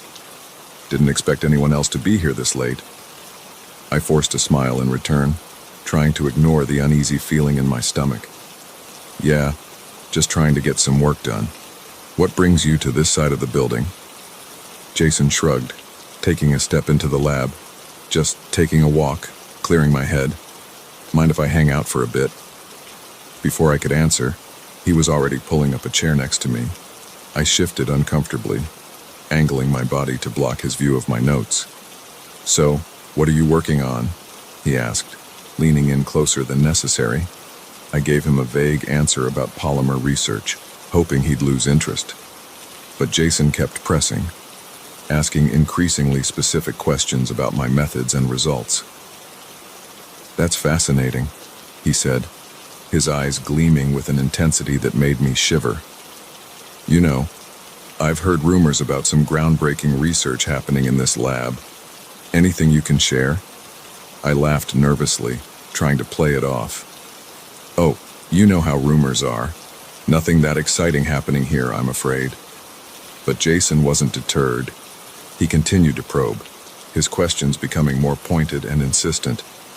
I found myself stumbling over my words, trying to deflect without seeming suspicious. As the conversation dragged on, I became increasingly aware of how isolated we were. The lab suddenly felt too small, too confined. I needed to get out of there. "Well, it's getting late," I said, starting to pack up my things. "I should probably head home." Jason's hand shot out, gripping my arm. "Wait," he said, his voice low and urgent. "I really think we should talk more about your research. It could be beneficial for both of us." I yanked my arm away, my heart pounding. "I told you, there's nothing to talk about. Now, if you'll excuse me." I tried to push past him, but Jason blocked the doorway. "I don't think you understand, Emma. I know what you're working on, and I know how valuable it is. We can do this the easy way or the hard way, but either way, I'm not leaving without that information." Panic surged through me as the reality of the situation sank in. This wasn't just a nosy student. Jason was here to steal my research, and he was willing to do whatever it took to get it. I backed away, my mind racing. I needed to get out, to find help, but the lab was on the top floor of the building, and at this hour, there was likely no one else around. "Jason, think about what you're doing," I said, trying to keep my voice steady. "This is crazy, just let me go and we can forget this ever happened." He laughed, a cold, humorless sound that sent chills down my spine. "Oh, Emma, it's far too late for that. Now, why don't you be a good girl and hand over your laptop and notes?" I clutched my bag tighter, shaking my head. Jason's eyes narrowed, and he took a step towards me. I reacted instinctively, grabbing a beaker from the nearby bench and hurling it at him. The glass shattered against his shoulder, and he cried out in pain and surprise. I used that moment of distraction to make a run for it, ducking under his arm and sprinting down the hallway. I could hear Jason cursing behind me, his footsteps pounding as he gave chase. I ran faster than I ever had in my life, my lungs burning as I pushed myself to the limit. I reached the stairwell and yanked the door open, only to find it pitch black inside. The emergency lights must have been malfunctioning. For a split second, I hesitated, weighing my options. Then I heard Jason's voice, too close for comfort, and I plunged into the darkness. I took the stairs two at a time, one hand on the railing to guide me, the other still clutching my bag. I could hear Jason stumbling down after me, his breathing heavy and labored. When I reached the ground floor, I burst through the door, ready to make a break for the exit. But my heart sank as I realized the main doors were locked. Of course they were. It was well past midnight, and the building was supposed to be empty. I spun around, desperately searching for another way out. That's when I saw it. A small security office tucked away in the corner. If I could get in there, I might be able to call for help. I ran to the office, praying it would be open. To my relief, the door swung open easily. I slammed it shut behind me, fumbling for the lock. Just as I heard the satisfying click of the lock engaging, Jason slammed into the door. The impact shook the entire room, and I stumbled backward, my heart in my throat. "Open the door, Emma," Jason shouted, pounding on the thick glass. "You can't hide in there forever." I ignored him, scanning the room frantically. There was a phone on the desk, but when I picked it up, the line was dead. Of course it was. Nothing could be easy tonight. My eyes fell on the security monitors lining one wall. Most of them showed empty hallways and darkened rooms, but one caught my attention. It was a live feed of the parking lot, and I could see a car pulling in. Hope surged through me. Someone else was here. If I could just hold out until they came inside, I might have a chance. Jason was still trying to break down the door, the wood splintering under his relentless assault. I knew it wouldn't hold much longer. I turned back to the monitors, willing the person in the parking lot to hurry up. But as I watched, I realized something was off. The car wasn't parking. It was just sitting there, engine running. A chill ran down my spine as a horrible thought occurred to me. What if this person wasn't here to help? What if they were with Jason? The door gave way with a sickening crack, and Jason burst into the room. I backed away, my eyes darting between him and the security monitors. "It's over, Emma," Jason said, advancing on me slowly. "Just give me what I want, and this can all be over." I shook my head, my back pressing against the wall. "Why are you doing this?" I asked, trying to buy time. "Who are you working for?" Jason's lips curled into a sneer. "Does it matter? In this world, information is power, and your little biodegradable plastic, that's worth a fortune to the right people." He lunged forward, grabbing for my bag. I twisted away, but he caught hold of the strap. We struggled, pulling back and forth until the bag ripped open, spilling its contents across the floor. My laptop clattered to the ground, and Jason made a dive for it. In that moment of distraction, I saw my chance. I bolted for the door, my feet pounding against the linoleum as I ran back towards the stairwell. I could hear Jason shouting behind me, but I didn't look back. I took the stairs two at a time, my legs burning with the effort. I didn't have a plan beyond get away. but my instincts were screaming at me to head up, not down. I burst out onto the roof, the cool night air hitting me like a slap to the face. I ran to the edge, looking down at the empty campus below. No signs of life, no one to help. The door banged open behind me, and I whirled around to see Jason standing there, my laptop clutched in his hands. "End of the line, Emma," he said, breathing heavily. "No more running." I backed up until I felt the low wall at the edge of the roof pressing against my legs. Jason approached slowly, like a predator cornering its prey. "You don't have to do this," I said, my voice shaking. "It's not too late to stop." For a moment, I thought I saw a flicker of doubt in his eyes, but then it was gone, replaced by cold determination. "Sorry, Emma," he said, "but I've come too far to back out now." As he reached for me, a bright light suddenly flooded the rooftop. We both turned, squinting against the glare. A voice boomed out from a megaphone. "This is campus security. Stay where you are." Relief washed over me as I saw figures emerging from the stairwell, real security guards, not whoever Jason had stationed in the parking lot. In the chaos that followed, as Jason was tackled and restrained, I sank to the ground, exhaustion and adrenaline catching up with me all at once. Later, as I sat wrapped in a shock blanket, giving my statement to the police, I couldn't help but think about how close I'd come to losing everything. My research, my future, maybe even my life. But I also felt a newfound strength.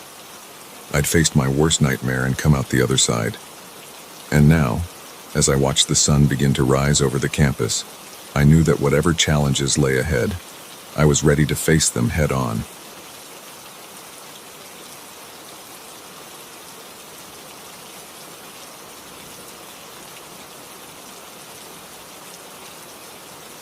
The first time I saw the symbols, I thought they were just random scratches. Maybe the work of some bored teenager or the result of years of weathering.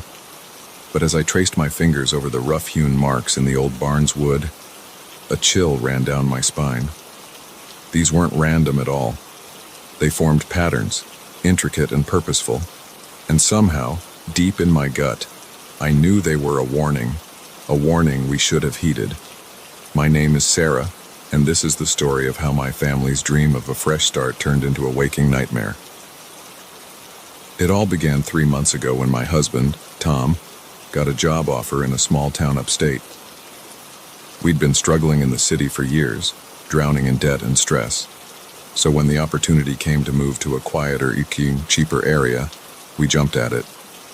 The kids, Lily and Max, weren't thrilled about leaving their friends behind, but we promised them it would be an adventure. The farmhouse we found seemed perfect. It was old, sure, but it had character. Wooden beams, a wraparound porch, and acres of land stretching out in every direction. The real estate agent called it a handyman's dream, which was code for needs a lot of work. But Tom and I were up for the challenge. The first few weeks were a whirlwind of unpacking, painting, and exploring our new property. The kids quickly forgot their initial reluctance, spending hours playing in the fields and climbing trees. Tom threw himself into renovation projects, and I started planning a vegetable garden. It felt like we were finally building the life we'd always wanted. But then, little things started happening. Things that were easy to brush off at first, but became harder to ignore as time went on. It started with the noises. At night, when the house was quiet and still, we'd hear creaks and groans that seemed to come from inside the walls. Tom said it was just the house settling, and I wanted to believe him. But the sounds didn't sound like wood expanding or contracting. They sounded deliberate, like footsteps or whispers just on the edge of hearing. Then there were the cold spots.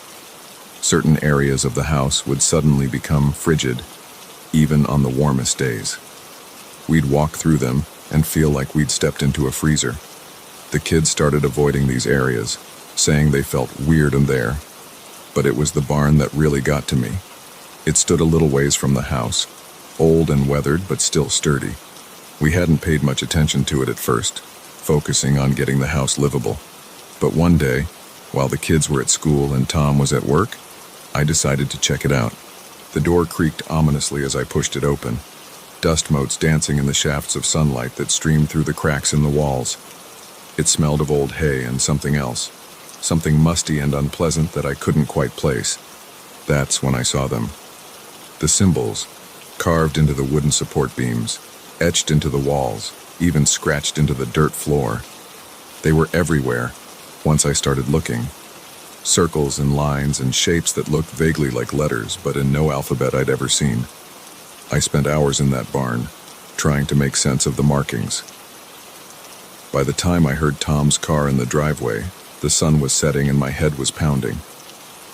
I hurried back to the house, not wanting to explain why I'd spent all day in a dusty old barn.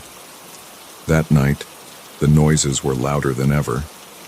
I lay awake, listening to what sounded like footsteps pacing back and forth in the attic.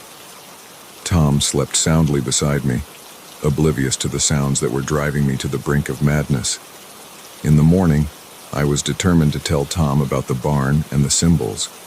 But as I opened my mouth to speak, Lily came running into the kitchen, tears streaming down her face. "Mom, Dad," she sobbed, "there's something in my room." We rushed upstairs, Tom and I exchanging worried glances. Lily's room looked normal at first glance, but then I saw it. On the wall above her bed, scratched into the fresh paint we'd just applied last week, was one of the symbols from the barn. Tom was bewildered, asking Lily if she'd drawn it herself. But I knew this was just the beginning. Over the next few weeks, things escalated. The symbols started appearing all over the house, under rugs, behind picture frames, even carved into the vegetables in our garden. The noises got louder, and now we all heard them. Whispers in the walls, footsteps in empty rooms, and sometimes late at night, what sounded like chanting coming from the direction of the barn. Max started sleepwalking, something he'd never done before. We'd find him in the morning, huddled in corners or standing in front of blank walls, muttering words we couldn't understand. Lily became withdrawn, spending hours drawing the symbols over and over in her sketchbook. Tom tried to rationalize it all away. He called in exterminators for the noises, electricians for the cold spots, even a child psychologist for the kids. But deep down, I think he knew as well as I did that this was something beyond normal explanation. It all came to a head one stormy night in October. The wind was howling outside, rain lashing against the windows.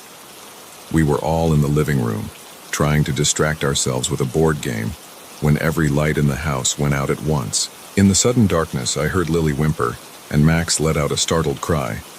Tom fumbled for his phone, using it as a makeshift flashlight. "It's okay," he said, his voice strained with forced calm. "Probably just a blown fuse. I'll go check the basement." As soon as he left the room, the whispering started. It was all around us, coming from the walls, the floor, even seeming to emanate from the air itself. Words in a language I didn't recognize, but that filled me with a sense of dread. Lily screamed, pointing at the window. There, illuminated by a flash of lightning, was a figure, tall and gaunt, with limbs that seemed too long for its body. It was looking right at us, and though I couldn't make out its features, I knew it was smiling. In that moment, something in me snapped. I grabbed the kids and ran, not caring about the rain or the wind. We piled into the car, and I peeled out of the driveway, my hands shaking on the steering wheel. Tom came running out of the house, shouting after us, but I didn't stop. I couldn't. All I knew was that we had to get away from that house, away from whatever evil had taken root there. We drove through the night, the kids huddled and crying in the back seat. I had no destination in mind, just away. It wasn't until the sun started to rise that I finally pulled over at a rest stop, my body trembling with exhaustion and leftover adrenaline. As I sat there trying to figure out what to do next, my phone buzzed. It was a text from Tom. "Where are you? Are you okay? Please come home. We need to talk about this." I stared at the message, tears welling up in my eyes. Part of me wanted to turn around, to go back and face whatever was happening in our home. But a larger part, the part that had seen that figure in the window and heard those unearthly whispers, knew we could never go back. I texted Tom back. "We're safe. I'm sorry, but we can't come home. Not now. Maybe not ever. I'll explain everything soon. I love you." Then I turned off my phone, started the car, and pulled back onto the highway. I didn't know where we were going or what we'd do when we got there. All I knew was that we were leaving behind more than just a house. We were leaving behind a darkness that had almost consumed us, a mystery I'm still not sure I want to solve. As we drove, the sun climbing higher in the sky, I caught sight of my reflection in the rear-view mirror. There, just visible on my neck, was a small mark, a symbol like the ones from the barn. My blood ran cold as I realized that whatever we'd awakened in that old farmhouse, it wasn't content to stay behind. It had marked us, claimed us in some way I didn't understand. I pressed down harder on the accelerator, the landscape blurring around us. We were running, yes, but I had a sinking feeling that you can't outrun something that's already inside you. Whatever happens next, wherever we end up, I know one thing for certain: our lives will never be the same. The fresh start we'd hoped for had turned into something dark and twisted, and now all we could do was face whatever came next, together. The old farmhouse stands empty now, I imagine, but sometimes, in my dreams, I see it. And in those dreams, I know it's not empty at all. It's waiting for the next family to come along, looking for their own fresh start. And I wonder, will they see the symbols? Will they hear the whispers? Or will they, like us, realize the truth too late?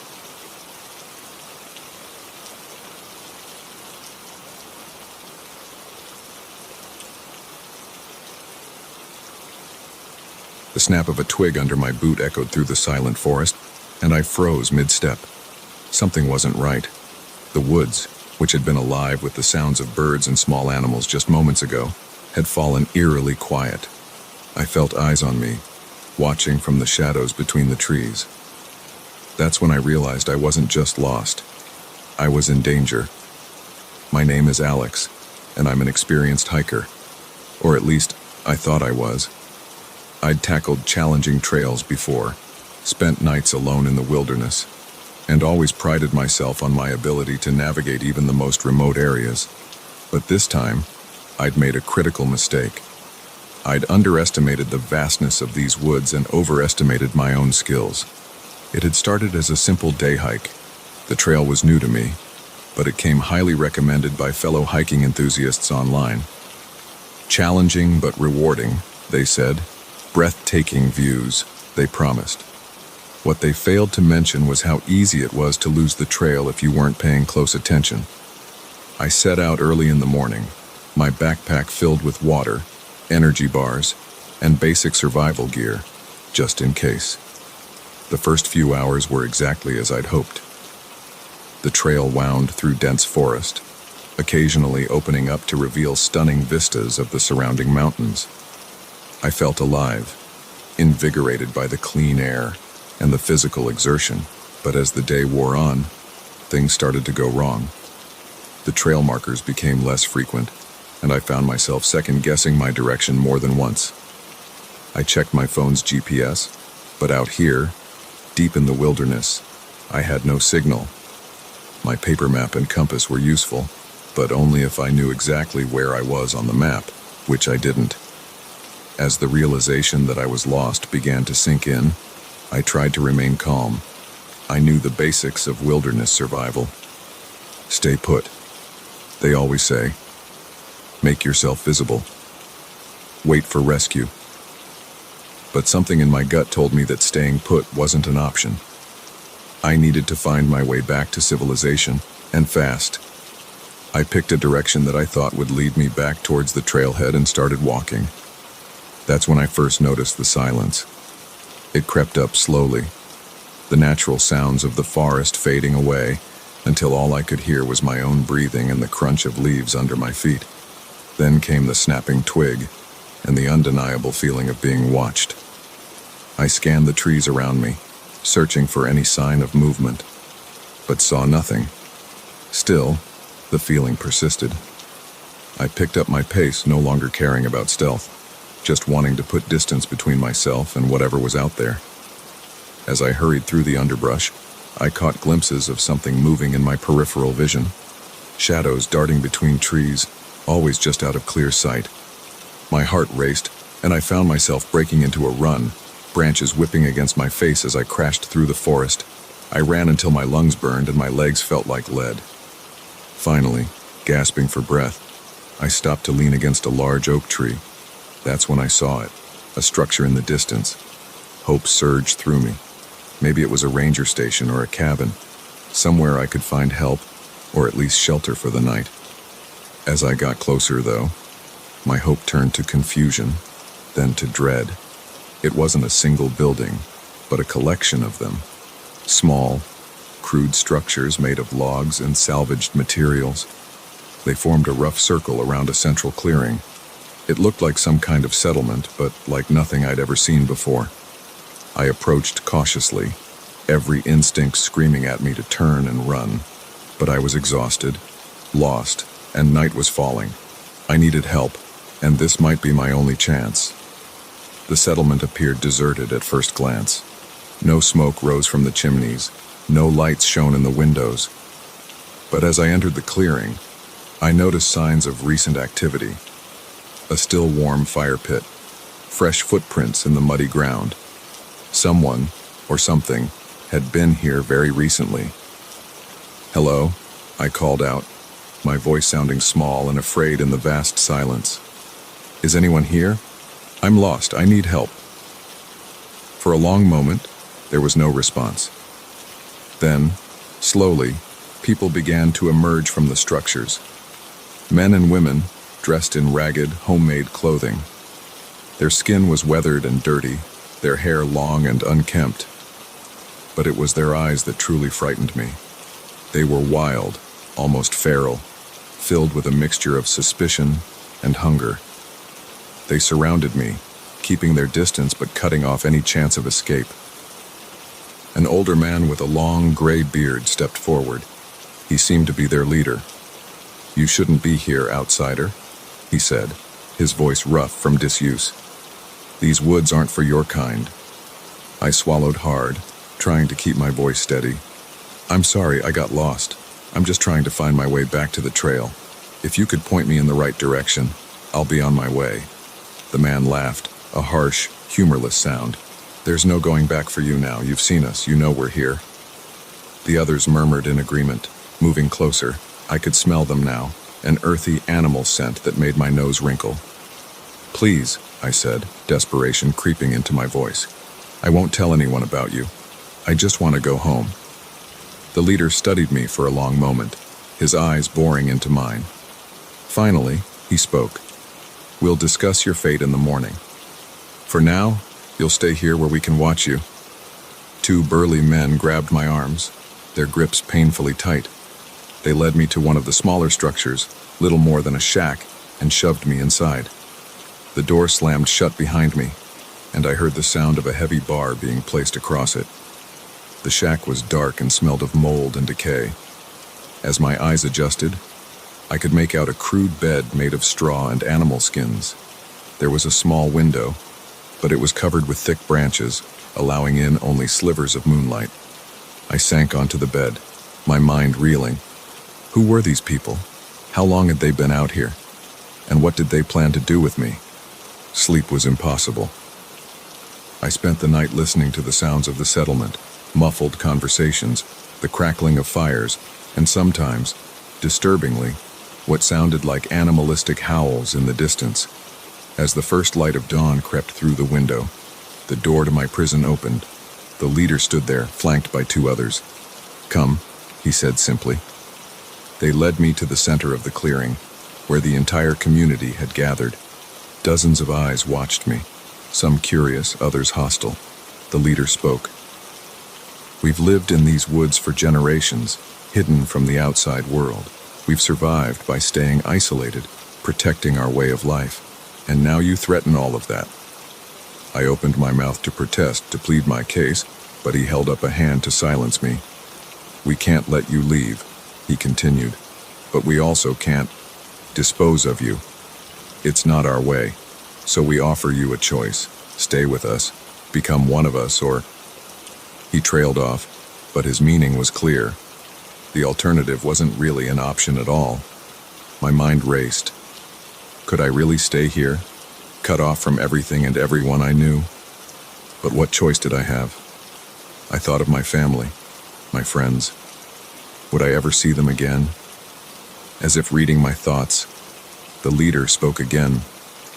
"The outside world is poison, full of greed, corruption, and destruction. Here we live in harmony with nature. We take only what we need. We are free." I looked around at the faces watching me. Some were nodding in agreement with their leader's words. Others looked skeptical, even fearful. I realized that not everyone here was a willing participant in this isolated life. In that moment, I made a decision. I couldn't stay here, cut off from the world. But I also couldn't abandon these people, some of whom clearly needed help. "I understand," I said slowly, choosing my words carefully. "Your way of life is important to you, but surely there must be a middle ground. A way for you to protect your isolation while still allowing some contact with the outside world. For supplies, medical help if needed." Murmurs rippled through the crowd. The leader's eyes narrowed, but I pressed on. "I can help you. I can be a bridge between your world and mine. No one else needs to know exactly where you are, but I could bring necessities, news from outside, and in return, you could teach me your ways of living in harmony with nature." It was a long shot, but it was all I had. For a tense moment, no one spoke. Then, slowly, the leader nodded. "You speak wisely, outsider. Perhaps there is more to you than we first thought. We will consider your proposal." That was 3 months ago. I'm back in the real world now, but I make regular trips into the woods, bringing supplies and serving as a discreet liaison for the hidden community. It's not a perfect solution, and I know that someday, inevitably, their existence will be discovered. But for now, I'm doing what I can to protect their way of life while slowly, carefully, introducing them to aspects of the outside world that might benefit them. The experience has changed me profoundly. I've learned to question the values of modern society, to appreciate the simplicity of a life lived close to nature. But I've also seen the dangers of complete isolation, of cutting oneself off from the wider world. As I hike through the familiar woods, no longer lost but forever changed, I often think about how close I came to disappearing completely. And I wonder how many others, over the years, made a different choice when confronted with the hidden people of the forest.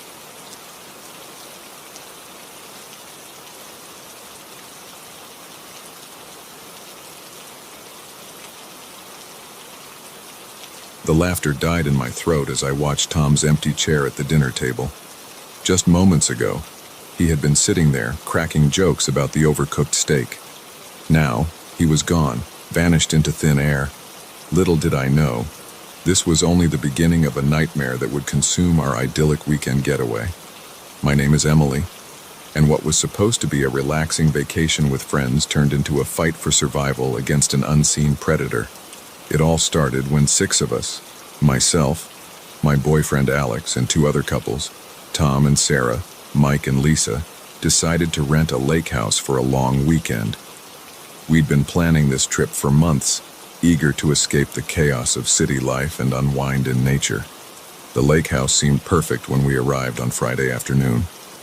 Nestled in a secluded cove, it boasted panoramic views of the water and surrounding forest. The interior was rustic yet comfortable, with enough bedrooms for each couple and a spacious living area perfect for late-night board games and drinks. That first evening was everything we'd hoped for. We grilled on the deck, sharing stories and laughter as the sun set over the lake. As night fell, we gathered around the fire pit, roasting marshmallows and enjoying the star-filled sky. It felt like we were in our own private paradise, Saturday started off just as promising. Mike and Tom went fishing early in the morning, while the rest of us enjoyed a lazy breakfast on the porch. Later, we all went for a swim in the crystal-clear lake waters. The day passed in a blur of sunshine, good food, and better company. It wasn't until dinner that everything changed. We were all seated around the large dining table, plates piled high with slightly overcooked steak, courtesy of Alex's questionable grilling skills.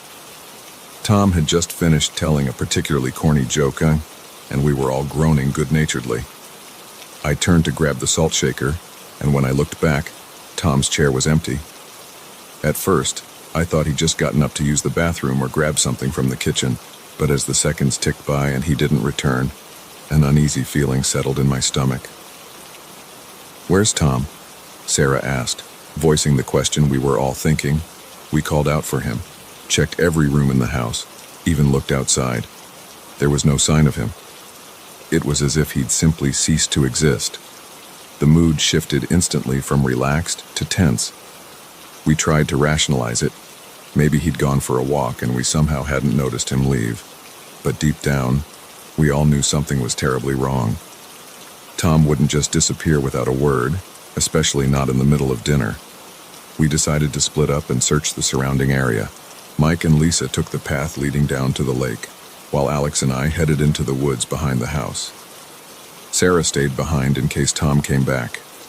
As Alex and I pushed through the dense underbrush, calling Tom's name, I couldn't shake the feeling that we were being watched. The forest, which had seemed so peaceful during the day, now felt oppressive and threatening. Shadows seemed to move at the corner of my vision, always disappearing when I tried to focus on them. After an hour of fruitless searching, we returned to the house, hoping the others had had better luck. But Mike and Lisa were already back, looking just as frustrated and scared as we felt. Sarah was in tears, pacing the living room. "We have to call the police," Lisa said, her voice shaking.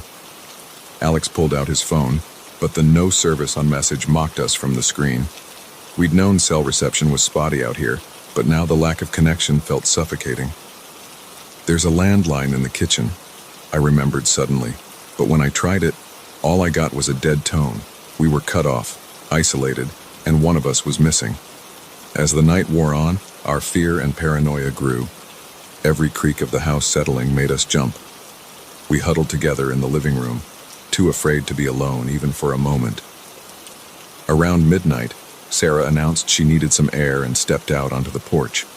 We heard the screen door slam shut behind her. Less than a minute later, a blood-curdling scream pierced the night. We rushed outside, but Sarah was gone. The porch was empty, the surrounding darkness impenetrable. Panic set in. Mike started yelling, demanding that whoever was out there show themselves. Lisa broke down crying.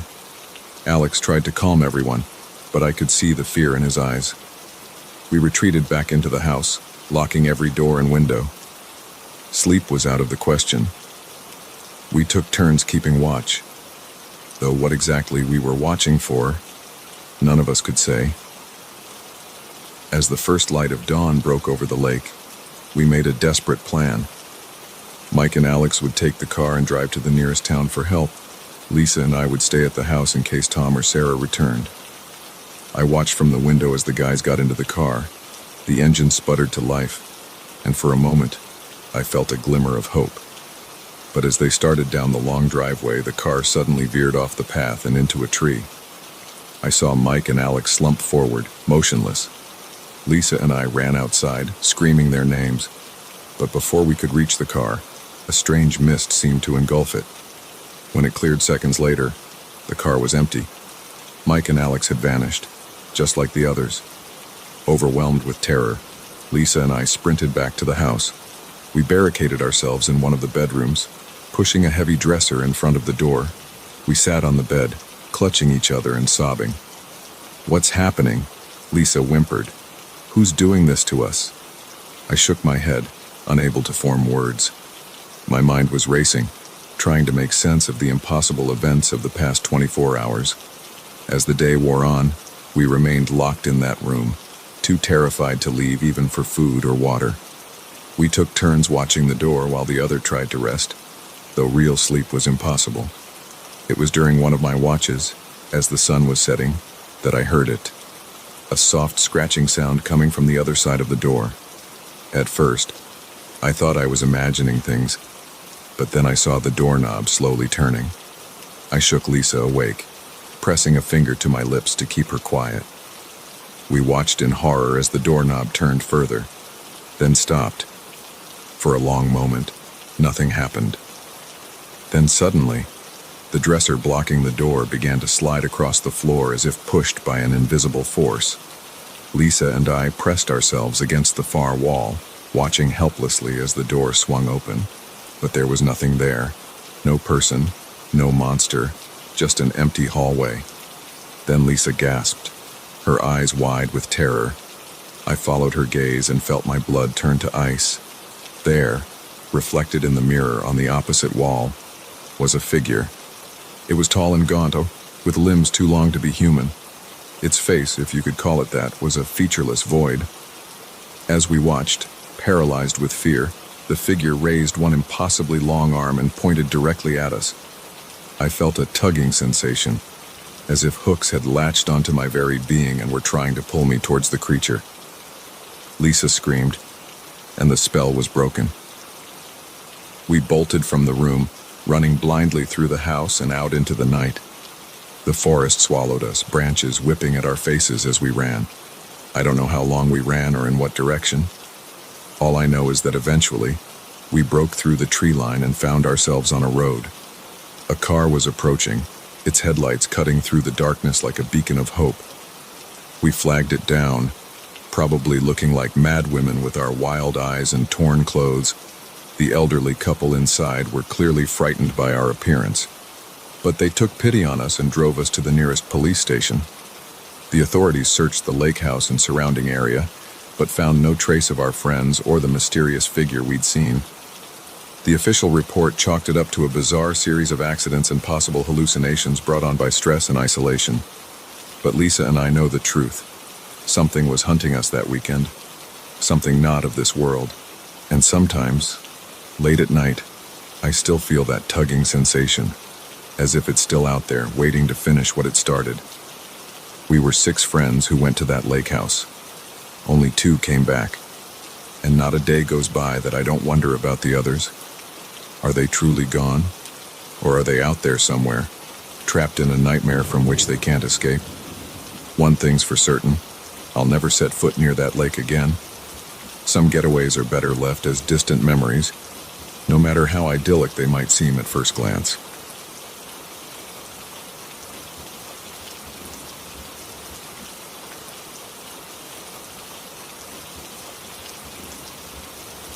The red light on the security camera blinked steadily, a silent sentinel in the corner of the lobby. I'd watched that light for countless nights, but tonight it seemed to pulse with an urgency that matched my racing heart. Something was wrong. I could feel it in the air, thick with tension and the faint scent of fear. Little did I know, my mundane night shift was about to plunge me into a nightmare that would challenge everything I thought I knew about my job, my colleagues, and the very nature of the truth. My name is Jack, and I've been working as a night security guard at Evergreen Towers for the past 3 years. It's a massive office complex, all gleaming glass and polished chrome during the day, but at night it transforms into a labyrinth of shadows and echoing corridors. Most nights, my biggest challenge is staying awake. But not tonight. Tonight, everything changed. It started with a phone call. The shrill ring cut through the silence of the lobby, making me jump. I picked up the receiver, expecting it to be my supervisor or maybe one of the cleaning crew. "Security desk, this is Jack," I said, stifling a yawn. There was silence on the other end, then a woman's voice, barely above a whisper. "Help me, please, I'm trapped." I sat up straighter, suddenly alert. "Ma'am, where are you? What's your location?" "I don't know," she said, her voice trembling. "It's dark. There's no windows. Please, you have to find me before they come back." My mind raced. Was this a prank? Some kind of test from management, but the fear in her voice sounded all too real. "Okay, stay calm," I said, trying to keep my own voice steady. "I'm going to help you. Can you tell me anything about where you are? Any details at all?" "It's cold," she whispered, and I can hear humming, like machinery. The basement. It had to be. That's where all the building's mechanical systems were housed. But how did she get down there? And who was holding her? "I'm on my way," I told her. "Stay on the line if you can." I grabbed my flashlight and radio, then hesitated. Protocol said I should call the police, wait for backup, but something told me there wasn't time. I had to act now. The elevator ride to the basement felt like it took hours. When the doors finally opened, I was hit by a blast of cold air and the low hum of machinery. I swept my flashlight across the dimly lit corridor, its beam catching on pipes and electrical boxes. "Hello?" I called out. "Is anyone down here?" No response. I moved deeper into the basement, my footsteps echoing off the concrete walls. The further I went, the more uneasy I felt. Something was off about this whole situation, but I couldn't put my finger on what. That's when I saw it. A door I'd never noticed before, tucked away in a corner behind some old filing cabinets. It was heavy steel with no handle on this side, just a keypad lock. I pressed my ear to the door, holding my breath. Faintly, I could hear someone crying on the other side. "Hello?" I called out. "Are you in there? I'm here to help." The crying stopped abruptly. "Please," came the woman's voice, muffled by the thick door. "Get me out of here." I examined the keypad. 4 digits. I tried the building's standard security code, 1234. Nothing. I rattled off birthdays, anniversaries, any significant dates I could think of. Still, nothing. Frustration welled up inside me. I was so close, but this damn door was in my way. I considered trying to break it down, but it was solid steel. I'd probably break my shoulder before I made a dent. That's when I heard footsteps behind me. I spun around, my flashlight beam landing on a familiar face. It was Dave, one of the other night guards. "Jack, what are you doing down here?" he asked, his brow furrowed in confusion. I quickly explained the situation. Dave's expression grew more concerned with every word. "Jack," he said slowly, "there's no phone in the basement. And that door, it's always been there. It leads to the old fallout shelter. It's been sealed for years." I felt a chill run down my spine. "But I heard her," I insisted. "And she's in there right now." Dave gave me a look of pity. "Come on, man. Let's go back upstairs. I think you need some fresh air." But I couldn't let it go. I knew what I'd heard. As Dave turned to leave, I grabbed his arm. "Just help me open it, please. If there's nothing there, I'll drop it. I promise." Dave sighed, but nodded. "All right. But I'm telling you, it's sealed tight. Has been since before either of us started working here." He stepped up to the keypad and punched in a code. To my shock, the lock clicked open. "How did you—" I started to ask, but Dave cut me off. "Jack, I really think we should—" But I was already pushing the door open. The hinges groaned in protest, decades of disuse making them stiff. As the door swung wide, my flashlight illuminated the room beyond. It was empty. No woman, no signs of anyone being held captive. Just bare concrete walls and a few pieces of old furniture covered in dust. I stood there, dumbfounded. Had I imagined the whole thing? Was I losing my mind? That's when I noticed something odd about the dust on the floor. There were footprints, fresh ones, leading further into the shelter. "Dave," I said, my voice barely above a whisper, "look at this." But when I turned around, Dave was gone. In his place stood a man I'd never seen before, dressed in a crisp black suit. Before I could react, he raised his hand. There was a flash of light, and then nothing. I woke up at my desk in the lobby, the morning sun streaming through the windows. My head was pounding. and I had a vague sense that something important had happened, but I couldn't remember what. As I gathered my things to leave, my supervisor walked in. "Morning, Jack," he said cheerfully. "Anything to report from last night?" I opened my mouth to speak, then hesitated. Flashes of memory danced at the edge of my consciousness. A phone call, a dark basement, a sealed door. But it all felt hazy, like a half-remembered dream. "No," I finally said. "All quiet." He nodded, satisfied, and walked away. But as I headed for the exit, I caught sight of something that made my blood run cold. There, on the security camera feed, was an image of the basement, and in the corner, barely visible, was a door I'd never noticed before. Over the next few weeks, I tried to investigate further, but every time I got close to uncovering something, I'd find myself back at my desk, hours of time missing from my memory. My colleagues acted like nothing was amiss, but sometimes I'd catch them watching me with wary eyes. I know now that Evergreen Towers is more than just an office building.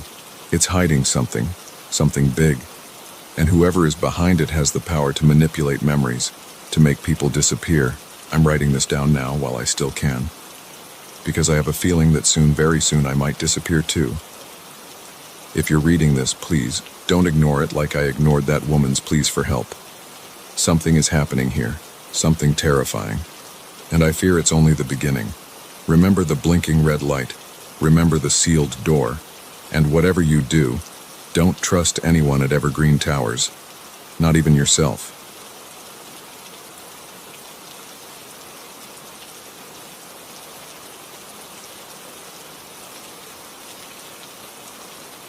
The windshield wipers fought a losing battle against the relentless downpour, and I squinted through the blur, desperately searching for any sign of civilization. That's when I saw him, a lone figure on the side of the road, thumb outstretched. In that moment, I made a decision that would haunt me for the rest of my life. I pulled over. My name is Sarah, and this is the story of how a simple act of kindness turned into a nightmare that still keeps me up at night. It had been a long day. I was driving home from a conference 3 states away, and the torrential rain had slowed my progress to a crawl. I was tired, frustrated, and longing for the comfort of my own bed. When I saw the hitchhiker, my first instinct was to keep driving. But something about his bedraggled appearance tugged at my conscience. It was a miserable night to be stuck out here. I eased my car onto the shoulder, heart pounding as the man approached. He was tall and lean, with shaggy brown hair plastered to his forehead by the rain. As he opened the passenger door, I caught a whiff of wet dog and something else, something vaguely chemical. "Thanks for stopping," he said, flashing a smile that didn't quite reach his eyes. I was beginning to think I'd be out here all night. "No problem," I replied, trying to keep my voice steady. "Where are you headed?" "Just up the road a ways," he said vaguely. "And I'll let you know when to drop me off." As I pulled back onto the highway, I snuck glances at my mysterious passenger. He was younger than I'd initially thought, probably in his late 20s. His clothes were worn but clean, and he had an intensity about him that made me uneasy. We drove in silence for a few minutes, the only sound the rhythmic swish of the wipers and the drumming of rain on the roof. Then he spoke, his voice low and oddly familiar. "So, Sarah, how was the conference?" I nearly swerved off the road. "How do you know my name? And how did you know I was at a conference?" He chuckled, a sound that sent chills down my spine. "Oh, I know a lot about you, Sarah. I know you live at 1542 Elm Street. I know you have a golden retriever named Max. And I know you really shouldn't pick up strangers on nights like this." My mind raced. How could he possibly know these things? I'd never seen this man before in my life, had I? "Who are you?" I demanded, my voice shaking.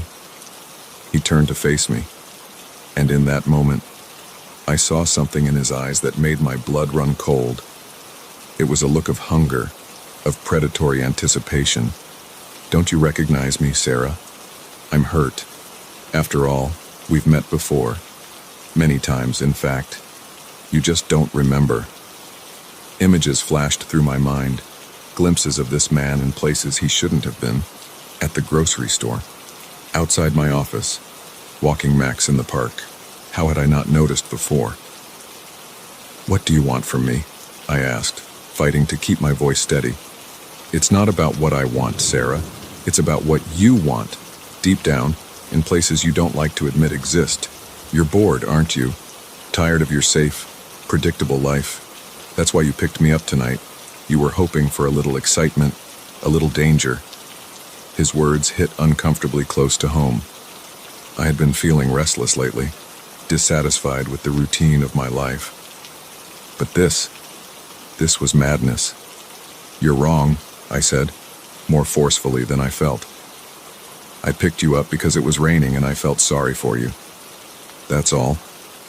He laughed again, a sound that seemed to fill the car. "Oh, Sarah, always the good Samaritan, always trying to do the right thing. But we both know that's not the whole truth, is it?" I gripped the steering wheel tighter, knuckles turning white. "I want you to get out of my car, now." "I'm afraid I can't do that," he said, his voice taking on a dangerous edge. "You see, we're not done yet, not by a long shot." Panic surged through me. I had to get away from this man. I pressed down on the accelerator, the car lurching forward as I searched desperately for somewhere to turn off, somewhere with people. "That won't work, Sarah," he said calmly. "There's nowhere to go. It's just you and me out here." He was right. The road stretched out endlessly before us, empty and dark. I realized with growing horror that I had no idea where we were. How long had we been driving? It felt like hours had passed, but that couldn't be right. "What did you do to me?" I asked, my voice barely above a whisper. "Nothing you didn't allow," he replied. "You let me in, Sarah. You opened the door." Suddenly, the car sputtered and died. We coasted to a stop on the side of the road, surrounded by darkness. I turned the key, but the engine refused to start. "Perfect timing," the man said, smiling that unsettling smile again. "Shall we continue our conversation outside?" "I'm not going anywhere with you," I said, trying to sound braver than I felt. He sighed, as if disappointed by my lack of cooperation. "Sarah, Sarah, Sarah, when will you learn? You don't have a choice in this, you never did." He reached for me, and I recoiled, fumbling for the door handle, but it wouldn't budge. I was trapped. "Don't fight it," he said softly. "It'll be easier if you don't fight." As his hand closed around my arm, I felt a strange sensation wash over me. The world began to blur and shift, colors bleeding into one another. The last thing I remember is his voice, echoing as if from a great distance. "Welcome to your new reality, Sarah. I hope you enjoy the ride." I woke up in my own bed, sunlight streaming through the windows. For a moment, I lay there, disoriented. Had it all been a dream? But as I sat up, I noticed something that made my heart stop. There, on my nightstand, was a small piece of paper. Written on it in an unfamiliar hand were the words, "Thanks for the lift. See you soon." In the weeks that followed, I tried to convince myself that it had been some kind of hallucination, a product of stress and exhaustion. But I couldn't shake the feeling that something fundamental had changed. I'd catch glimpses of the man everywhere I went, always just at the edge of my vision. When I turned to look, he'd be gone. I changed my locks, installed security cameras, even moved to a new apartment. But nothing helped. He was always there, watching, waiting. And the worst part was, a small part of me was excited by it. The danger, the mystery. It awakened something in me I hadn't known existed. Now, as I write this, I'm not sure what's real anymore. Am I losing my mind? Or did I really invite something sinister into my life that night on the rain-soaked highway? All I know is that I can't trust my own perceptions. Every stranger could be him. Every locked door could open at his touch. So let my story be a warning. The next time you see a hitchhiker on a dark and stormy night, keep driving. Because you never know who or what you might be letting into your life. And once they're in, they may never leave.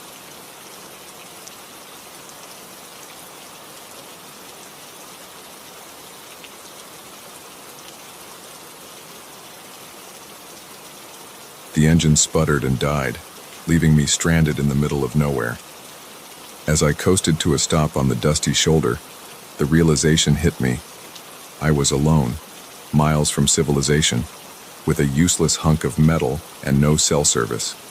Little did I know, my car trouble was about to become the least of my worries. My name is Mike, and I'm about to tell you how a simple road trip turned into a fight for survival against an evil I never knew existed.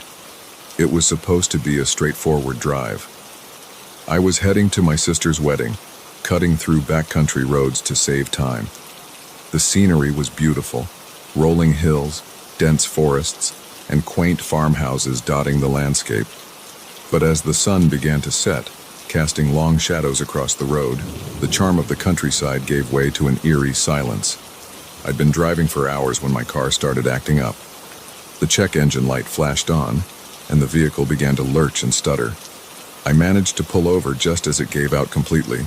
Popping the hood, I stared at the engine, hoping for some obvious problem I could fix. But mechanics had never been my strong suit, and the maze of wires and metal might as well have been alien technology. Sighing, I pulled out my phone. No signal, of course. I was going to have to find help the old-fashioned way. In the distance, I could see the faint glow of lights, a farmhouse maybe half a mile down the road. It wasn't ideal, but it was my best shot at finding a phone or at least getting directions to the nearest town. As I walked, the silence pressed in around me. There were no sounds of crickets or night birds, just the crunch of gravel under my feet and my own breathing. The farmhouse grew closer, and I could make out more details. It was an old place, weathered wood siding, and a sagging porch roof. But there were lights on inside, and an old pickup truck parked out front. Someone was home. I approached the front door, rehearsing my plea for help in my head. But before I could knock, I heard voices from inside. They were muffled, but there was an urgency to them that made me pause. "We can't keep doing this," a woman's voice said, sounding strained. "Someone's gonna find out."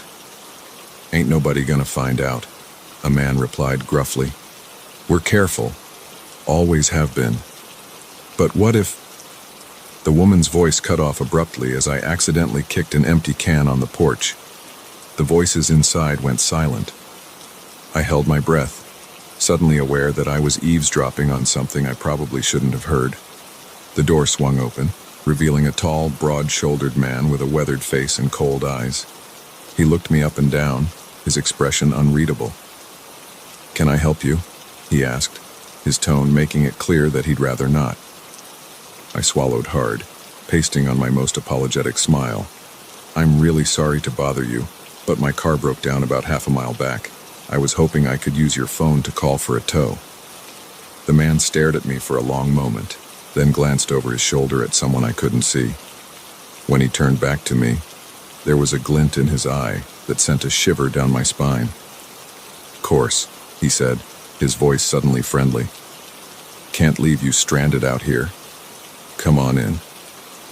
Every instinct I had was screaming at me to run, but I didn't have much choice.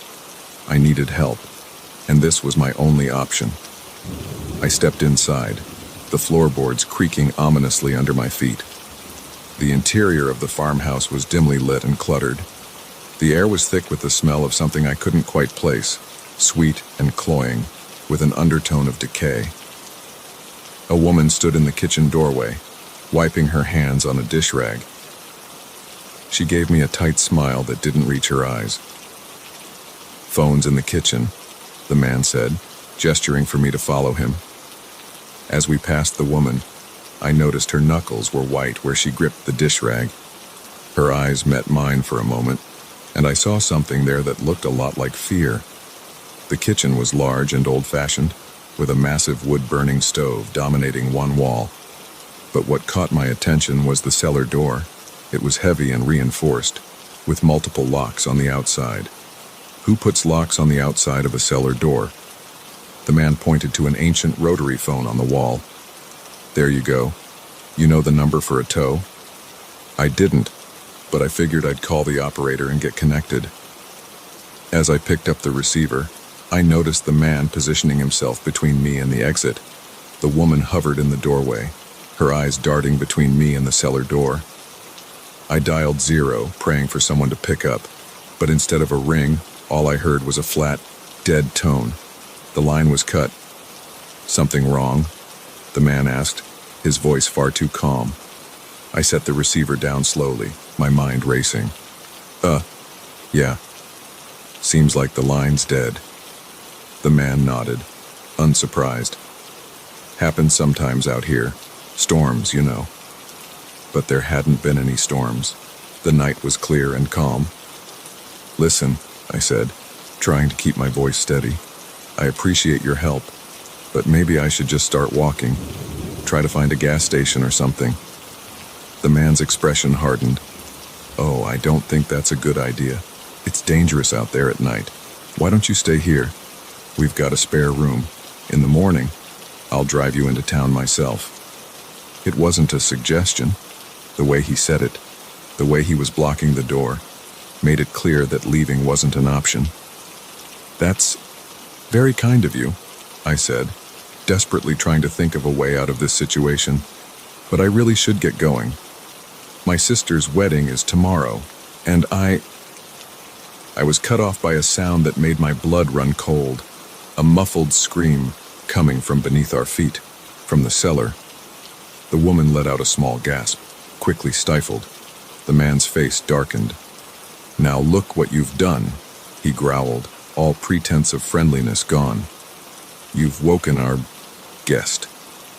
My heart was pounding so hard I thought it might burst out of my chest.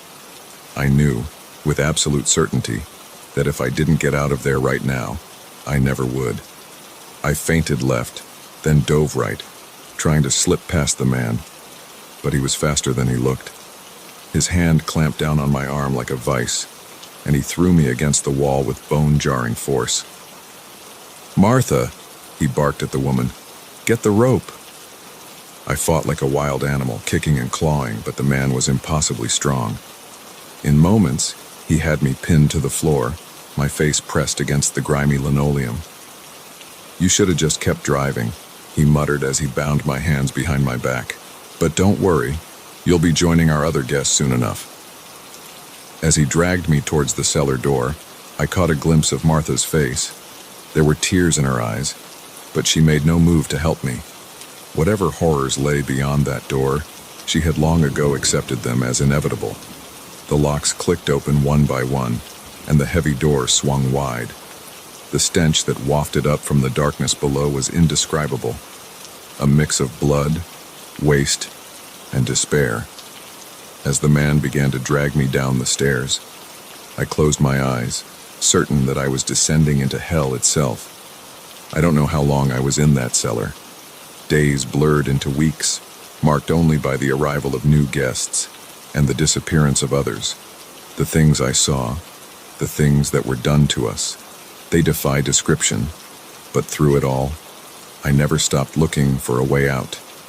And then, one day, an opportunity presented itself. A new victim, brought in kicking and screaming, managed to injure the man. In the chaos that followed, I saw my chance. I won't go into the details of my escape. Suffice it to say, it was neither clean nor easy, but I made it out. Now, as I sit here telling you this story, I know you probably don't believe me. It sounds too horrific, too unreal, but I assure you, every word is true, and that farmhouse is still out there, tucked away on some forgotten back road. The man and woman are still there, still collecting unfortunate travelers. So the next time your car breaks down in the middle of nowhere, think twice before you go looking for help, because you never know what kind of hell you might be walking into.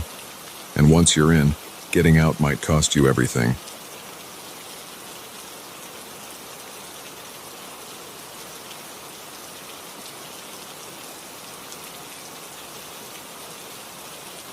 The rusty door creaked open, revealing a cavernous space filled with shadows and forgotten dreams. As we stepped inside the abandoned warehouse, the stale air hit us like a wall, carrying the musty scent of decay and lost time. Little did we know that our urban exploration was about to uncover a darkness far more sinister than we could have ever imagined. I'm Alex, and this is the story of how a simple adventure with friends turned into a nightmare that still haunts me to this day. It was supposed to be just another Saturday night hanging out with my crew, Jake, Mia, and Chris. We were all in our early 20s, bored with the usual party scene and looking for something different. That's when Jake suggested we check out the old Riverside Industrial Complex on the outskirts of town. "I heard it's been abandoned for years," he said, eyes gleaming with excitement.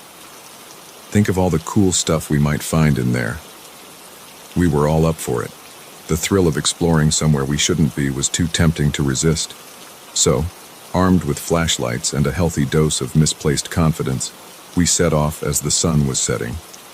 The complex was massive, a sprawling reminder of our town's industrial past. Chain-link fences surrounded the property, topped with rusted barbed wire.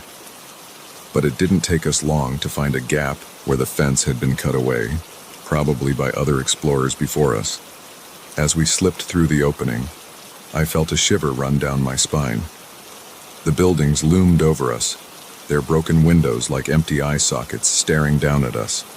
For a moment, I hesitated. "Guys, are we sure about this?"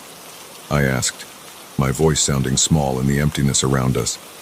"Don't tell me you're chickening out now, Alex," Chris teased. "Where's your sense of adventure?" Swallowing my unease, I followed them towards the largest building. The main entrance was boarded up, but we found a side door that yielded to Jake's persistent pushing. The interior was a maze of old machinery, conveyor belts frozen in time, and piles of debris. Our flashlight beams cut through the darkness, revealing graffiti-covered walls and the occasional scurrying of what I hoped were just rats. We wandered deeper into the building, our footsteps echoing in the vast space. Mia was snapping photos, the flash momentarily illuminating our surroundings. "This place is incredible," she whispered, her voice filled with awe. That's when we heard it. A metallic clang, like something heavy being dropped, coming from somewhere deeper in the building. We all froze and looking at each other with wide eyes. "What was that?" I asked, my heart suddenly racing. "Probably just something falling over," Jake said, but he didn't sound convinced. "This place is old. Things are bound to make noise." We stood in silence for a moment, straining our ears. Then we heard it again, closer this time. And it definitely wasn't just something falling over. It sounded deliberate. "We should go," Chris said, his earlier bravado evaporating. "Now." But as we turned to leave, we realized something terrifying. In our excitement to explore, we had wandered so deep into the building that we weren't sure which way led back to the exit. "Okay, don't panic," Jake said, trying to sound calm. "We just need to retrace our steps." We started moving, faster now, our flashlights darting around as we tried to recognize something, anything that might point us towards the way out. But everything looked the same in the beam of our lights, just more machinery, more debris, more darkness. The sounds were getting closer. Now we could hear what sounded like voices, low and muffled, and footsteps, heavy and purposeful. "Hide," Mia hissed, pulling me behind a large piece of equipment. We crouched there, hardly daring to breathe, as the footsteps grew louder. Then, they stopped, right on the other side of our hiding spot. "I know you're in here," a gruff voice called out. "Come out now, and maybe we won't hurt you." My heart was pounding so hard I was sure they could hear it. I looked at my friends, seeing my own terror reflected in their eyes. "Last chance," the voice said. "Come out, or we start searching. And trust me, you don't want that." Jake nodded at us, his face pale but determined. Slowly, we stood up, hands raised. There were 3 of them, large men, dressed in dark clothes, Kralger with faces that looked like they were carved from stone. But it wasn't their appearance that made my blood run cold. It was what they were carrying. Guns. And behind them, I could see more men, moving large crates. Well, well, the one who had spoken said, a cruel smile twisting his lips. What do we have here? A bunch of kids playing detective. We're sorry, I said, my voice shaking. We didn't know anyone was here. We'll leave right now and won't say a word to anyone. The man laughed, a sound devoid of any real humor. Oh, I don't think so. You see, you've stumbled into something much bigger than you can imagine, and we can't just let you walk away. That's when I realized the true gravity of our situation.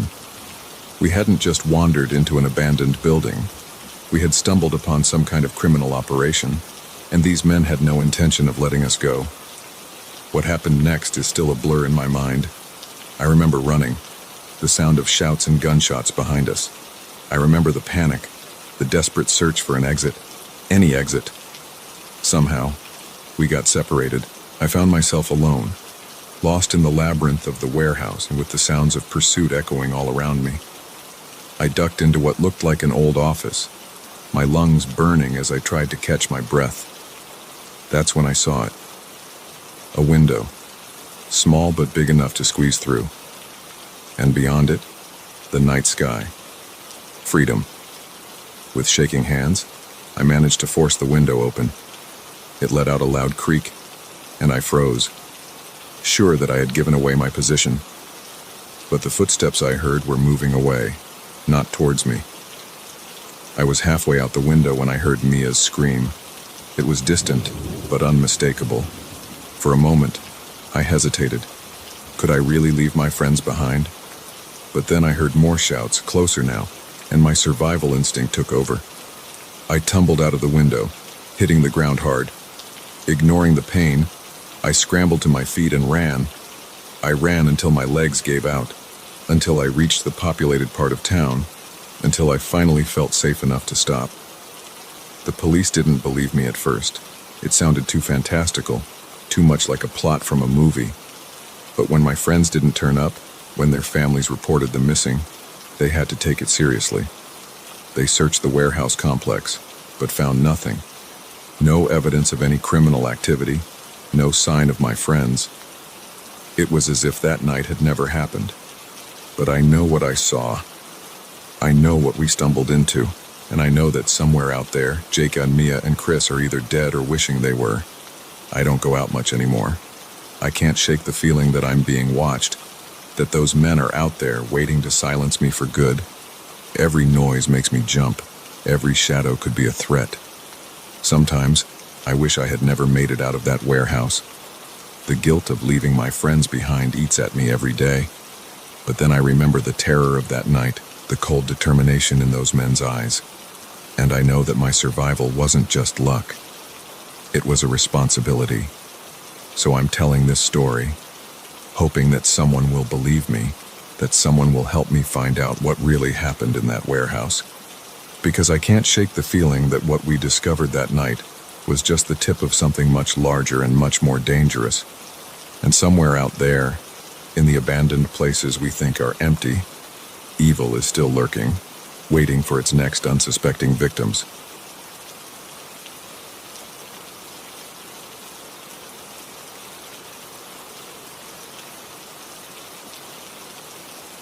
The first gunshot shattered the night silence like a thunderclap, jolting me awake from a fitful sleep. For a split second, I thought I was dreaming. But as the echo faded, replaced by the sound of men shouting and branches snapping, I realized with growing horror that my peaceful getaway had just become a fight for survival. My name is Emma, and I never thought a solo trip to a remote cabin would turn me into prey. It was supposed to be a week of solitude and self-reflection. I'd been feeling burned out at work. My relationships were a mess, and I desperately needed to clear my head. When a friend offered me her family's cabin deep in the woods, it seemed like the perfect escape. The first few days were blissful. I hiked, read books by the fireplace, and enjoyed the simple pleasure of being disconnected from the world. No cell service, no Wi-Fi, just me and the great outdoors. But on the fourth night, Everything changed. The gunshot had come from somewhere to the east, maybe half a mile away.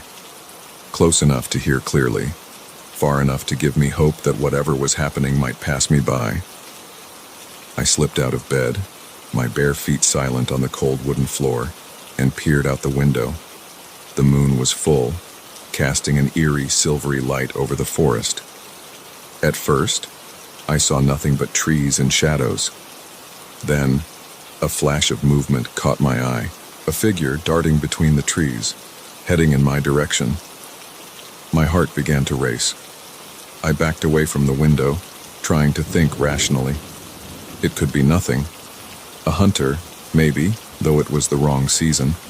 Or a hiker who'd gotten lost and fired a shot to signal for help.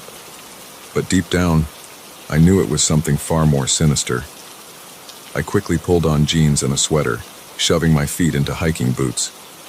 My mind raced as I tried to form a plan. The cabin had no landline, and my cell phone was useless out here. I was on my own. The shouting was getting closer.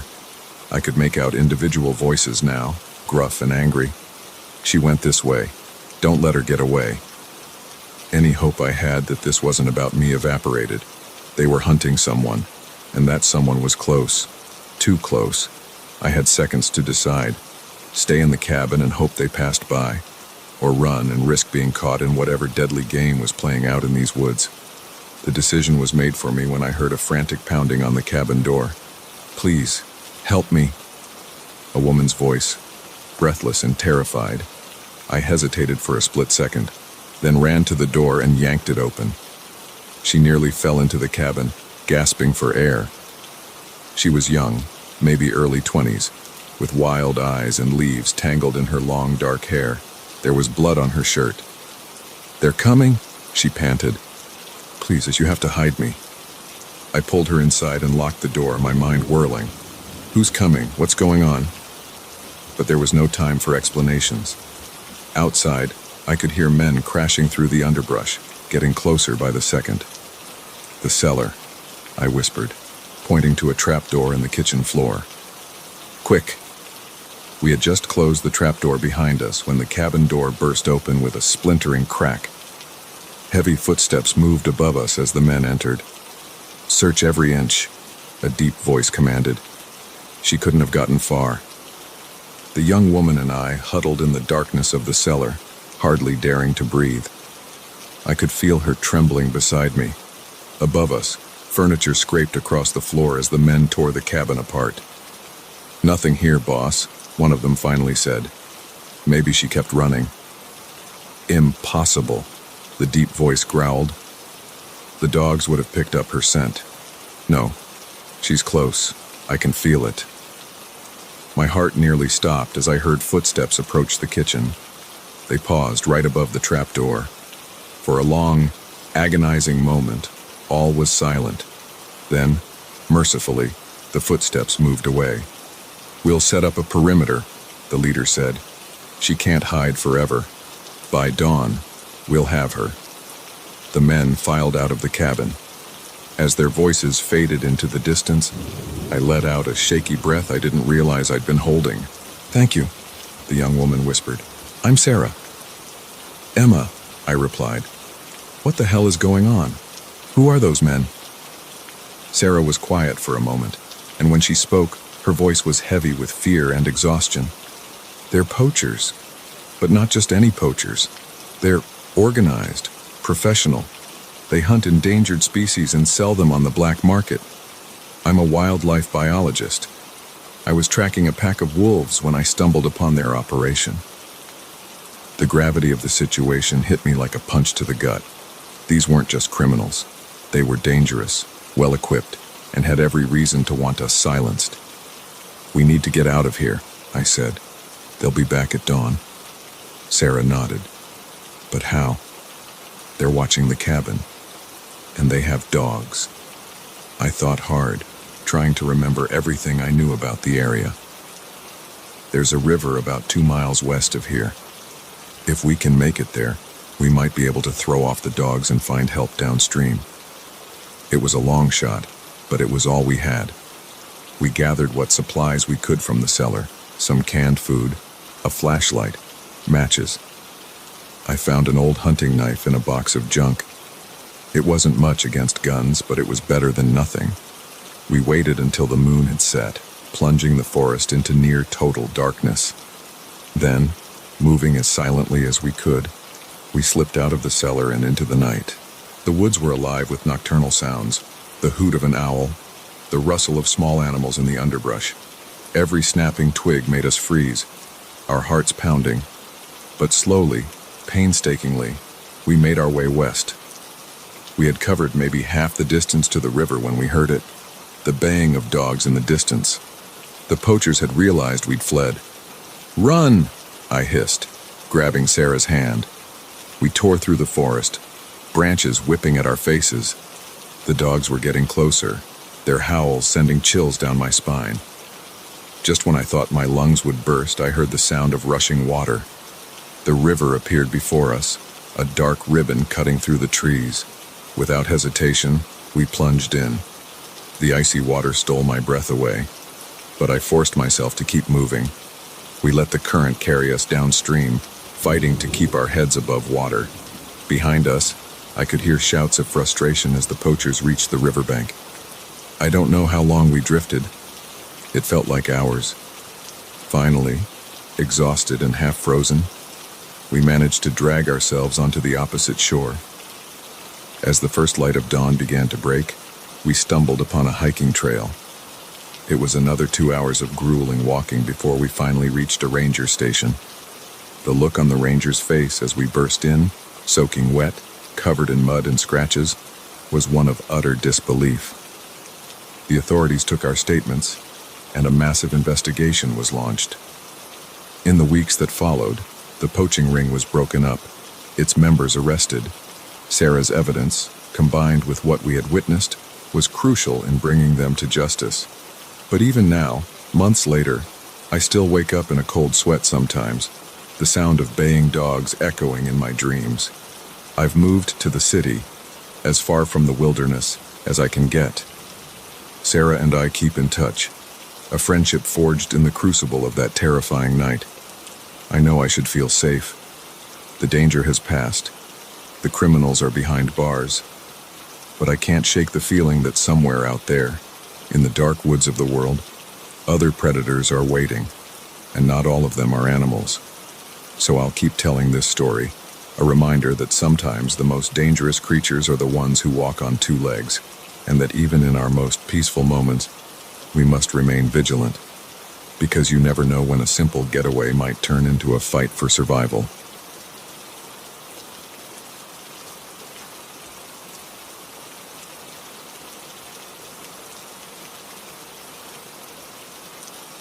The old floorboards creaked beneath our feet as we tiptoed through the darkened hallway, our hearts pounding in unison with each careful step.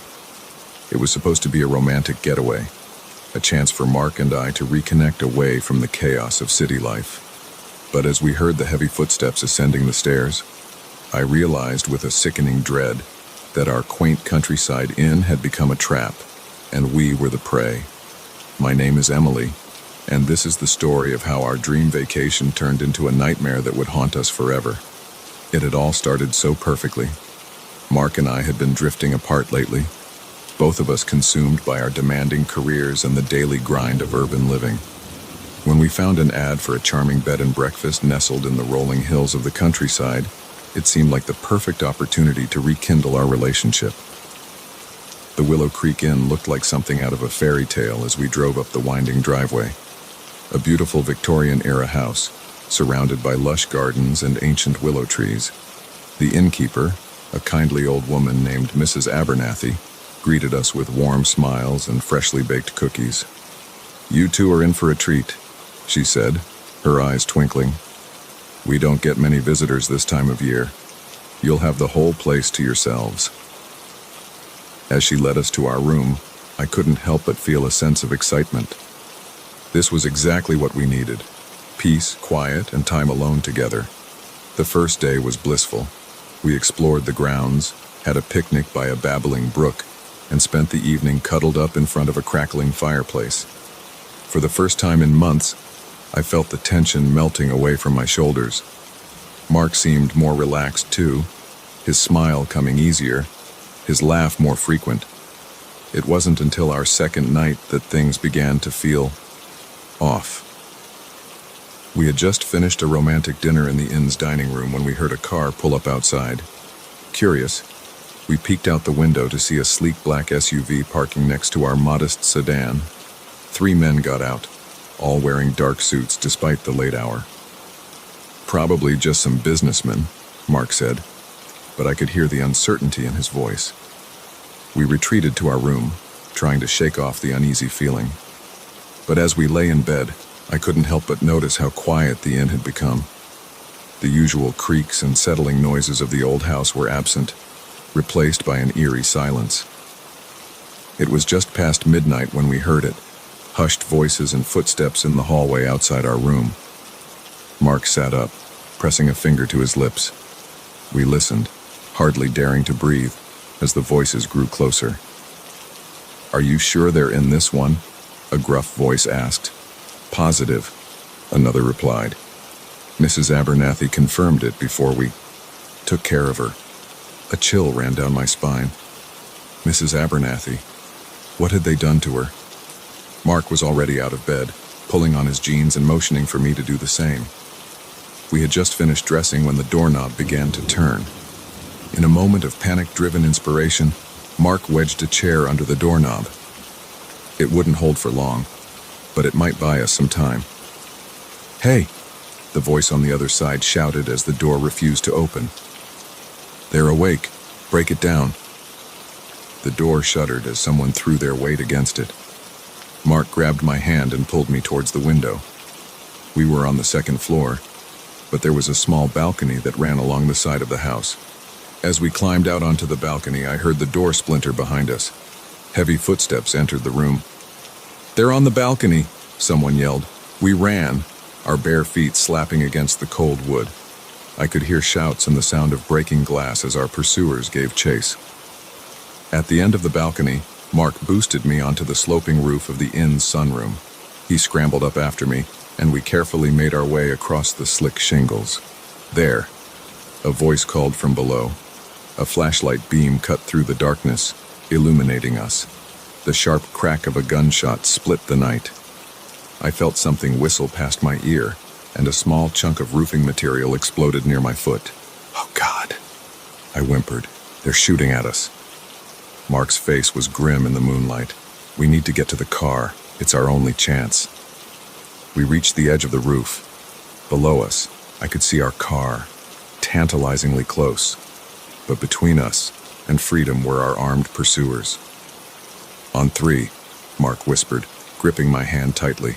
1, 2, 3. We jumped, landing hard on the soft earth of one of Mrs. Abernathy's flower beds. Pain shot through my ankle, but adrenaline kept me moving. We sprinted for the car, zigzagging as more shots rang out behind us. I fumbled with the keys, my hands shaking so badly I could barely get them into the ignition. The engine roared to life just as one of the men reached us. He slammed his fist against the driver's side window, spiderweb cracks appearing in the glass. Mark threw the car into reverse, peeling away from the inn in a spray of gravel. In the rearview mirror, I could see the men running for their SUV. "Who are they?" I gasped, my heart still racing. "What do they want with us?" Mark shook his head, his knuckles white on the steering wheel. "I don't know, but we need to get to the police. Now." We sped through the winding country roads, the headlights of the SUV visible in our rearview mirror. Every time they got close, Mark would take a sharp turn or speed up, somehow managing to keep us just out of reach. As we crested a hill, I saw the welcoming lights of a small town in the distance. Hope surged through me. We were almost safe. But then, without warning, our car began to sputter and slow. "No, no, no," Mark muttered, frantically pressing the gas pedal. "Not now." The car rolled to a stop, steam billowing from under the hood. Behind us, I could see the SUV's headlights growing larger. "Run!" Mark shouted, already out of the car and pulling me with him. We dashed into a nearby field. the tall grass whipping at our legs as we ran. I could hear car doors slamming, voices shouting. The beam of a flashlight swept across the field. My lungs were burning, my legs felt like lead, but the sound of pursuit kept me going. We reached the edge of the field, where it bordered a dense forest. "In here," Mark panted, pulling me into the trees. We pushed through the underbrush, branches scratching at our faces and arms. Behind us, I could hear the men crashing through the forest, getting closer with each passing second. Just when I thought we couldn't go on, I saw a glimmer of light ahead. As we burst through the tree line, I realized we were on the outskirts of the town we'd seen earlier. There, I pointed to a police station just down the street, its windows still lit despite the late hour. With the last of our strength, we sprinted towards it. I could hear our pursuers emerging from the forest behind us, their shouts of frustration carrying on the night air. We burst into the police station, startling the officer at the desk. "Please," I gasped, collapsing against the counter. "Help us. They're trying to kill us." The next few hours passed in a blur of questions, statements, and cups of bad coffee. As dawn broke, we learned the truth. The men chasing us were part of a notorious crime syndicate. They had been using the inn as a front for their illegal operations, and Mrs. Abernathy had been their unwilling accomplice. When she'd tried to warn us, they'd silenced her, and then they'd come for us, seeing us as loose ends that needed tying up. In the days that followed, there were more questions, more statements. The police eventually caught the men who had chased us, but the leaders of the syndicate remained at large. Mark and I moved after that, unable to shake the feeling of vulnerability that had taken root that terrifying night. Our relationship, tested by fire, emerged stronger, but we both carry the scars of that experience, visible and invisible. Now, years later, I still wake up sometimes in a cold sweat, the sound of footsteps in the hallway echoing in my mind. Mark holds me close on those nights, a silent reminder that we survived, that we're safe. But a part of me wonders if we'll ever truly feel safe again, because now we know that sometimes the most dangerous places are the ones that seem the most innocent, and that a dream vacation can turn into a nightmare in the blink of an eye.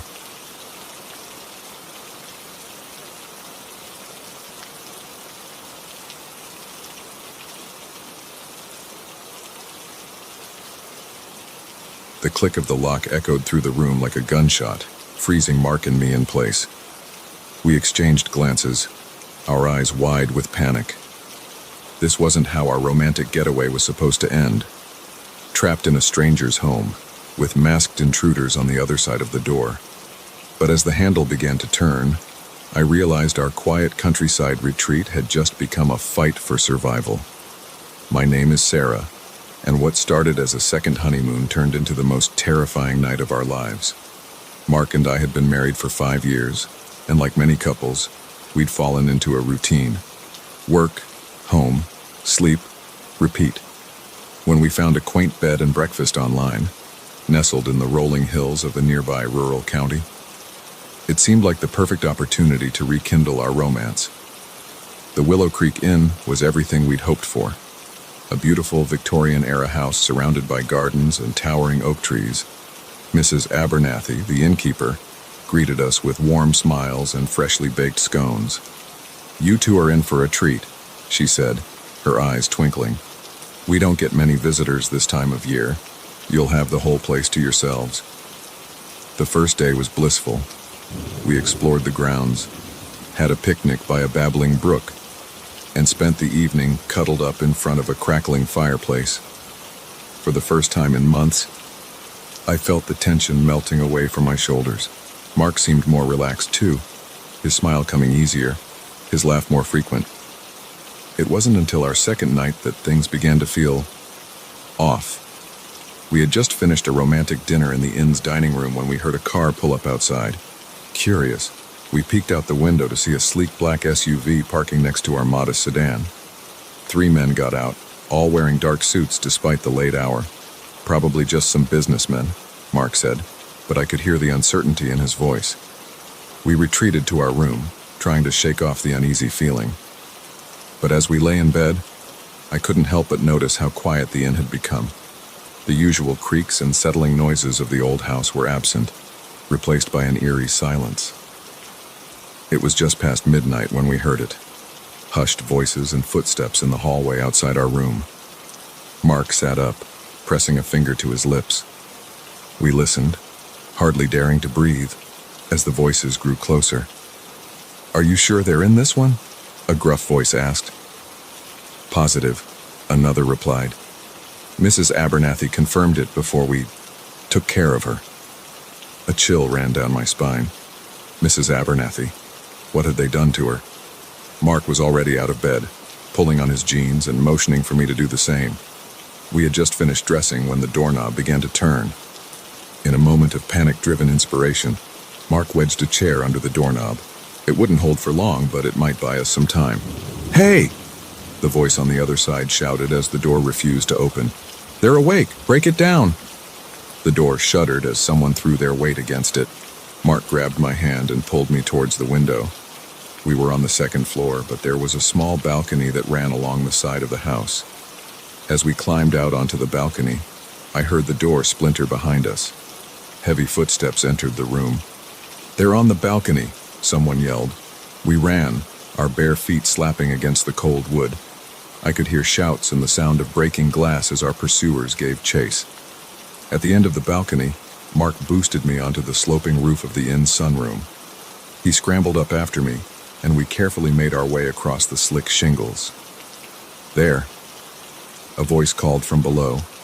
A flashlight beam cut through the darkness, illuminating us. The sharp crack of a gunshot split the night. I felt something whistle past my ear, and a small chunk of roofing material exploded near my foot.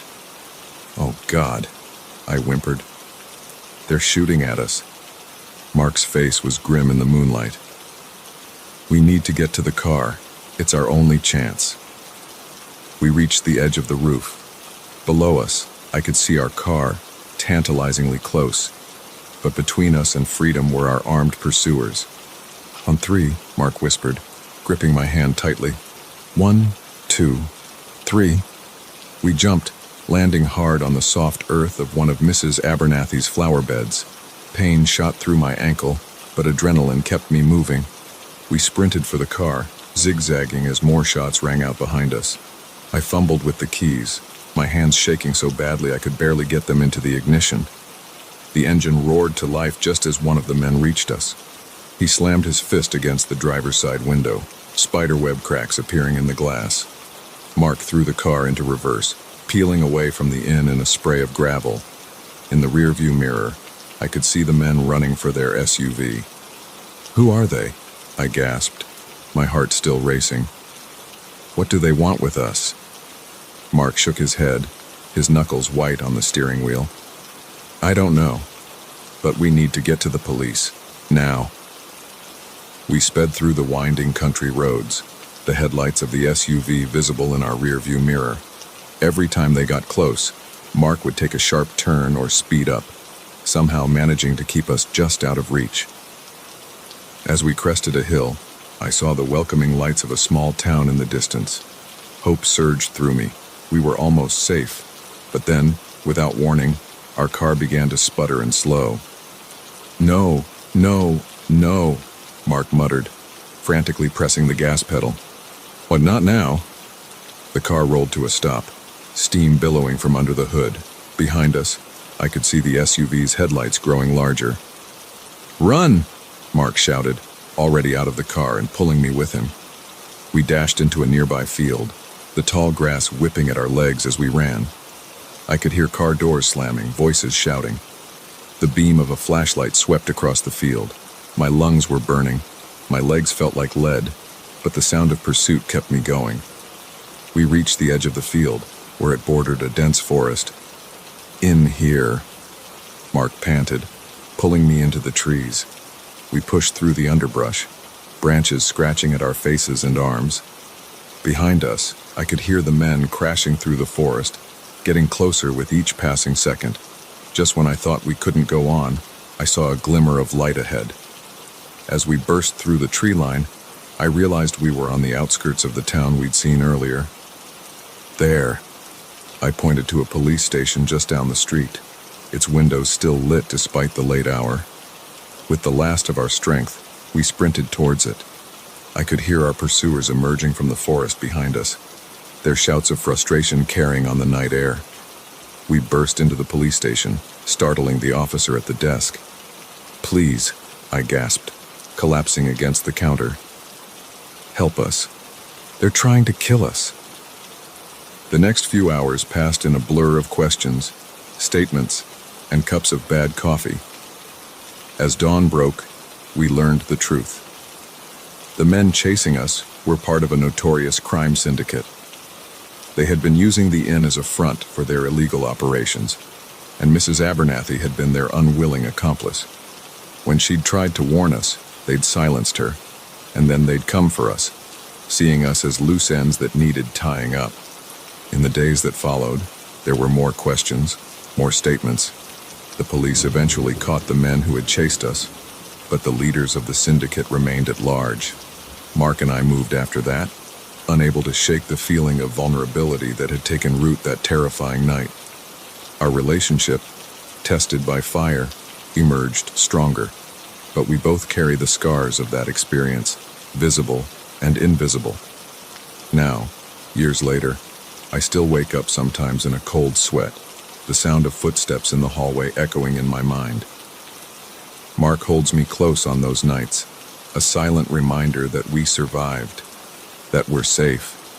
But a part of me wonders if we'll ever truly feel safe again, because now we know that sometimes the most dangerous places are the ones that seem the most innocent, and that a dream vacation can turn into a nightmare in the blink of an eye.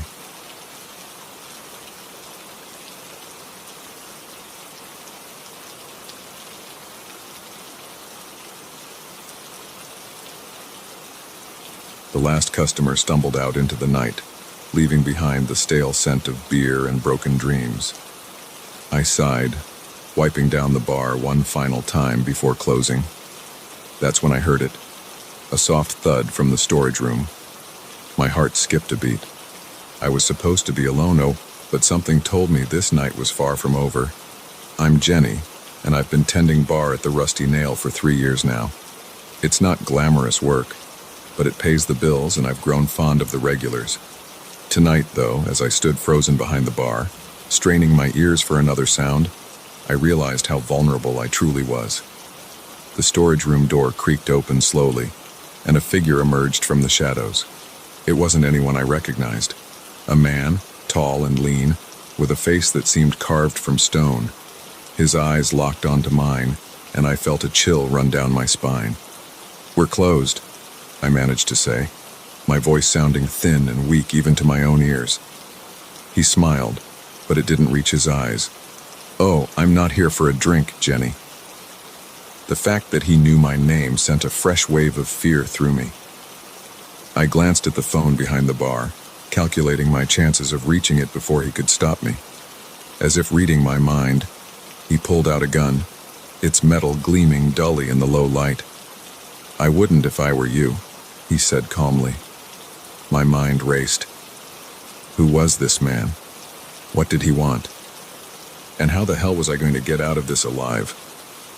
"Look," I said, trying to keep my voice steady, "if this is a robbery, take whatever you want. There's cash in the register and—" He cut me off with a laugh. "This isn't about money, Jenny. This is about information. Information that I believe you have." I stared at him, bewildered. "I don't know what you're talking about. I'm just a bartender."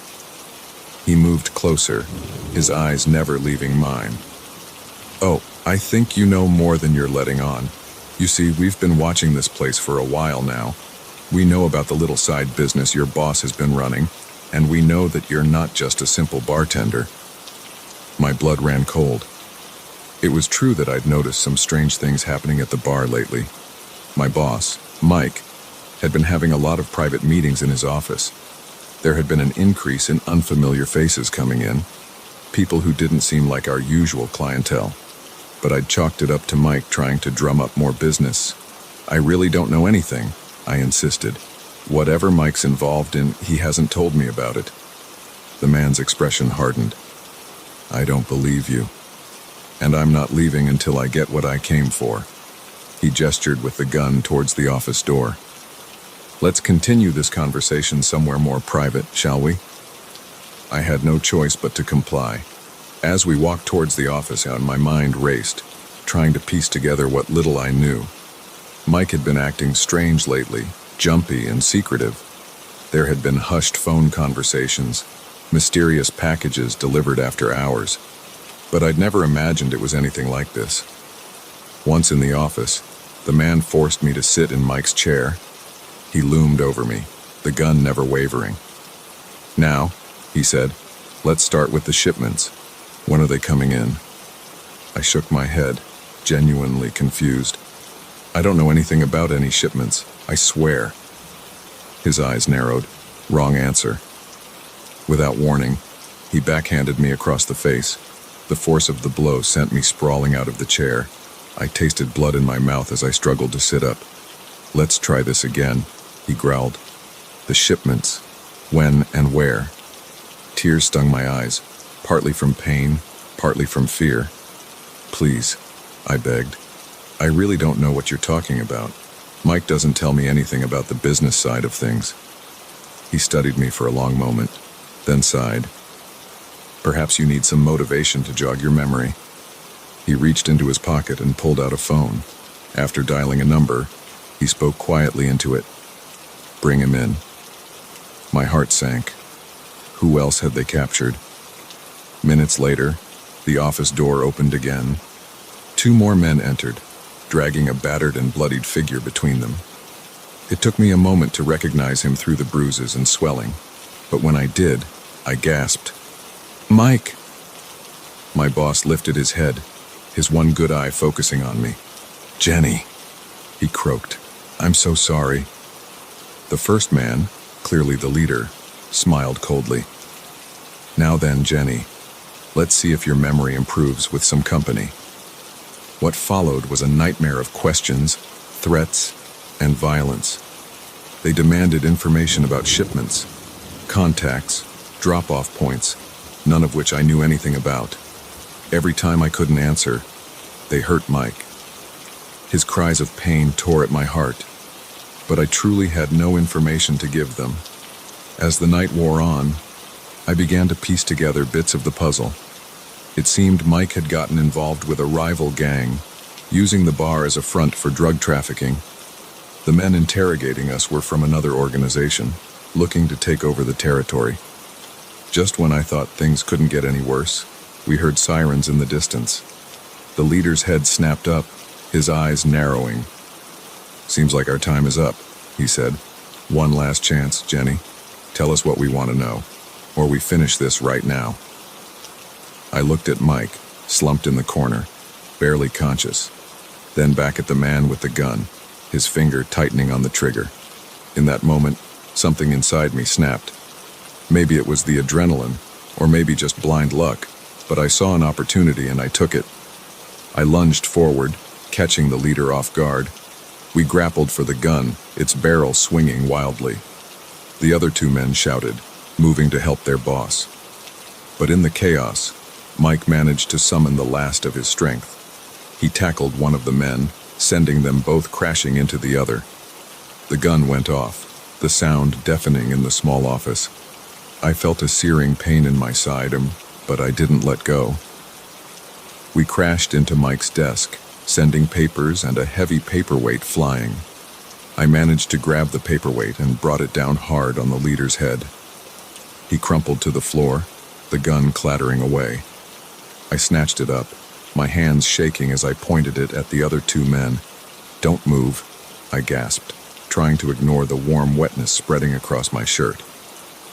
Just then, the office door burst open. Police officers flooded in, shouting orders.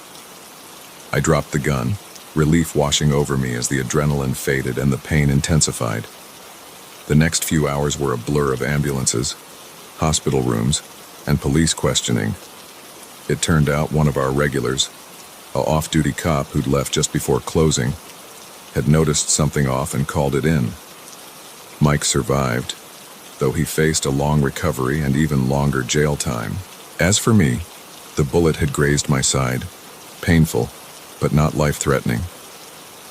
In the weeks that followed, as I healed and gave statements and tried to make sense of everything, I couldn't shake the feeling of how close I'd come to death, how quickly an ordinary night had turned into a fight for survival. I don't work at the Rusty Nail anymore. These days, I'm much more careful about where I work and who I trust. But sometimes, late at night, I still hear the echo of that gunshot, still feel the weight of that gun in my hands. And I wonder how many other secrets are hiding behind the everyday facades we take for granted. One thing's for certain. I'll never look at a quiet night at the bar the same way again.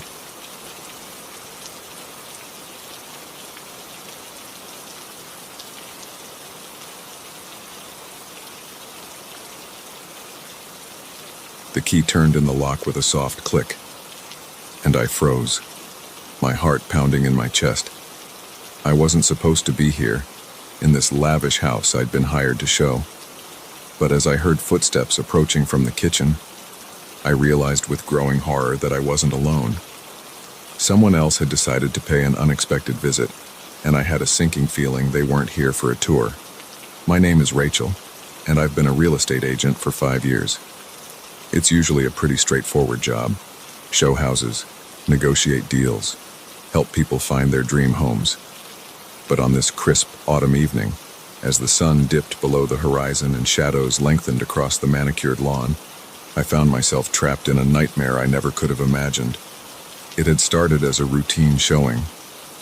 The Maple Grove property was a gem, a sprawling Victorian mansion with all the modern amenities, nestled on 5 acres of pristine woodland.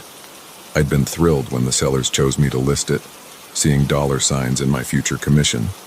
The prospective buyers, a well-dressed couple in their 50s, had seemed genuinely interested during our afternoon tour. They'd asked all the right questions, admired the crown molding, and even discussed where they might put their grand piano in the spacious living room. As we wrapped up, the wife had suddenly remembered she'd left her scarf in the master bedroom. "Oh, don't worry about it," I'd said with a smile. "I'll grab it when I do my final walkthrough. You can pick it up at the office tomorrow."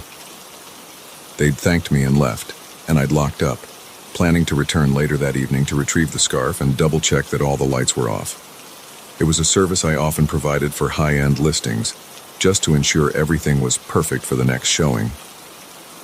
Now, as I stood frozen in the entryway, I cursed my dedication to customer service. The scarf lay forgotten on a nearby table. I'd found it almost immediately upon entering, but before I could grab it and leave, I'd heard the unmistakable sound of a key in the lock. My first thought was that the owners had returned unexpectedly, but as I heard low voices and the sound of heavy objects being moved, I knew this was something else entirely. I crept towards the kitchen, my heart racing. Through the partially open door, I could see 2 men I didn't recognize. They were dressed in dark clothing, and one was carrying what looked like a crowbar. "Check upstairs," the taller one grunted. "I'll start down here. Remember, we're looking for the safe. It's gotta be here somewhere." Burglars. I was witnessing a break-in. My mind raced, trying to remember if I'd armed the security system when I entered. I didn't think I had. After all, I was planning to be in and out in just a few minutes. I backed away slowly, trying to figure out my next move. The front door was out, they'd surely hear me. My best bet was to find a place to hide and call the police. But as I reached for my phone, my blood ran cold. It wasn't in my pocket. With a sinking feeling, I remembered setting it down on the kitchen counter when I first walked in. The sound of footsteps on the stairs told me the second man was heading up. I had to move, and fast. I slipped into the nearby study, easing the door shut behind me. The room was dark, lit only by the faint glow of streetlights filtering through the heavy curtains. I scanned the room desperately, looking for a hiding spot. The massive mahogany desk? Too obvious. The floor-to-ceiling bookshelves? No good. Then I spotted it. A small door, almost hidden behind a potted plant. The entrance to a dumbwaiter, an old-fashioned feature that had charmed the prospective buyers earlier that day. Without hesitation, I squeezed inside, pulling the door closed just as I heard someone enter the study. Through the slats in the door, I could see the beam of a flashlight sweeping across the room. "Nothing in here," a voice called out. "You find anything upstairs?"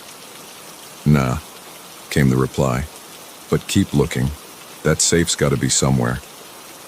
I held my breath as the man in the study moved around, opening drawers and tapping on walls. Every second felt like an eternity. What if they found me? What would they do? Just when I thought I couldn't take the tension anymore, I heard a shout from upstairs. "Hey, I think I found something." The man in the study rushed out, and I let out a shaky breath. But my relief was short-lived. I was still trapped, with no way to call for help. I waited a few minutes, straining my ears for any sound of the intruders returning. When I was sure the coast was clear, I slowly eased the dumbwaiter door open and crept out. The house was silent, but I knew the burglars were still here somewhere. I had to get to my phone and call for help.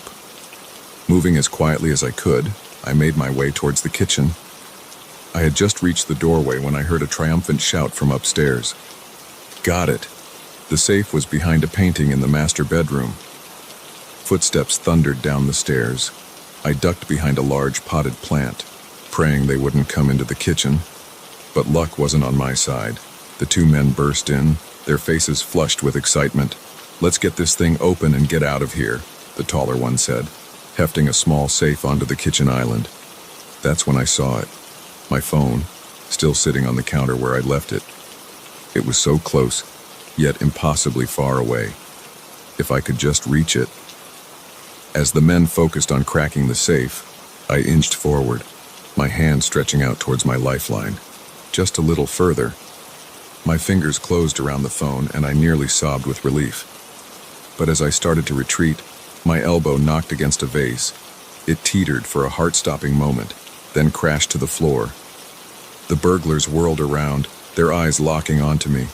For a moment, we all froze, equally shocked by the other's presence. Then, chaos erupted. I bolted for the back door, fumbling with the lock as shouts and curses filled the air behind me. I burst out into the cool night air, my lungs burning as I sprinted across the lawn. I could hear them in pursuit, their heavy footfalls getting closer with each passing second. I veered towards the woods at the edge of the property, hoping to lose them in the darkness. Branches whipped at my face as I crashed through the underbrush. I could hear them behind me, crashing through the woods, getting closer. My foot caught on a root, and I went down hard, the air rushing out of my lungs. As I struggled to my feet, a hand grabbed my arm, yanking me around. I found myself face to face with the taller burglar, his eyes wild with anger and fear. "You shouldn't have been here," he growled, raising his fist. In that moment, survival instinct took over. I brought my knee up hard, catching him in the groin. He doubled over with a grunt of pain, and I took off running again. I don't know how long I ran or in what direction. All I knew was that I had to get away, had to find help. Finally, I burst out of the woods onto a residential street. Lights were on in several houses, and I could hear the distant wail of sirens. I collapsed on the nearest front lawn, gasping for breath. The homeowner, an elderly woman in a bathrobe, peered out at me in concern. "Are you all right, dear?" she called. "Should I call the police?" I nodded, still too winded to speak. As she disappeared inside, I finally looked at the phone clutched in my hand. Somehow, through it all, I'd managed to hold on to it. The police arrived minutes later, followed closely by an ambulance. As I gave my statement and had my cuts and bruises tended to, the reality of what had happened began to sink in. I'd walked into a burglary in progress, been chased through the woods, and somehow made it out alive. The routine showing had turned into the most terrifying night of my life. In the days that followed, as the police investigated and I dealt with the aftermath, I couldn't shake the feeling of vulnerability that had taken root that night. Every house I showed felt like a potential trap, every client a possible threat. But I also felt a newfound strength. I'd faced my worst fear and survived.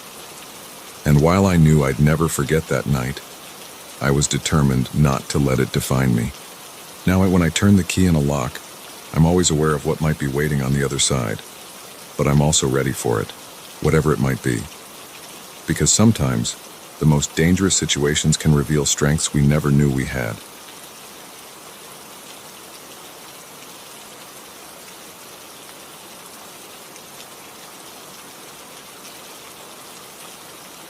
The soft hum of machinery was the only sound in the dimly lit corridor as I made my final rounds. It was 2 a.m., and the research facility was eerily quiet. I'd been working as a night janitor here for months, but something felt different tonight. The air was thick with tension, as if the building itself was holding its breath. I never could have imagined that in a matter of minutes, my mundane job would thrust me into a nightmare of corporate espionage and deadly secrets. My name is Carlos, and this is the story of how I uncovered a conspiracy that nearly cost me everything. I'd taken the night shift job at Genticor Laboratories to help pay for my sister's medical bills. It wasn't glamorous work, but it paid better than most janitorial positions, thanks to the strict confidentiality agreements we had to sign. Genticor was at the forefront of genetic research, and they guarded their secrets zealously. That night started like any other. I cleaned the offices, emptied trash bins, and mopped floors. But as I approached the main research lab on the 3rd floor, I noticed something unusual. The door was ajar, and a faint light spilled out into the hallway. I frowned. The lab was supposed to be locked and empty at this hour. Thinking perhaps one of the scientists had forgotten to turn off a computer, I pushed the door open wider. What I saw inside made my blood run cold. 2 figures in dark clothing were hunched over a computer terminal, furiously typing and downloading files onto a portable drive. They weren't any scientists I recognized, and the ski masks they wore made their intentions clear. I must have made a sound because suddenly, both figures whirled around. For a moment, we all froze, equally shocked by the other's presence. Then, chaos erupted. One of the intruders lunged at me while the other frantically tried to finish the download. I stumbled backward, my mind racing. I had to alert security, but the nearest alarm was at the end of the hall. I turned and ran, my heart pounding in my chest. I could hear heavy footsteps behind me, gaining quickly. Just as I reached for the alarm, a hand grabbed my collar, yanking me backward. I hit the ground hard, the wind knocked out of me. As I gasped for air, a face loomed over me, eyes cold behind the ski mask. "You shouldn't have seen this," a gruff voice said. "Now we have a problem." Fear coursed through me as I realized the gravity of my situation. These weren't simple thieves, they were corporate spies, and I was a loose end. In a desperate move, I kicked out, catching my attacker off guard. He stumbled back, giving me just enough time to scramble to my feet. I slammed my hand on the alarm, and immediately, the hallway was filled with the piercing wail of sirens. The intruders cursed, and I heard the sound of running feet. But I couldn't focus on that now. I had to find a safe place to hide until security arrived. I ducked into a nearby supply closet, wedging myself behind shelves of cleaning products. My heart was racing so fast I was sure they would hear it. Minutes passed like hours as I waited, straining to hear any sound over the blaring alarm. Finally, I heard shouts and the sound of security guards running down the hall. I let out a shaky breath, thinking the danger had passed. I couldn't have been more wrong. As I stepped out of the closet, a hand clamped over my mouth, and I was dragged backward into an empty office. I found myself face to face with one of the intruders. "Listen carefully," he hissed. "You're going to tell security you saw someone running away. You didn't get a good look, understand?" I nodded, too terrified to do anything else. "Good. Because if you say anything else, we know where you live. We know about your sister. Don't test us." He shoved me out of the office just as security rounded the corner. I gave them the story the intruder had fed me, my voice shaking. They seemed to buy it, thanking me for sounding the alarm and asking me to give a formal statement in the morning. As I watched them continue their search, guilt and fear warred within me. What had I just become complicit in? The rest of the night passed in a blur. I went through the motions of finishing my shift, but my mind was racing. What had the intruders been after? How did they know about my sister? And what would happen if I told the truth?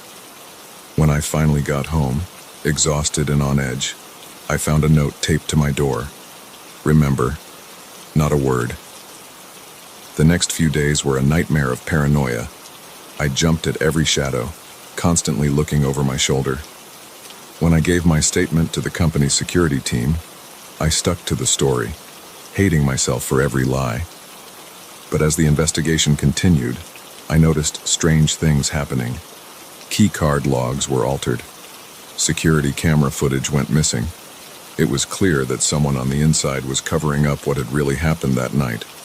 Unable to shake the feeling that I was in way over my head, I decided to do some digging of my own. I started paying closer attention to the scientists' conversations, noting which projects seemed to be causing the most stress. It was during one of these eavesdropping sessions that I overheard something that made my blood run cold. Two researchers were arguing in hushed tones about the ethical implications of their latest project, something called Operation Lazarus. "We're playing God here," one of them said. "But if this gets out, it'll make the human cloning debate look like a schoolyard argument." I didn't understand all the scientific jargon, but I got the gist. Genticor was working on something big, something that pushed the boundaries of science and ethics, and someone was willing to kill to get their hands on it. Armed with this new information, I faced a difficult choice. I could keep my head down, stay quiet, and hope that the danger would pass. Or I could try to uncover the truth and potentially put myself and my sister at risk. In the end, the decision was made for me. When I arrived at work the next night, I found the lab in chaos. There had been a fire, destroying key research materials. As I helped clean up the debris, I overheard the CEO talking to the head of security. "This was no accident," he said grimly. "Someone's trying to stop our research. Find out who's behind this, whatever it takes." I realized then that the stakes were higher than I could have imagined. This wasn't just about corporate espionage. Lives were at risk, possibly including my own. Over the next week, I became an amateur detective. I used my access as a janitor to snoop through offices after hours, piecing together bits of information. I discovered that Operation Lazarus was a revolutionary gene therapy that could potentially cure a wide range of genetic disorders, but it could also be used to enhance human abilities beyond natural limits. The more I uncovered, the more dangerous my position became. I was sure I was being watched, both at work and at home. Twice, I spotted the same car following me on my way home. Just when I thought I was in too deep, I found an unexpected ally.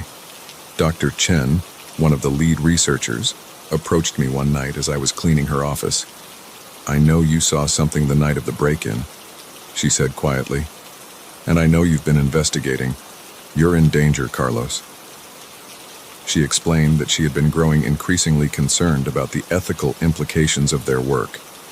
She believed that someone within the company was planning to sell the research to the highest bidder, regardless of how it might be used. "I can help you expose the truth," she said, "but we have to be careful. They're watching both of us." Together, we hatched a plan. Using her access and my ability to move around the facility unnoticed, we gathered evidence of the conspiracy. It was dangerous work. Twice, we nearly got caught. But finally, we had enough to go to the authorities. The night we planned to leave with the evidence, all hell broke loose. Alarms blared as we tried to exit the building. Security guards and men in dark suits swarmed the halls. In the chaos, Dr. Chen and I got separated. I managed to slip out a side exit, the flash drive with our evidence clutched tightly in my hand. As I ran towards my car, I heard gunshots behind me. My heart sank as I realized Dr. Chen might not have made it out. The next few days were a blur of police interviews and media frenzy. The story broke wide open. A cutting-edge biotech company, groundbreaking research with terrifying potential, and a conspiracy that reached to the highest levels of corporate leadership. In the end, Several Genticor executives were arrested. The company's stock plummeted, and the future of Operation Lazarus was uncertain. Dr. Chen survived her injuries and was hailed as a whistleblower. As for me, I was offered a hefty settlement in exchange for my silence about certain aspects of the case. I used the money to pay off my sister's medical bills and start a small business of my own. But even now, years later, I sometimes wake up in a cold sweat, remembering the terror of those nights at Genticor. I've learned that sometimes the most ordinary jobs can lead us into extraordinary and dangerous situations, and that the choice to do the right thing, no matter the cost, can change everything.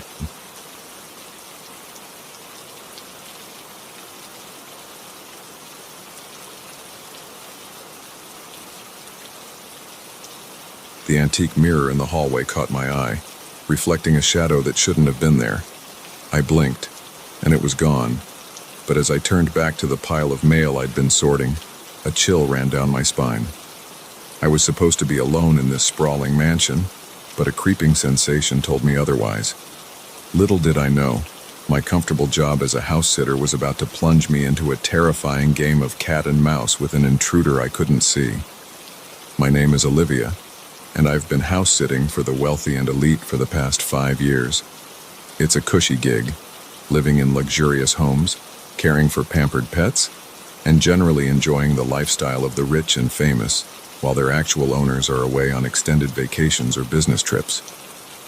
The Thornton estate was my most impressive assignment yet, a 10,000 square foot Victorian mansion set on 20 acres of manicured grounds. The Thorntons, a reclusive tech billionaire and his socialite wife, had left for a 3-month world tour.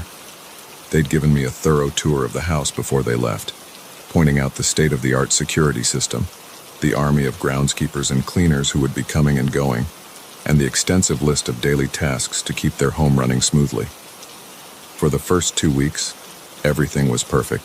I spent my days lounging by the pool, exploring the vast library, and taking long walks in the immaculately landscaped gardens. But then, little things started to feel off. It began with small inconsistencies. A book I was sure I'd left on the coffee table would be back on the shelf. The temperature in rooms would change inexplicably. Once, I could have sworn I heard footsteps upstairs when I was in the kitchen, but when I went to check, all the rooms were empty. I tried to rationalize it. Old houses settle. My memory was playing tricks on me. The advanced climate control system was just doing its job, but the feeling of being watched persisted, growing stronger with each passing day. Then came the night of the mirror incident.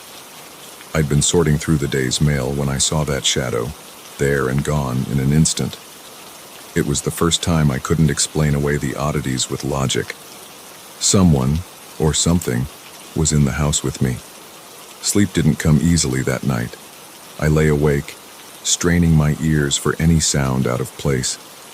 Just as I was drifting off, a soft thud from downstairs jolted me back to full alertness. My heart raced as I slipped out of bed, grabbing my phone and the heavy flashlight I kept on the nightstand. I crept down the grand staircase, my bare feet silent on the plush carpet. The house was dark, shadows stretching ominously in the faint moonlight filtering through the windows. As I reached the bottom of the stairs, I heard it again, a soft scraping sound coming from Mr. Thornton's study. With trembling hands, I dialed 911 on my phone, my thumb hovering over the call button. I approached the study door, which stood slightly ajar. Gathering my courage, I pushed it open wider, shining my flashlight into the room. The beam cut through the darkness, illuminating nothing. The study was empty, everything in its place. I let out a shaky breath, feeling foolish. Maybe I had imagined it all. That's when I saw the desk drawer. It was open just a crack, but I knew for certain it had been closed earlier. My blood ran cold as I realized someone had been in here, searching for something. I backed out of the study, my eyes darting around wildly. The intruder could still be in the house. I needed to get out, to call for help. But as I turned to run, I collided with something solid, something that shouldn't have been there. A hand clamped over my mouth, stifling my scream. Not a sound. A low voice growled in my ear. Or this gets very unpleasant for you. Terror coursed through me as I was marched back into the study. My captor pushed me into a chair, finally releasing his grip. In the dim light, I could make out a man dressed all in black, his face obscured by a ski mask. "Where is it?" he demanded. I stared at him, confused and terrified. "Where's what?" "Don't play dumb," he snarled. "The safe? Where's Thornton's safe?" My mind raced. I knew there was a safe in the house. The Thorntons had mentioned it during the tour, but they hadn't told me where it was located. "I don't know," I said, my voice shaking. "They didn't tell me." The man's eyes narrowed behind his mask. "You expect me to believe that? You've been living here for weeks. You must have seen them access it." I shook my head vehemently. "I swear, I don't know. They keep their valuables in a safety deposit box. The safe could be anywhere in this huge house." He studied me for a long moment, then seemed to deflate slightly.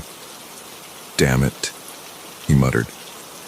"All right, here's how this is going to go. You're going to help me search this place, room by room. If I find out you're lying or trying to trick me..." He let the threat hang in the air. For the next 2 hours, we moved methodically through the mansion. The intruder was thorough, checking behind paintings, tapping on walls, and scrutinizing every bookshelf for hidden compartments. All the while, my mind was working overtime, trying to figure out a way to alert someone or escape. As we entered Mr. Thornton's massive walk-in closet, an idea struck me. "Wait," I said, pointing to a section of the wall. I think I remember something. Mrs. Thornton mentioned a hidden panel somewhere in here." The intruder's eyes lit up with excitement. As he moved to examine the wall, I subtly pressed a small button on my watch, a panic button connected to the house's security system. I prayed it would work silently, alerting the authorities without tipping off my captor. "There's nothing here," he growled after a few minutes of searching. He turned back to me, anger flashing in his eyes. "You're stalling." I backed away, hands raised. "No, I swear. I thought I remembered." He lunged forward, grabbing my arm roughly. "No more games. You're going to show me where that safe is, or..." He was cut off by the sudden blare of alarms. Red lights began flashing throughout the house, and a computerized voice announced, "Security breach detected. Authorities have been notified. All exits are now sealed." The intruder cursed, shoving me aside as he ran for the door, but true to the announcement, it wouldn't budge. We were locked in.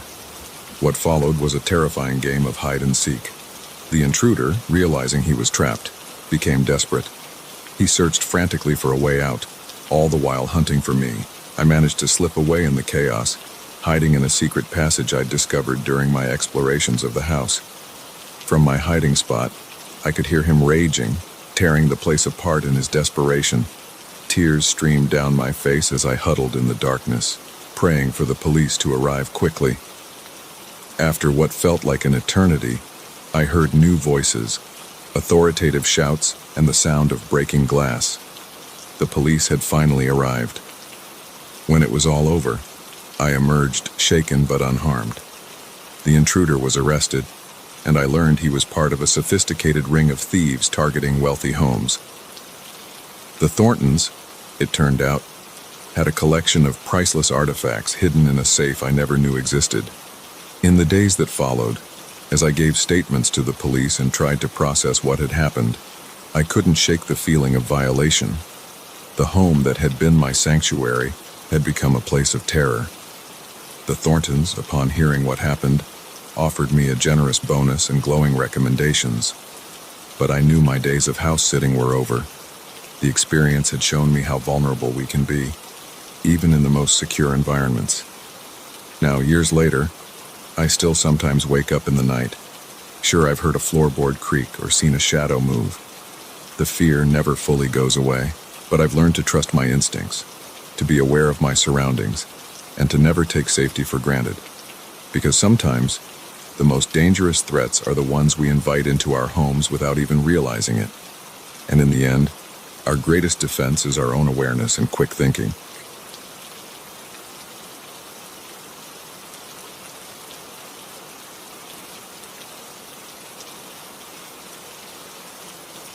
The rhythmic patter of rain against my windshield was suddenly interrupted by a flash of movement on the roadside.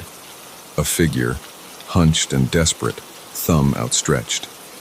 I hesitated for a split second before pulling over, my instinct to help overriding the nagging voice of caution in the back of my mind.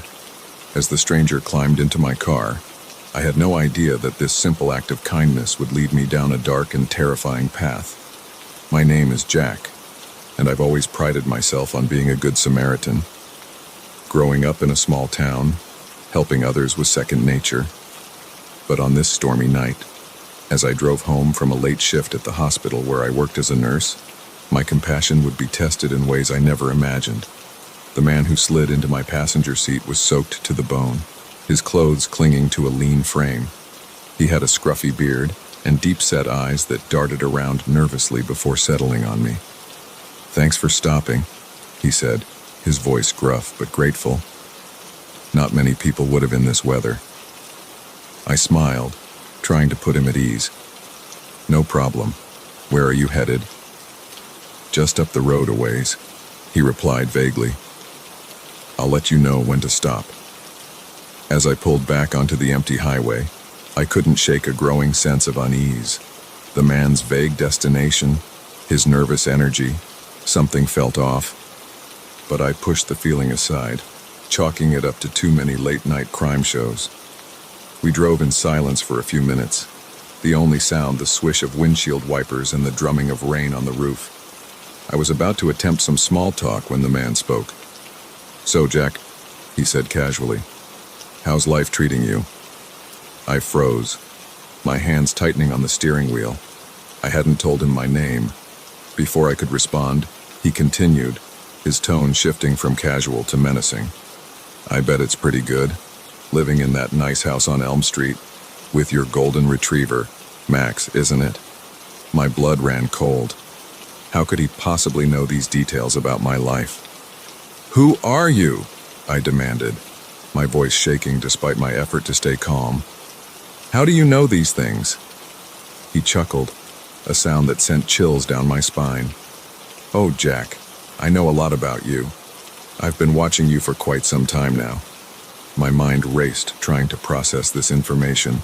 Had this man been stalking me? Why? What did he want? "What do you want from me?" I asked, fighting to keep my eyes on the road as panic threatened to overwhelm me. "It's not about what I want, Jack," he said, his voice unnervingly calm. "It's about what you want. Deep down, in places you don't like to admit exist. You're bored, aren't you? Tired of your safe, predictable life. That's why you picked me up tonight. You were hoping for a little excitement, a little danger." His words hit uncomfortably close to home. It was true that I'd been feeling restless lately, dissatisfied with the routine of my life. But this was madness. "You're wrong," I said, more forcefully than I felt. "I picked you up because it was raining and I felt sorry for you. That's all." He laughed again, a sound that seemed to fill the car. "Oh, Jack, always the good Samaritan, always trying to do the right thing. But we both know that's not the whole truth, is it?" I gripped the steering wheel tighter, knuckles turning white. "I want you to get out of my car. Now." "I'm afraid I can't do that," he said, his voice taking on a dangerous edge. "You see, we're not done yet, not by a long shot." Panic surged through me. I had to get away from this man. I pressed down on the accelerator, the car lurching forward as I searched desperately for somewhere to turn off, somewhere with people. "That won't work, Jack," he said calmly. "There's nowhere to go. It's just you and me out here." He was right. The road stretched out endlessly before us, empty and dark. I realized with growing horror that I had no idea where we were. How long had we been driving? It felt like hours had passed, but that couldn't be right. What did you do to me? I asked, my voice barely above a whisper. Nothing you didn't allow, he replied. You let me in, Jack. You opened the door. Suddenly, the car sputtered and died. We coasted to a stop on the side of the road, surrounded by darkness. I turned the key, but the engine refused to start. Perfect timing, the man said, smiling that unsettling smile again. Shall we continue our conversation outside? I'm not going anywhere with you, I said, trying to sound braver than I felt. He sighed, as if disappointed by my lack of cooperation. Jack, when will you learn? You don't have a choice in this. You never did. He reached for me, and I recoiled, fumbling for the door handle. But it wouldn't budge. I was trapped.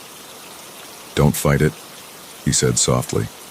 It'll be easier if you don't fight. As his hand closed around my arm, I felt a strange sensation wash over me. The world began to blur and shift, colors bleeding into one another. The last thing I remember is his voice, echoing as if from a great distance. Welcome to your new reality, Jack. I hope you enjoy the ride. I woke up in my own bed, sunlight streaming through the windows. For a moment, I lay there, disoriented. Had it all been a dream? But as I sat up, I noticed something that made my heart stop. There, on my nightstand, was a small piece of paper. Written on it in an unfamiliar hand were the words, "Thanks for the lift. See you soon." In the weeks that followed, I tried to convince myself that it had been some kind of hallucination, a product of stress and exhaustion. But I couldn't shake the feeling that something fundamental had changed. I'd catch glimpses of the man everywhere I went, always just at the edge of my vision. When I turned to look, he'd be gone. I changed my locks, installed security cameras, even moved to a new apartment. But nothing helped. He was always there, watching, waiting. And the worst part was, a small part of me was excited by it. The danger, the mystery. It awakened something in me I hadn't known existed. I found myself taking more risks at work, volunteering for the most challenging cases. I started going out more, seeking out new experiences in unfamiliar places.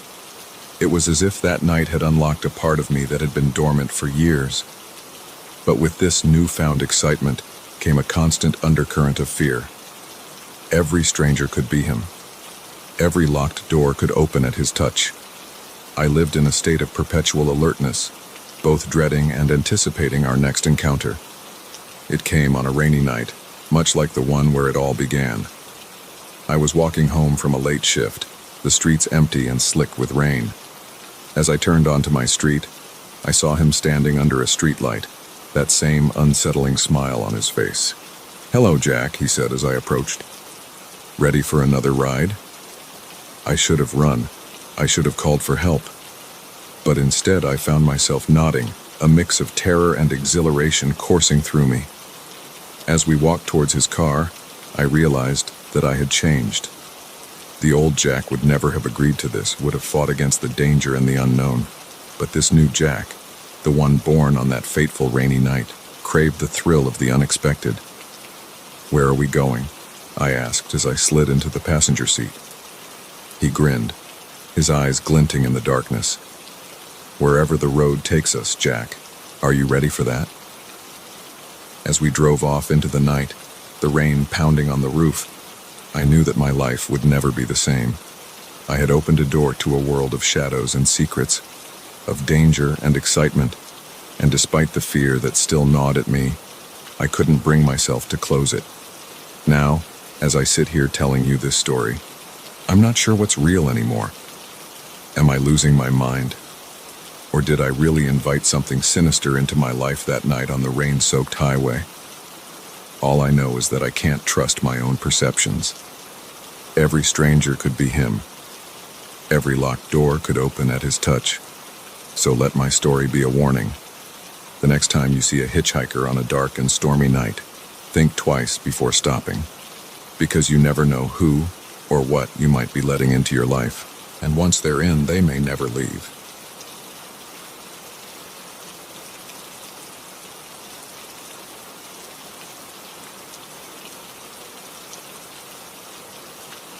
The faint click of a camera shutter made me freeze, my hand halfway to the light switch. It was 3 a.m., and I was alone in my apartment, or at least I should have been. As I slowly turned towards the sound, my blood ran cold. There, in the darkness of my living room, a red recording light blinked steadily. Someone was watching me, and I had a sinking feeling this wasn't the first time. My name is Emma, and I never imagined that moving into my dream apartment would turn into a waking nightmare. It all started 3 months ago when I finally saved up enough for a down payment on a gorgeous loft in the heart of the city. The building was a recently renovated factory, all exposed brick and soaring ceilings. I fell in love with it instantly. The real estate agent gushed about the smart home's features, automated lighting, climate control, and a state-of-the-art security system. It seemed perfect. The first few weeks were blissful. I reveled in the space, the light, the sense of finally having a place that was truly mine. But then, little things started to feel off. It began with small inconsistencies. I'd come home to find lights on that I was sure I'd turned off. The thermostat would be set to temperatures I didn't remember changing. Once, I woke up in the middle of the night to find my TV on, playing a show I'd never seen before. I chalked it up to forgetfulness, to the quirks of a new place. But the feeling of unease grew. I started to feel like I was being watched, even when I was alone. I'd catch movement out of the corner of my eye, only to turn and find nothing there. Then came the night I heard the camera shutter. I stood frozen, staring at the blinking red light in my living room. My mind raced. How long had it been there? What else was hidden in my apartment? With shaking hands, I turned on the lights and began to search. In the next hour, I found 3 more cameras, one in my bedroom, one in the bathroom, and another in the kitchen. They were small, expertly hidden. If I hadn't been looking for them, I never would have noticed. I felt violated, exposed. Who was watching me, and why? My first instinct was to call the police, but as I reached for my phone, a thought stopped me cold. What if they were in on it? What if this was bigger than just my apartment? I needed to think, to plan. I couldn't stay here, not with those cameras watching my every move. But I couldn't let whoever was behind this know that I'd discovered their surveillance. I grabbed a bag and started packing, trying to act as normal as possible. Clothes, toiletries, my laptop, anything I might need for a few days away. I called a friend, keeping my voice casual as I asked if I could crash at her place for a bit. "I just need a change of scenery," I said, hoping my voice didn't betray my panic. As I left my apartment, I noticed my neighbors for the first time. Had they always watched me this intently? The elderly couple across the hall, the young professional next door. Their gazes seemed to follow me as I walked to the elevator. I spent the next few days at my friend's place, paranoid and jumpy. I couldn't shake the feeling that I was still being watched. I scoured the internet for information on hidden cameras, on stalking, on surveillance technology. The more I read, the more terrified I became. It wasn't just my apartment. People all over the city were reporting strange occurrences, unexplained noises, feelings of being watched, electronics behaving erratically. Most were brushed off as paranoia or technical glitches, but I knew better. I needed to know more. Under the guise of picking up more clothes, I returned to my apartment. This time, I came prepared. I had borrowed a signal detector from a tech-savvy coworker, claiming I suspected my ex of planting bugs in my car. The moment I stepped into my apartment, the detector went crazy. It wasn't just cameras. The place was riddled with listening devices, too. But the signals weren't just coming from inside my apartment. They were coming from everywhere in the building. Heart pounding, I followed the signals. They led me to a locked door in the basement, one I'd never noticed before. The sign read, "Maintenance authorized personnel only." But the signal detector told a different story. Whatever was behind that door was the source of the surveillance. I knew I should leave, call the authorities, do something sensible. But the need to know, to understand what was happening, overrode my common sense.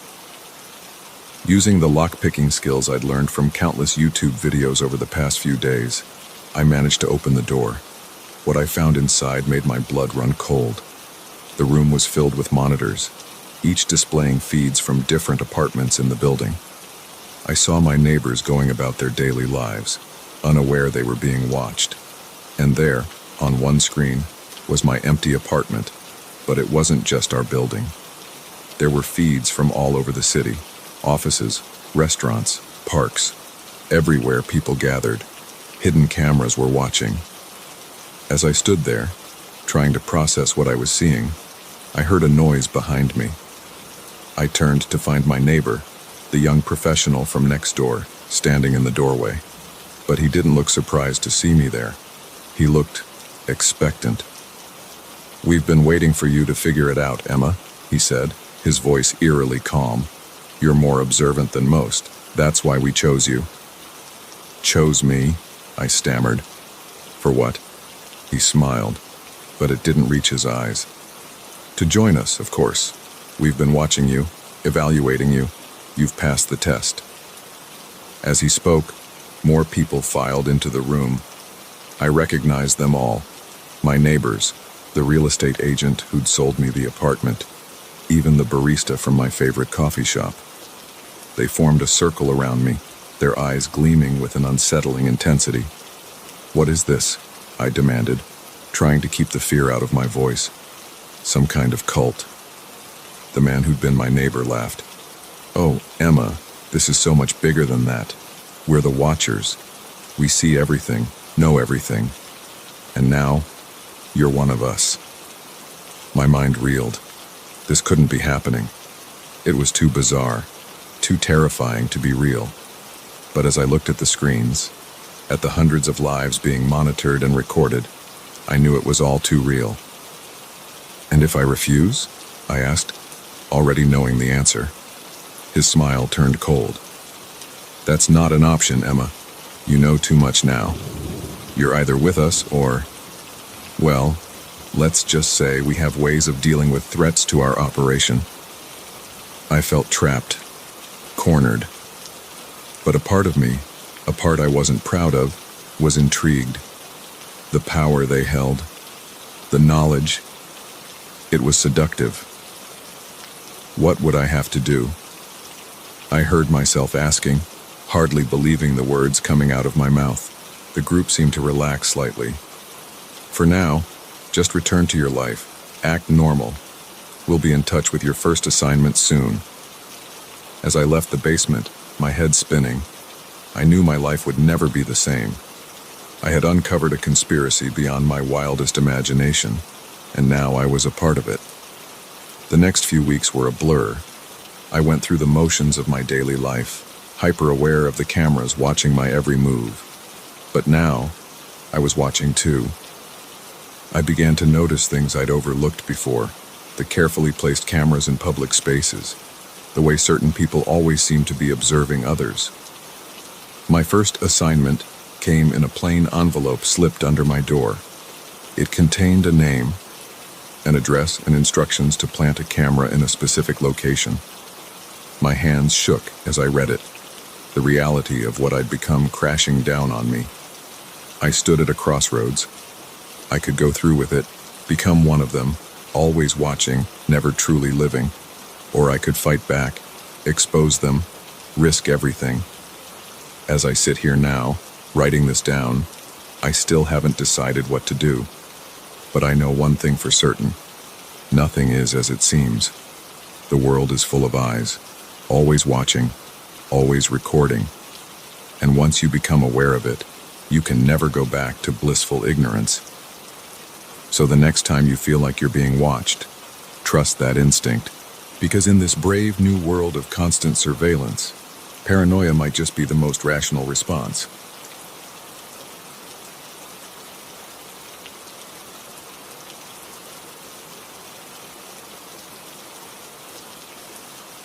The crunch of leaves under my boots echoed through the forest, a stark contrast to the eerie silence that had fallen over the woods.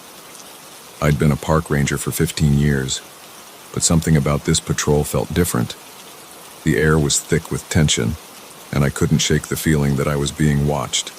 As I rounded a bend in the trail, I saw it, a crude camp hidden among the trees, littered with empty bullet casings and animal remains. My heart raced as I realized I'd stumbled upon something far more dangerous than the usual lost hiker or campfire gone wrong. My name is Sarah, and this is the story of how my routine patrol turned into a life-or-death struggle against a group of ruthless poachers. I'd always loved the outdoors. Growing up in a small town nestled against the mountains, I spent more time in the woods than I did in my own home.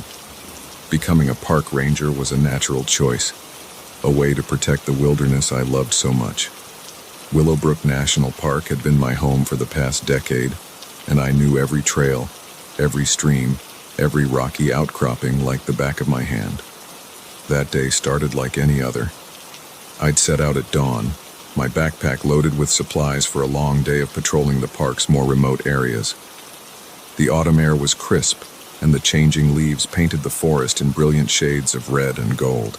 It should have been beautiful, peaceful, but from the moment I stepped onto the trail, something felt off. The usual sounds of the forest, birdsong, rustling leaves, the occasional scurry of a small animal, were muted, as if the woods themselves were holding their breath.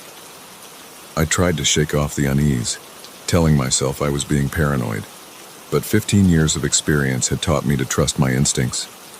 I'd been hiking for about 3 hours when I first noticed the signs. Broken branches that didn't look like natural wear and tear. Boot prints that were too fresh, too deep to be from fellow hikers. The park had been closed to the public for the past week due to fire risks. And then, the smell. A sickly sweet odor that turned my stomach, one I recognized all too well. Decaying flesh. Following my nose in the trail of disturbances, I pushed deeper into a part of the forest that was off the main trails. That's when I found the camp. It was well hidden, tucked into a small clearing surrounded by dense underbrush. But to my trained eye, it was clear this was no ordinary campsite. Camouflage tarps were strung between trees, creating makeshift shelters. A fire pit, carefully constructed to minimize smoke, sat cold in the center. But it was the other items scattered around that made my blood run cold.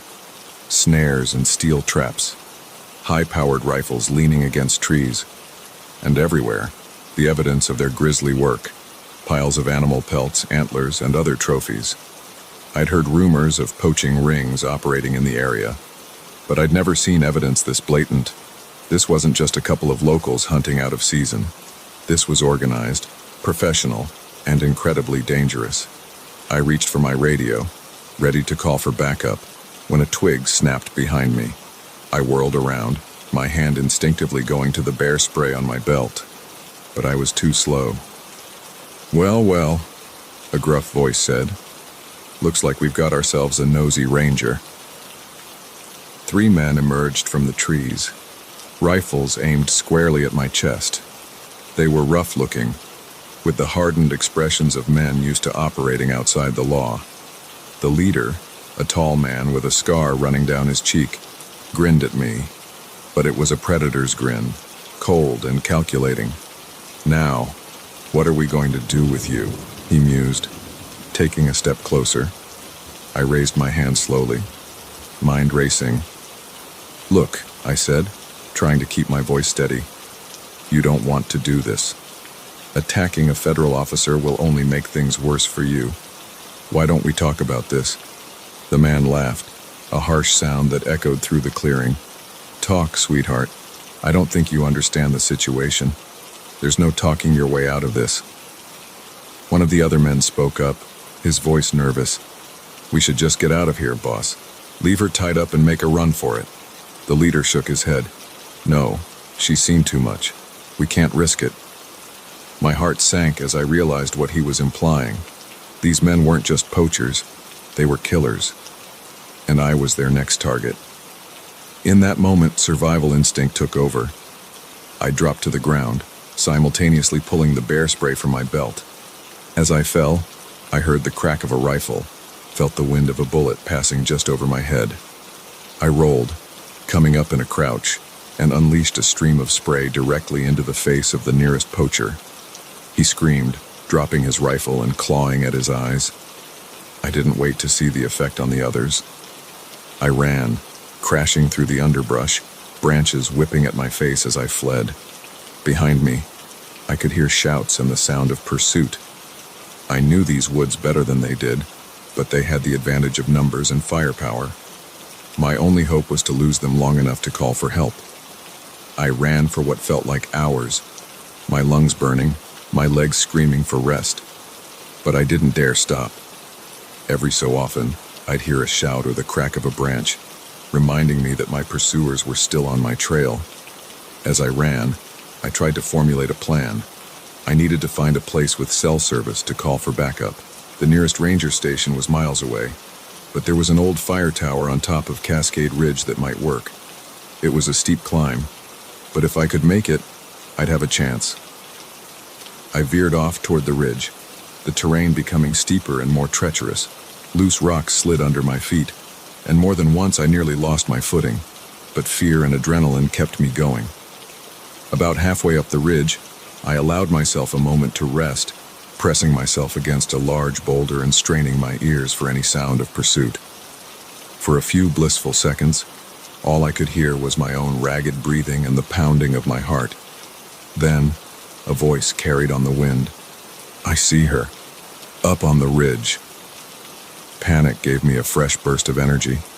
I scrambled up the rocky slope, no longer caring about stealth, focused solely on reaching the tower. When I finally crested the ridge, the old fire tower loomed before me, a rusted metal skeleton against the sky. I practically flew up the stairs, taking them two at a time, praying that my cell phone would find a signal. At the top, breathless and shaking, I pulled out my phone. 1 bar. It would have to do. I dialed dispatch, my eyes scanning the forest below for any sign of the poachers. "This is Ranger Sarah Mackenzie," I gasped as soon as the call connected. "I need immediate backup at Cascade Ridge Fire Tower. Armed poachers in pursuit. Shots fired. I repeat, shots." A bullet pinged off the metal railing beside me, and I dropped to the floor of the tower, the phone skittering out of my hand. "Come on down, Ranger." The leader's voice floated up. "There's nowhere left to run." He was right. I was trapped. But at least I'd managed to get the call out. Now it was a question of whether help would arrive in time. The next hour was the longest of my life. The poachers, not willing to risk the exposed climb up the tower, settled in to wait me out. They knew as well as I did that I had no way down without exposing myself to their rifles. As the sun began to set, painting the sky in brilliant oranges and pinks, I heard the most beautiful sound imaginable, helicopter rotors. The poachers heard it too. Their shouts of alarm were music to my ears. What followed was a flurry of activity. Park Service helicopters, state police, even a SWAT team converged on the area. The poachers, realizing they were outgunned and outnumbered, surrendered without further violence. As I was helped down from the tower, shaky but alive, I felt a mix of relief, exhaustion, and pride. I'd faced the darkest side of humanity and survived. More than that, I'd helped bring down a major poaching operation, one that had been terrorizing the park for months. In the days and weeks that followed, as I gave statements and testified in court, I often thought about that day in the woods, about how quickly a routine patrol had turned into a fight for survival, about the thin line between civilization and savagery, and how easy it is to cross. I still work as a ranger. The forest is still my home, still the place where I feel most alive. But now, when I walk the trails, I carry with me the knowledge of what lurks in the shadows. I'm more cautious, more alert, and I have a newfound appreciation for the quiet days, the uneventful patrols, because I know now, more than ever, that in the wilderness, everything can change in an instant. And sometimes, the most dangerous predators are the ones that walk on two legs.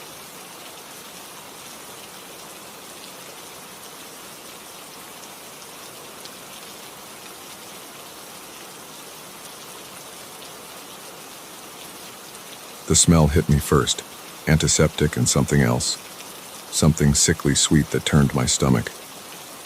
As I made my rounds through the dimly lit corridors of St. Mary's Hospital, a chill ran down my spine.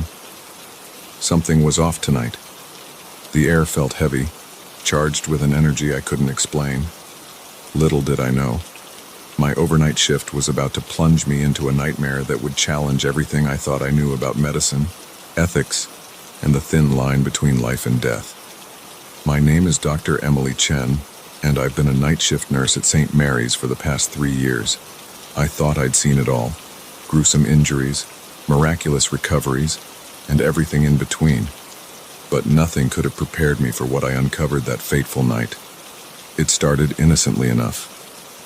I was doing my usual rounds, checking on patients, administering medications, and updating charts. The hospital was quiet, as it often is in the early hours of the morning. Most patients were asleep, and the skeleton crew of night staff moved about with the hushed efficiency of those accustomed to working while the rest of the world slumbers. I had just finished checking on Mrs. Gonzalez in room 305 when I noticed something strange. The door to room 307 was closed, which was odd. We usually kept doors open for easy monitoring unless a patient specifically requested privacy. I didn't remember any such request for this room. As I approached, I heard muffled voices from inside. One was low and urgent, the other barely audible. My hand hesitated on the doorknob. Something told me I shouldn't interrupt, that I should walk away and pretend I hadn't heard anything. But my duty as a nurse overrode my instincts. I knocked softly and pushed the door open. "Everything okay in here?" I asked, trying to keep my voice casual. The scene that greeted me was bizarre. Dr. Reeves, one of our most respected surgeons, was standing over the patient's bed. But instead of examining the elderly man who had been admitted for routine observation, he was holding a syringe filled with a strange, iridescent liquid. Dr. Reeves whirled around, his face a mask of shock and anger. "Nurse Chen, what are you doing here?" I struggled to find words, my eyes darting between the doctor and the syringe. I heard voices. I was just checking." "Everything is fine," Dr. Reeves snapped, quickly hiding the syringe behind his back. "Mr. Peterson here was just feeling a bit restless. I'm taking care of it." But Mr. Peterson didn't look restless. In fact, he looked terrified, his eyes wide and pleading. As I watched, he opened his mouth as if to speak, but no sound came out. "Doctor," I said slowly, "what's in that syringe?" Dr. Reeves' expression hardened. "That's none of your concern, Nurse Chen. I suggest you leave now and forget what you've seen, for your own good." The threat in his voice was unmistakable. Every instinct told me to run, to pretend this had never happened. But I couldn't abandon Mr. Peterson. Whatever was happening here was wrong. Deeply wrong. "I'm sorry, doctor, but I can't do that," I said, surprised by the steadiness in my voice. "I need you to put down that syringe and step away from the patient." For a moment, I thought he might comply. Then, faster than I could react, he lunged forward, shoving me aside. I stumbled, catching myself on the edge of the bed. By the time I regained my balance, Dr. Reeves was gone, the door swinging shut behind him. I turned to Mr. Peterson, my heart racing. "Are you all right? What happened?" But Mr. Peterson couldn't answer. His eyes rolled back in his head, and he began to convulse violently. Alarms blared as his vitals spiked erratically. I sprang into action, calling a code blue and starting CPR. The next few minutes were a blur of activity as the crash team arrived. We worked frantically to stabilize Mr. Peterson, but it was no use. At 3:47 a.m., he was pronounced dead. As the team cleared out, leaving me to clean up and prepare the body, my mind was reeling. What had I just witnessed? What was in that syringe? And why would Dr. Reeves, a man with an impeccable reputation, be involved in something so clearly unethical? I knew I should report what I'd seen immediately. But to whom? If a respected surgeon like Dr. Reeves was involved, who else might be implicated? Who could I trust? Over the next few days, I grappled with what to do. I started paying closer attention to the goings-on in the hospital, especially during the night shift. And what I saw disturbed me deeply. There were other instances of doctors and nurses entering rooms they shouldn't, of hushed conversations that stopped abruptly when I approached. More alarmingly, I noticed a pattern of patients, mostly elderly or terminal cases, dying unexpectedly during the night. I started digging, carefully at first, then with increasing urgency. I reviewed charts, cross-referenced death certificates, even snuck into the hospital's records room after hours. What I uncovered was staggering. Over the past year, the mortality rate for certain types of patients had skyrocketed at St. Mary's, but instead of raising red flags, these deaths were being quietly swept under the rug. Death certificates were falsified, records altered. But why? What could possibly motivate medical professionals to essentially murder their patients? The answer came to me in a moment of horrified realization. The organ transplant list. St. Mary's had recently been celebrated for its remarkably short wait times for organ transplants. They were saving lives at an unprecedented rate, but at what cost? I felt sick as the pieces fell into place. They were harvesting organs from patients deemed less valuable, the elderly, the terminally ill, to save those they deemed more worthy of life. Playing God in the most horrific way imaginable, I knew I had to act to expose this atrocity, but I also knew that doing so would put my life in danger. These people had already proven they were willing to kill to keep their secret. I spent a week gathering evidence, making copies of records, even managing to sneak a sample of the mysterious substance from the hospital's pharmacy. I put everything on a flash drive and mailed copies to myself and trusted friends, with instructions to take it to the authorities if anything happened to me. Then, on a night much like the one where this all began, I confronted Dr. Reeves. I caught him alone in his office, working late. When I told him what I knew, the color drained from his face. "You don't understand," he pleaded. "We're saving lives. For every life we end, we save 3 or 4 others. Young people, people with families, with futures. It's not your decision to make," I said, my voice shaking with anger and disgust. "You took an oath to do no harm.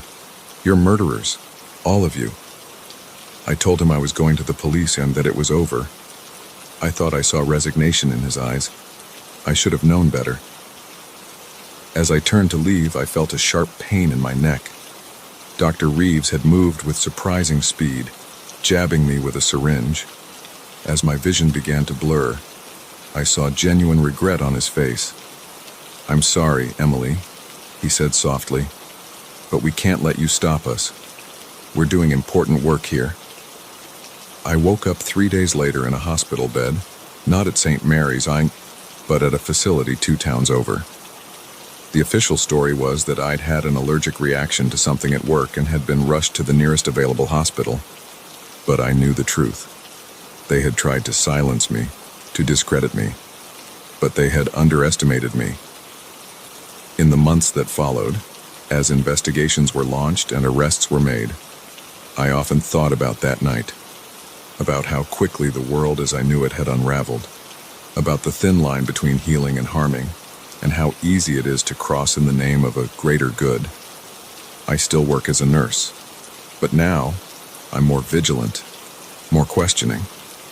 I've learned that the most dangerous threats can come from those we trust most, those sworn to protect us, and I carry with me always the knowledge that in the sterile halls of our hospitals, in the quiet hours of the night, there are decisions being made, battles being fought, that most of the world will never know about. But I know, and I'll never stop fighting to bring the truth to light.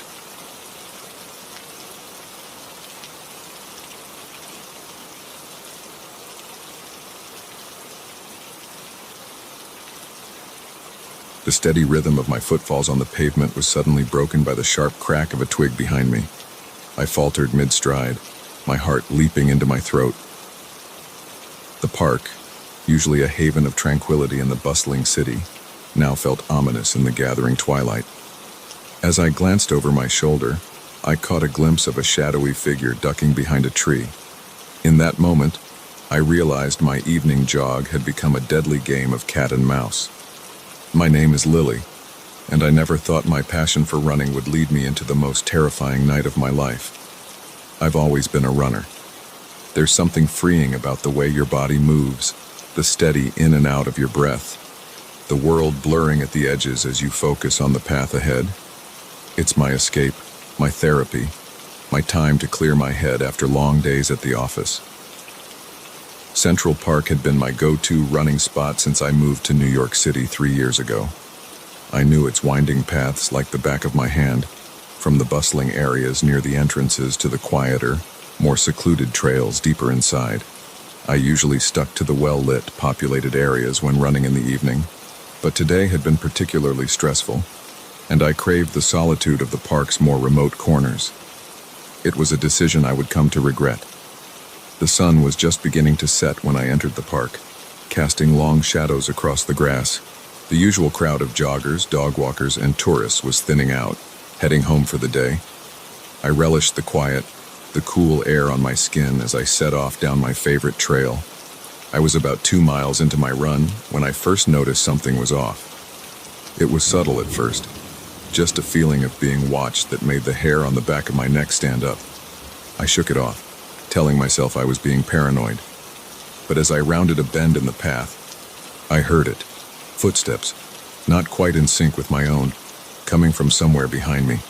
I picked up my pace, hoping to put some distance between myself and whoever was back there. The footsteps quickened too. My heart began to race, and not from the exertion of running.